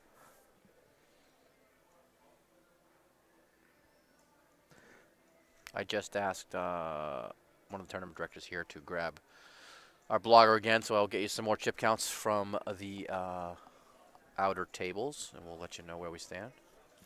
I know a couple people are interested in who's leading the field. It was Slade at one point. I don't know if he still is, but I'll let you know. Brian here with the king queen suited, so he's most certainly open. And again, this goes back to the aces hand that he showed down. He should be opening for 12K here, and not any more, not any less. Let's see what he does. Yep. And he does. That's Smart. great. Yeah. I like Brian. Yeah, no, he's been, I mean, it tells me that he knows what he's doing. Yeah, obviously, absolutely. You see, he only has king high, but I mean, you'll see people open more to kind of quote unquote protect their hands. So Yeah, he's gonna get a call from He- Nathan he- at least. Nathan might shove. Yeah, Nathan might shove in this spot. This is Whether a you bad. like it or not, but This is a bad spot to shove with queen high. It's a good spot to see a flop with. You're in position, you know, but it is also a tough spot because it's a min raise, right? So if he calls, he's pricing in the blinds Yeah, too. he So that re-raised. the hand most likely goes for. Oh, he raises. He re-raised, yeah. Wow. Which he's put half a stack in the middle, which is why I thought he'd shove. Yeah. Well, now it's going in, right? I understand the isolation is good. I don't think he's going to get a fold from king queen here. That's a little too strong. Yeah, no, he shoved. He reshoved. Yeah, and he and shoved, and and he Nathan's got gonna called. get the bad deuce. Yeah. Nathan's dominated in the hand.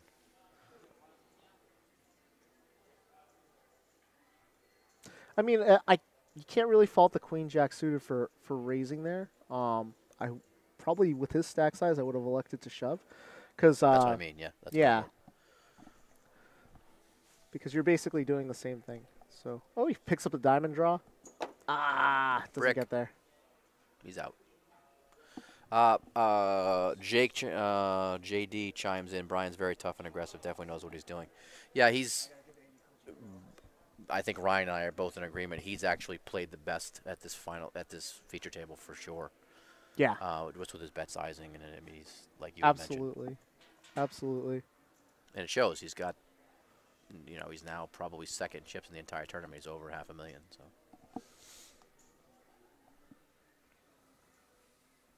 Yeah, he is in he's in great shape. He's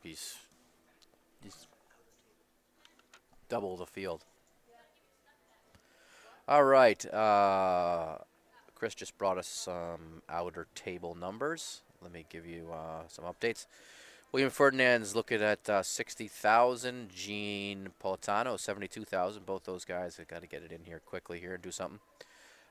Jennifer has she's at our feature table. She's got 200,000. Brian, as you just saw, has 500.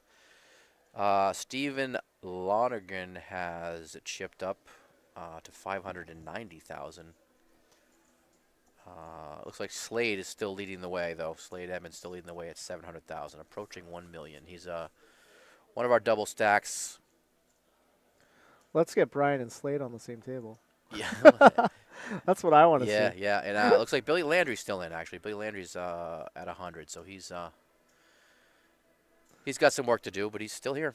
What are we, 7 or 8-handed here? Looks like we're 7-handed. I think we're 7-handed at So this point. Fleaser elects to flat. So what is Joe Fleaser shoves holding? in here. I think Fleaser's got a call. Well, yeah. I'm So- surprised he didn't notice what was going on and put his money in Yeah. and force Joe to the decision. Yeah, so Queen 7 of spades, right? That's a good holding. I would actually raise that out of the small blind. Well, but and it was folded to him, right? So yeah, if you're gonna wake up against a short stack to your right in small big blind small blind big blind situation, you wake up in the small blind, you have to kind of decide in your head, because the effective stack is so short. Right. Are you going to go all in or fold? Yeah, and That's it. folding is That's all there is. perfectly folding is Yeah. perfectly reasonable. Even though you're giving up your small blind equity, but like folding is perfectly reasonable in the small blind there, because there's a pretty high likelihood that the player you're either giving the player in the big blind a free flop, or you're giving them an opportunity to shove, and that's exactly what he did. And he handed to Joe. He had ace-3 offsuit. It's not the prettiest hand, but I mean he was at least cognizant of the fact of hey, I have ace high. It's probably the best hand right now. Yeah. So he bumped it up and took it down. Jennifer's open I for like a this. raise. I like this a lot. Again, so everyone's doing the min raise now. I love Well, it. like we said, they started to open up now too a little bit. Yeah. They're raising more hands. Joe opts to Joe calls. complete the blind. See if Brian squeezes here. Nope, he just calls it too. Brian ace-4. What's Joe holding in that small blind there? That would have actually been a great spot for Brian to squeeze. To shove, right? Squeeze. I wouldn't have necessarily shoved, because Jen still has chips. So the flop is 10-5-10. We don't know what Joe has. Yeah. And wow, she's gonna continue. Heart of a Lion. She's got to Three high. She's got the nut low. That's great. So on that flop, you know, I'm not really a fan of leading out, but with Joe's stack on the paired board, if he leads, he probably takes that pot down. Yeah, she showed it. Because there's no way she's calling with three high, even though it's only a small amount, and there's no way Brian's calling. You know. There's some updated. But by chip checking, counts. you pretty much give up. Yeah. Yeah.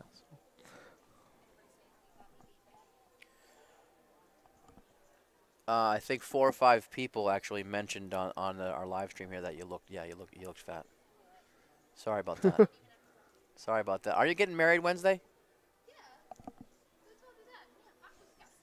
Well, no. I was playing downstairs. Oh yeah. Yeah, you dealt to me downstairs.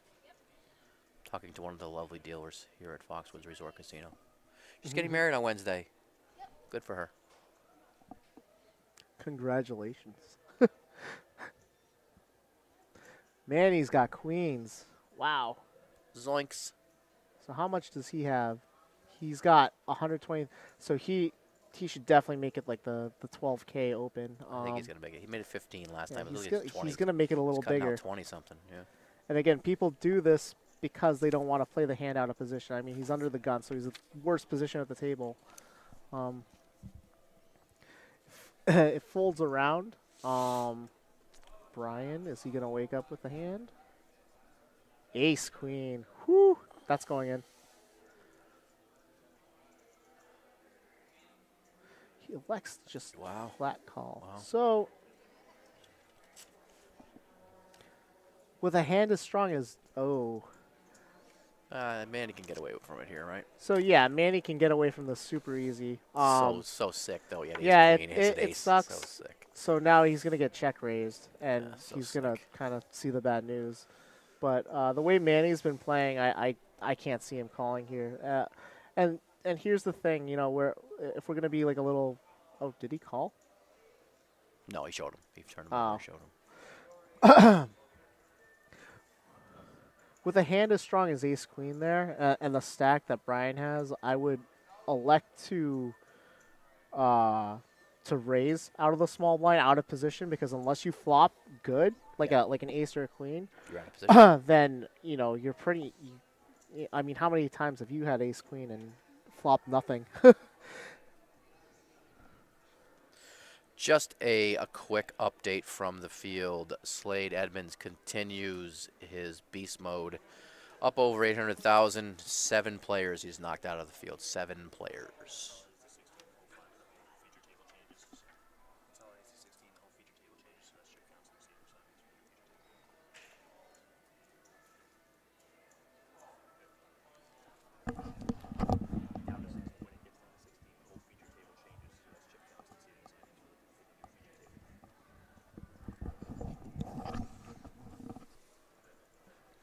Bryant here with ace jack offsuit. He should. I mean, he's been playing pretty solid, so he should bump it up here. Does he make it 12? Yeah, he makes it 12. JD, see, look, right, see? There you got a compliment. Look. What's that? JD's complimenting you, see? He was all worried, JD, wow. that he's not doing a good job. That's why we got him Thanks. here. I'm just going to sit here and, you know, be the color guy and plug CBS Scene tonight, 7 p.m., 120 Bounty event, Patriot Place. Come on down. So how much did he shove for? So Bryant's got a bit of a decision here. You know, when you have ace jack and you open up under the gun, and then this happens, the big blind shoves on you. It's yeah, he makes the call. It is a tough call though. It's not the easiest call in the world. Holding ace jack. Yeah, I mean you could very easily be dominated. He's happy seeing it. 50. He's happy to see a coin flip. Yeah, absolutely. Bink. Ooh, bad news. That might be it for Mr. Avila. I would have wished to see 3 spades flop with the 8 of spades. Yeah, of course. that would have been my flop for this hand.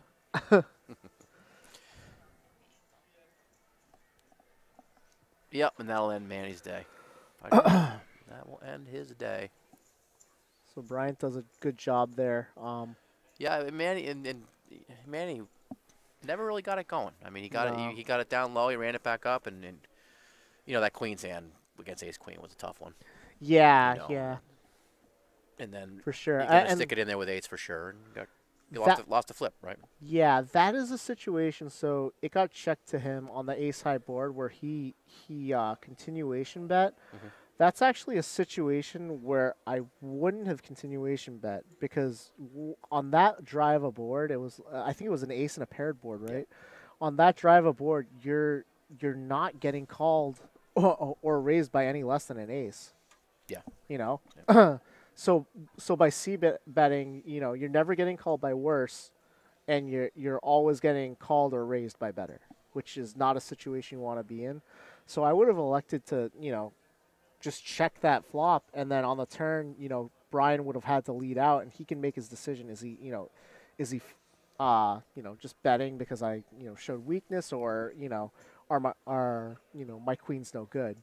You know, it leaves the decision up to you. Speaking of pocket eights, the Oh, legend Here he goes. +1. So what's he gonna do here? I promise you, 20. if this hand sees a flop, he's gonna flop a set, and I'm not even like he'll flop a set. I promise. She's gonna look him up on the button. Oh, he's flop a set. He's got 1-8 left. He'll do it. I'm very confident. Oh, he might get another. He's definitely getting another call here. Yeah, absolutely. And they're sharing cards.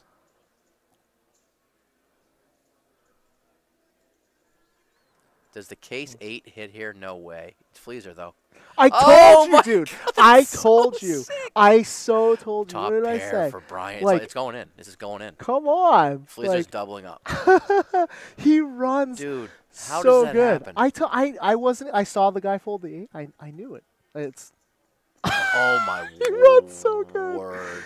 Check. So, I He's mean, going to bet. this- Brian's this- going all in. yeah. All the money's going in. That's it. this hand plays itself, right? Because How does he flop Brian a s- cannot fold a You- queen here. When he sat down, you said he runs like God. Case 8. Bank. Set. Oh, and you know what? I have And 3 queens. Bryant right now is thinking, how many chips can I get? Of course he is. How much can I get off Ugh. off Fleaser? Fleaser's getting all his chips. So yeah, so he's gonna lead out here, right? It's not. I don't think it's a good lead because if you get called, or you get raised, it's only by a better hand. So he. How does Fleaser? I told how does you, an man. 8 hit? I You told called you. it before we even saw the other 8 fold. Then you're like, doesn't matter. He's gonna hit an 8. It And doesn't in the matter. window, He runs like a Ding god. in the window. It's ridiculous. So Fleaser's just Hollywood Yeah, here. obviously. It's going in. He's a good player. He knows his hand is the best. It absolutely is. I mean, You know, he obviously doesn't necessarily know that Brian has 3 queens and is absolutely snap yeah. calling. Here it goes. Boom. Here's the snap call. Bryant has nothing Call. to think about. Yeah. No, he could call immediately. Yeah. Got the bad news. He's gonna flip over his queen. Oh, woe is me. He got the bad Yeah. news. So sick. He runs so good. Fleaser Fleaser sold his the soul. devil. Williams checks in. Yeah, he did something. Clean living. Unbelievable. Oh. See, I mean, like, I've played with him a lot. I see how he runs. So sick. I mean, I can't say I've seen him win every tournament, but I've never seen him run bad. I think he had 13 wins last season. It's crazy.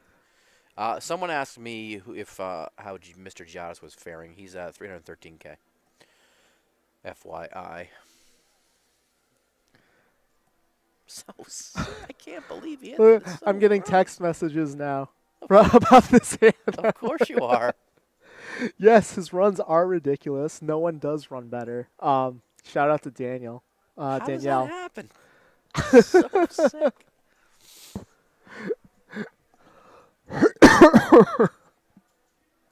it's even Andre, he funnier does that, play that it well. was the No, he definitely plays. He's good. He's a strong player. but yeah. he- Oh yeah, yeah. yeah, he runs like. I don't want you to know. take anything away from how he plays because he plays very well. I mean, he obviously extracted max value there. Yeah. Flopping a set, But like I said, I've seen him. I've seen it so Andre, many I've never seen him run bad in my life. Well, listen. Look, this To is have the talent, K-State. to have talent and run good. And good not Lord. not only did he flop, the other guy flopped top pair and turned trips. Like I know, gross. I know. Like one queen, he could have got away from. yeah, yeah, that's debatable, but still, I mean, like the extra queen is just icing on the cake. Clearly. And we got an easy. I don't think Brian even looked at his hand. I mean, Brian probably didn't even look at his hand. Just hoping his card's alive. Ace Jack versus. No, it was, so it was Joe that went all in. Yeah, Joe went all in, but Brian. I don't think Brian. He was in the small blind Jennifer for. called he didn't five. Dude, Jennifer's here to gamble. I love it. No, Jennifer didn't call. They're just Oh, fine. okay. I'm like, what? Yeah, Queen 4 is where we're at. Oh, he nine, he had nine, no chips. yeah. Oh, he flops a queen. Oh, there you go. Still a sweat. Still a sweat. There's a lot. Jack, ace. Nope. Oh, bricks it. Brick. Brian. Brian's gonna double up. Sit down. Sit back down. David Ortiz. Yeah, and I don't want to jinx it and build him up, but the chip differential here isn't very big. Yeah. He Yeah. takes that pot. I mean, he's up to what, like 3 or 4? No, he's up to 10 big blinds now. And oh no, I'm sorry. So he's up to 22K, but I mean, he gets lucky a couple there more he is. times. He's back in it. 32K, 4 bigs. Yeah. I mean, his shove is hurts a little bit more now. Yeah. You know. Yeah, absolutely. I mean, you can see Radana's 19 big blinds. He's got 159K. So a 37K or 32K ship isn't insignificant to a guy like Radana sitting on 160K or so.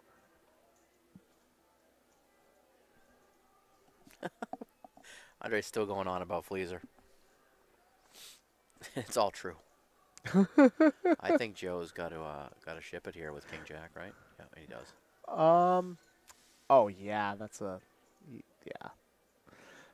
Playing short stack is easy because you you don't really have much to think about. That's one of the. I mean, it sucks, but it's at least you don't have much to think about. He's getting looked up in all kinds of spots. Yeah. Brian's not calling. You could make a case for calling there because it means he All would the chips, quadruple. yeah, I mean, like yeah. 4 or 5 is not a great hand, Right. but he's probably live. It's it's an interesting spot for sure. I obviously don't mind folding 5 high, but with 3 people in, look, I mean he flops. He flops at least a pair. Yeah. Jennifer takes the lead. Jen's got It's gonna the get 9. checked down. Yeah. It's gonna get checked down. No, she's gonna bet it. Is she gonna No, bet it? she's not. No, she's all right. All right. Yeah, she's all right. It'll get checked. 2 pair. Now she'll bet a little bit to No, try. she didn't Oh even no, bother. she's She not didn't even gonna. bother. Wow, she's friendly. And Joe Tallo's gonna be eliminated. I would have threw out like 6K to see if he just would look me up. Wheels out of the tournament. Good Yeah. run. Good run. Guy just qualified last Monday for. She's here to gamble. What's nothing 10, wrong with 10 that? high. I actually She is watched. here to I gamble. actually watched her play towards the end of the night on Saturday, and she went runner full house and picked up tons of chips, and she likes to play. Yeah, It's I money mean, in the middle. She likes to gamble. There's nothing wrong with that. it's a great if you can kind of like control it. It's a Yeah. great trait to have. To be able to get it in with no fear like she has. Because there are a lot of spots she's bet with no fear. She's called all ins with no fear. I mean, just her demeanor at the table. I mean, she's Right. completely nonchalant about what she's doing. I mean, she's not like. I think that elimination brings us down to 16 players, and they're going to redraw 2 tables of 8. Oh, I okay. think. They're changing out dealers too, but I'm pretty sure they're probably redrawing. Jen's a wild child. So, Jerry says she should have bet on that turn. Now, I mean, here's the thing. You have a player all in. We are really down to the wire here. You know, we're below 20 players. And I mean, very clearly she has the best hand. I mean, she's got it's a 9 high board and she's got a 9, and the other guy's checking it. You know, you kind of want to, if you can easily move up the ladder by just checking it down and not risking any more chips, then you know I think it's the smart move. Now, when she hits the 2 pair on the river, then she can kind of try and extract a little value for it. But wow, she can try and. We'll see, if you can hear that on the mics, we'll see that in 30 minutes. I don't know what happened, but there's a lot of commotion. Based on, I'm just gonna. I mean, I can't see, but based on the people who were screaming and yelling, I'm gonna guess that involves Mr. Giottis, but we'll find out. All right. That's a little teaser for you. A little teaser for you. The Jack 8, yes, full tilt. I was there. It was, I think it was runner 8s. Or runner 6s to counterfeit the other full house that was flopped, I believe. Yeah, it was pretty nasty. I like the debate in the chat. Let's keep it friendly.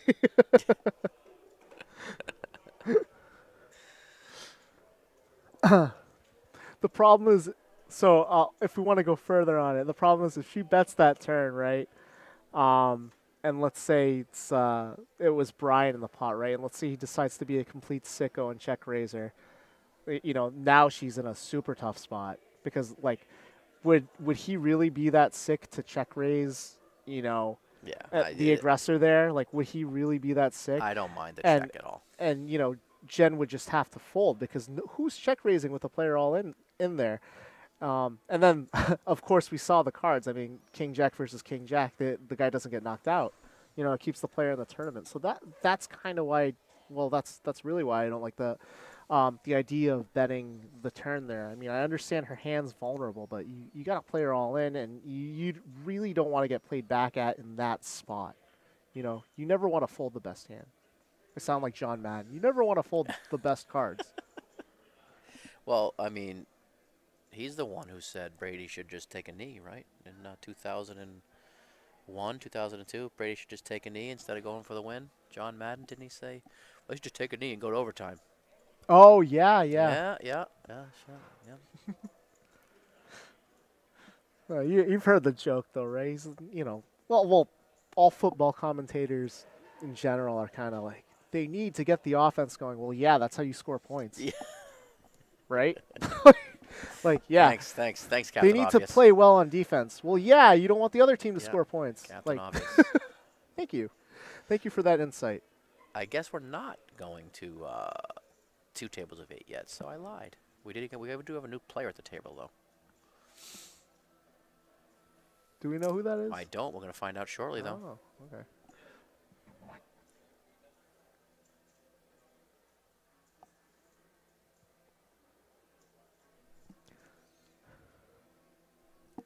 Calm down, boys. Listen, here we go. These guys. Yo, keep it friendly. Don't make me listen, Chew. Don't make me come out there to Vegas. We're gonna get the calls for heads up. I'll play you heads up for any amount. I don't care. Doesn't matter. You name the price. Yeah, you name the price. Blah blah blah blah blah.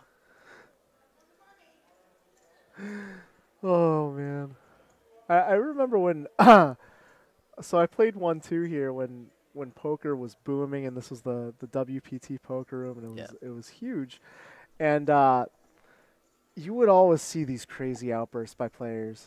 Like I saw one kid stand up, he's got glasses and a hoodie, and he points at another player. He's like, "I don't care, dude. I'll get it all in blind. I really don't care."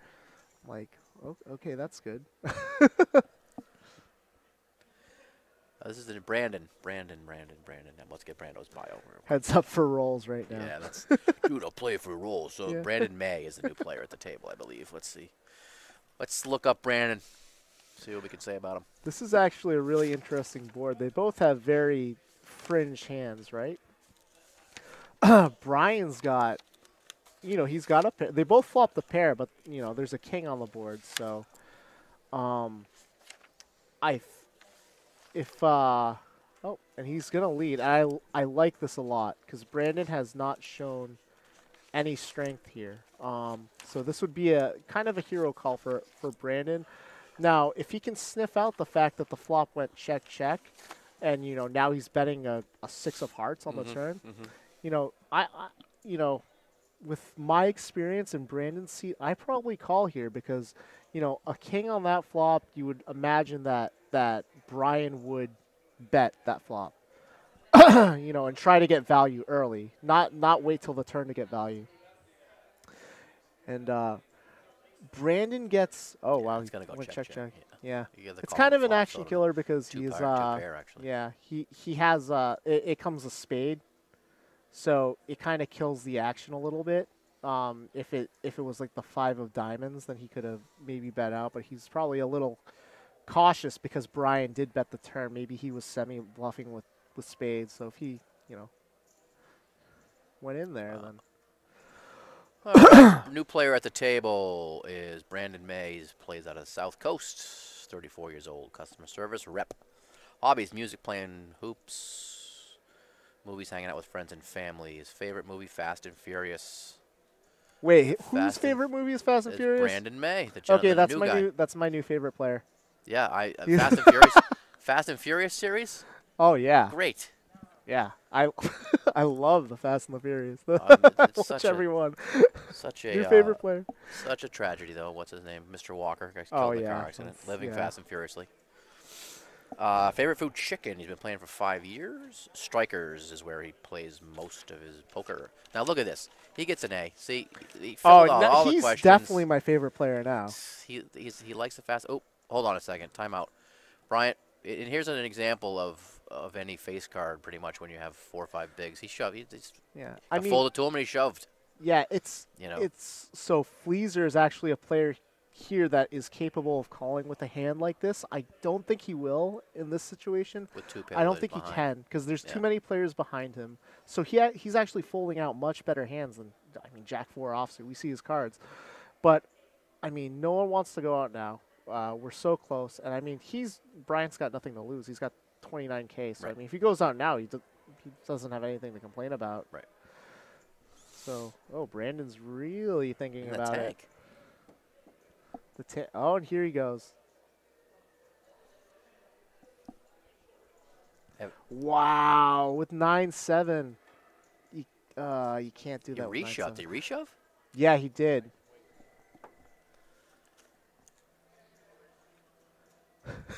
That's so sick. He gets it in over, good. You and I'm good. You flip over Jack 4. I got re-raised and I'm good.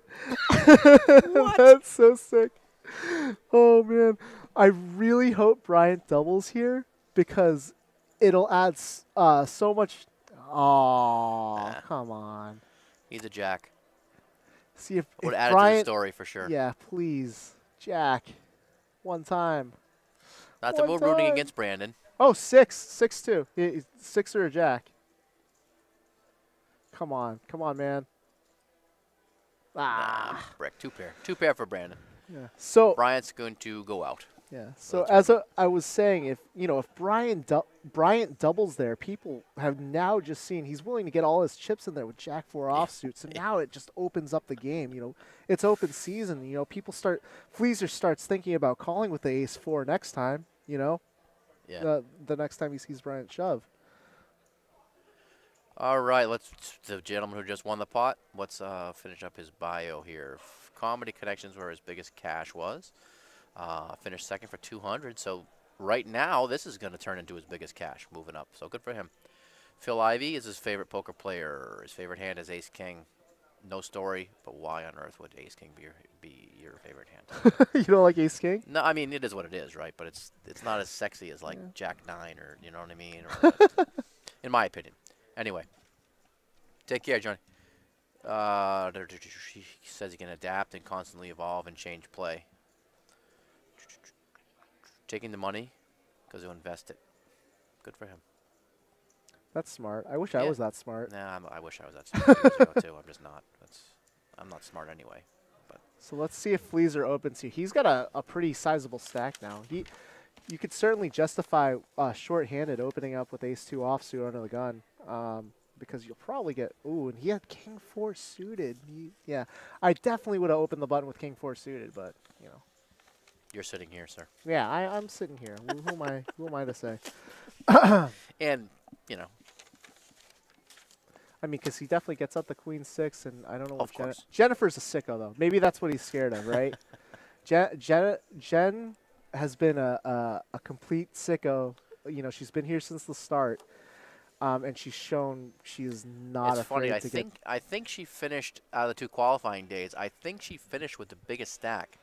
At one point, she had like 1.8 million in chips or something like that. And then she played a bunch of hands when she, you know, in a Survivor tournament, she probably could have gone upstairs and gone to bed and would have made it. But she chose to play a few hands and I think gave like 400,000 away, but it didn't matter at that point. And I think someone said to her, you don't need to play all the hands, and she got up and walked around. This is interesting. And walked into the championship. They're essentially playing 4-handed now, right? So really your opening range should be huge.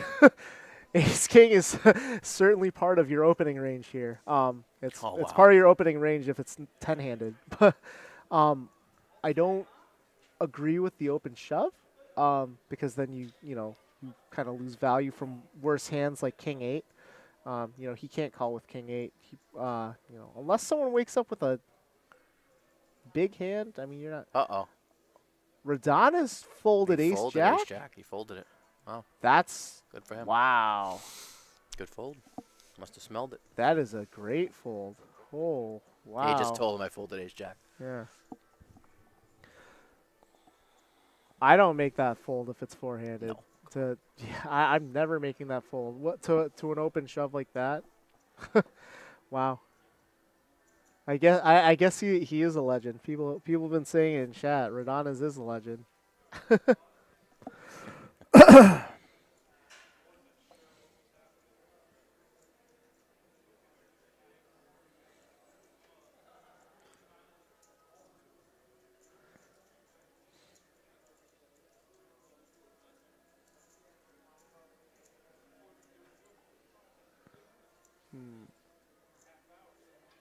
So, again, 4-handed, queen 8 offsuit, I would open this. Decides to fold. Fold. Fleaser. Show us something pretty.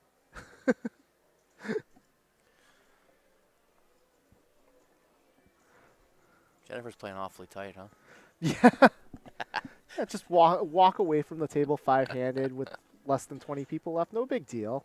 Big deal. I gotta, go to the bathroom. I gotta take a smoke break. Gotta relax. I got chips. Brandon flops his flush draw here. Yeah. Fleaser had a very good chance. Well, I mean, we see the cards. He would have taken it down if he had raised pre-flop. And this is the problem with just calling and then having the big blind check. You cannot put the big blind on a hand. The big blind has any 2 cards, right? So a hand that he would normally fold pre-flop, now he's flopped the flush draw, and if he has the heart to raise here, and he's certainly from looking at how he's moving around the table, he's certainly thinking about raising.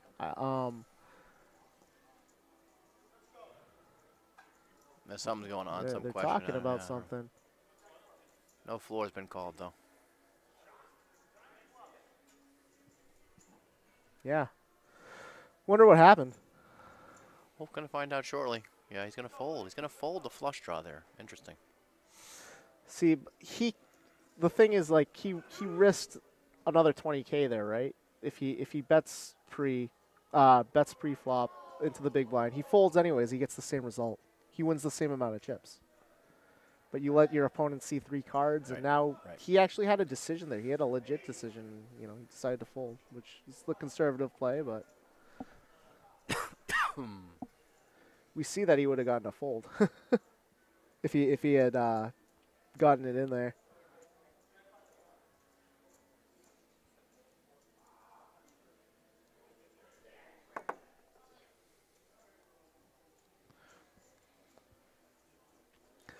So still four-handed here. And Jennifer's just walking around. See, the floor, it must have been some, there might be like a bent card or something.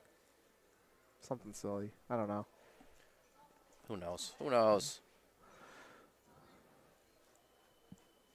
Maybe they're asking for clarification on a rule.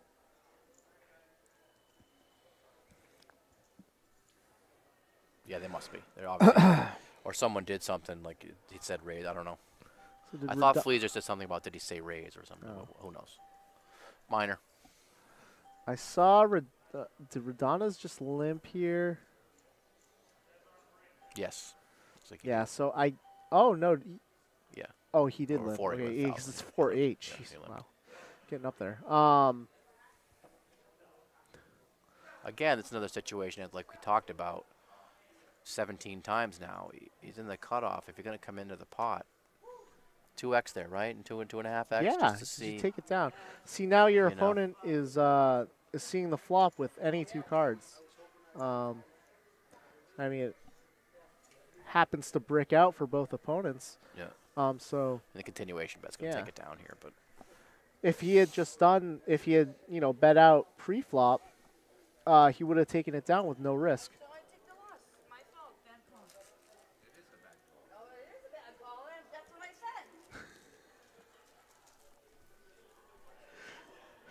said. There's some chatter. You made the highlight reel for sure. The players are on arm break. Fleaser just walked. I'm talking to the internet. You made the highlight reel for sure.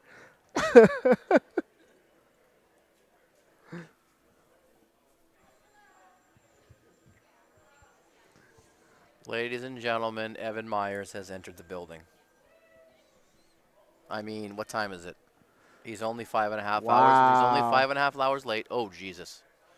Redondez. So, if Radana's is limping a hand like King 10 suited, I mean, he's probably just dead money for, here, because Fleaser is going to raise here. You think? Let's see. Yeah, I mean, let's see his sizing. I think 20K is a good raise. I was just going to say 24 myself. I don't know if I make it 24 here. Because again, the chips are so valuable here that you want to get value. I mean, you're not going to get. Yeah, there's a good chance he might not get kings again this tournament. I mean, we only have so much time left, so he's got to extract what he can. Made it 24. Did Brian fold? Just oh like no, you, he's tanking. Just like you knew he was going to flop an 8. Yeah. I told you he was going to bet 24. It's easy. This game's easy sitting here. Yeah. So and we can see their cards. Brian, I got to give him credit for giving some thought here. He's short-handed and he has an ace. It's a very bad ace, though, to play out of position. And he elects to fold, which I don't mind at all. That's a good fold. She's calling. And, yeah, absolutely with the 6-7 suited. Radonez is now priced in, so we'll see what he does. And he does call. I think if it folded around to Radonez, that he probably folds, but, I mean, it's just so juicy now. 16K to win that pot.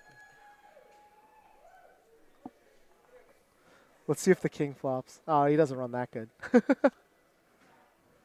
But they all did brick the board. So Radonez, is he gonna lead here? Yeah. So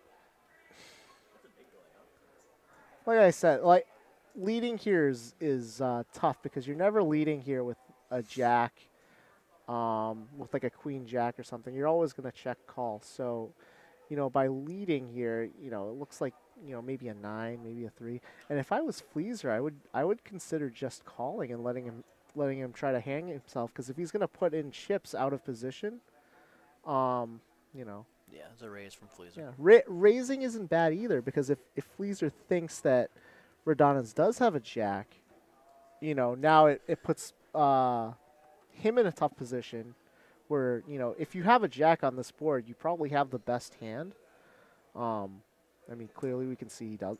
He wouldn't, even if he did have like a hand like king jack. But What is he thinking here, though? I mean, gut shot. I mean, is or you think his king's good if it hits? I don't So really like the I mean, call there. I guess unless he's he can hit with stacks these short.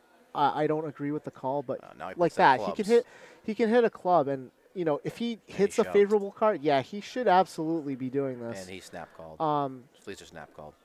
Well, as played, that's exactly what he should have done on the turn. I guess that's what he's hoping for when he calls the flop. Yeah. Just to hit a hand that improves his. So he's got the gut shot. Hand. He's got a club. Let's see how good Fleaser runs. It's going to be a red card. Of course it is. It's going to be the deuce of hearts. Deuce of hearts. Deuce of hearts. It's just the way it is.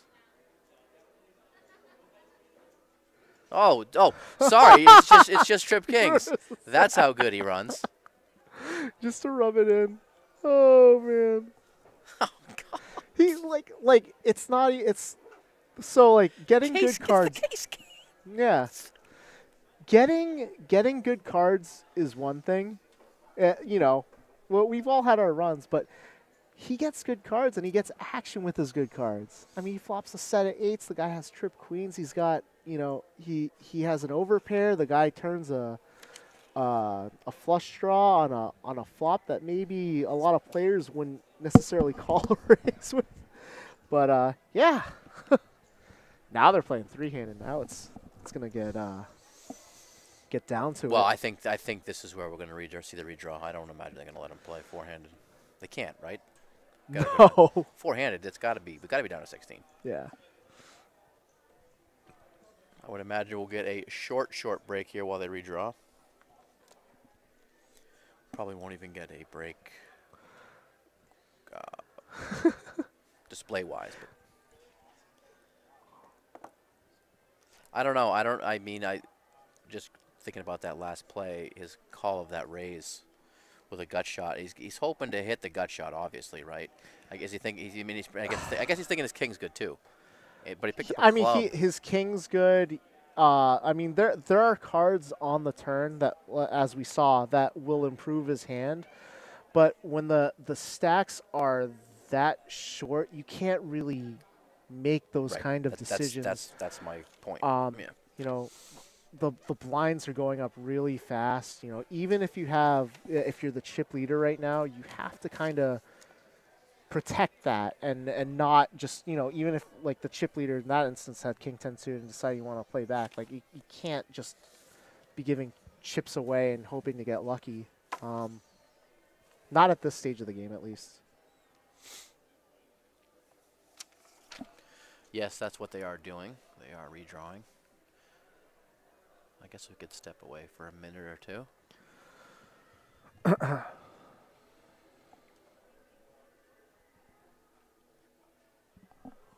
That's what we'll do. Redrawing for seats. 16 people remain. Redrawing for seats. I'm going to take 2 minutes. We'll be back 2 minutes.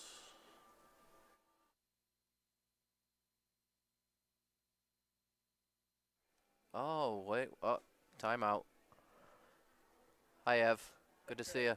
How's it going? Better late than never, I guess, right? Better late than never? I know. Sometimes life gets in the way of life. Whatever.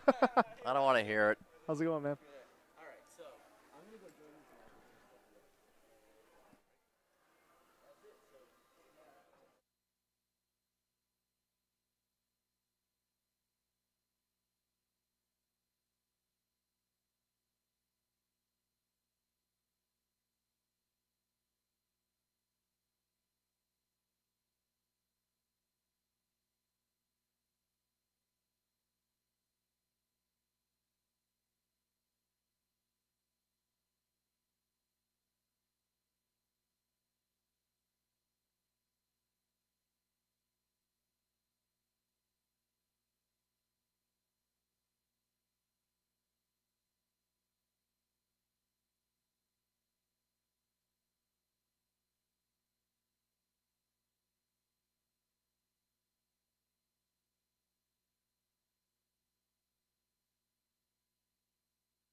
All right, ladies and gentlemen, we are back. We have just redrawn for seats, and as you can see, we have many new faces at the feature table.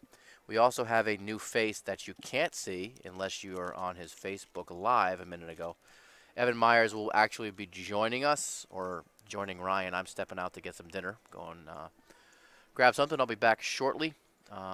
But Evan is going to take over, and Ryan's going to stick here and continue with his fantastic hand analysis. I'll catch you shortly. Thanks, Ev. Good to see you. All right. Well, Evan gets situated. Let me hold on. What's up, Ryan? We're in tight quarters here. How's it going, Evan? Pretty good. It is really tight in here, isn't it? Yeah, it's a little tight. Thanks, Andrew.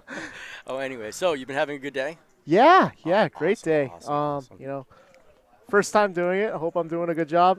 I've been hearing really good things. So That's good.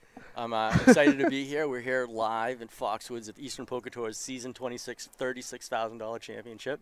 Yeah. It's pretty cool. You were able to take advantage of a tournament a little while back, right, down at Borgata? Yeah. Yeah. A couple years ago. It seems like forever ago. I know, but right? yeah, it was. I was able to do that. I won the first Bar Poker Open. I final tabled the second one. It was cool. That was a good, great that was a good run. experience. That's awesome. Yeah. It's always cool when you know somebody that gets that far. Yeah.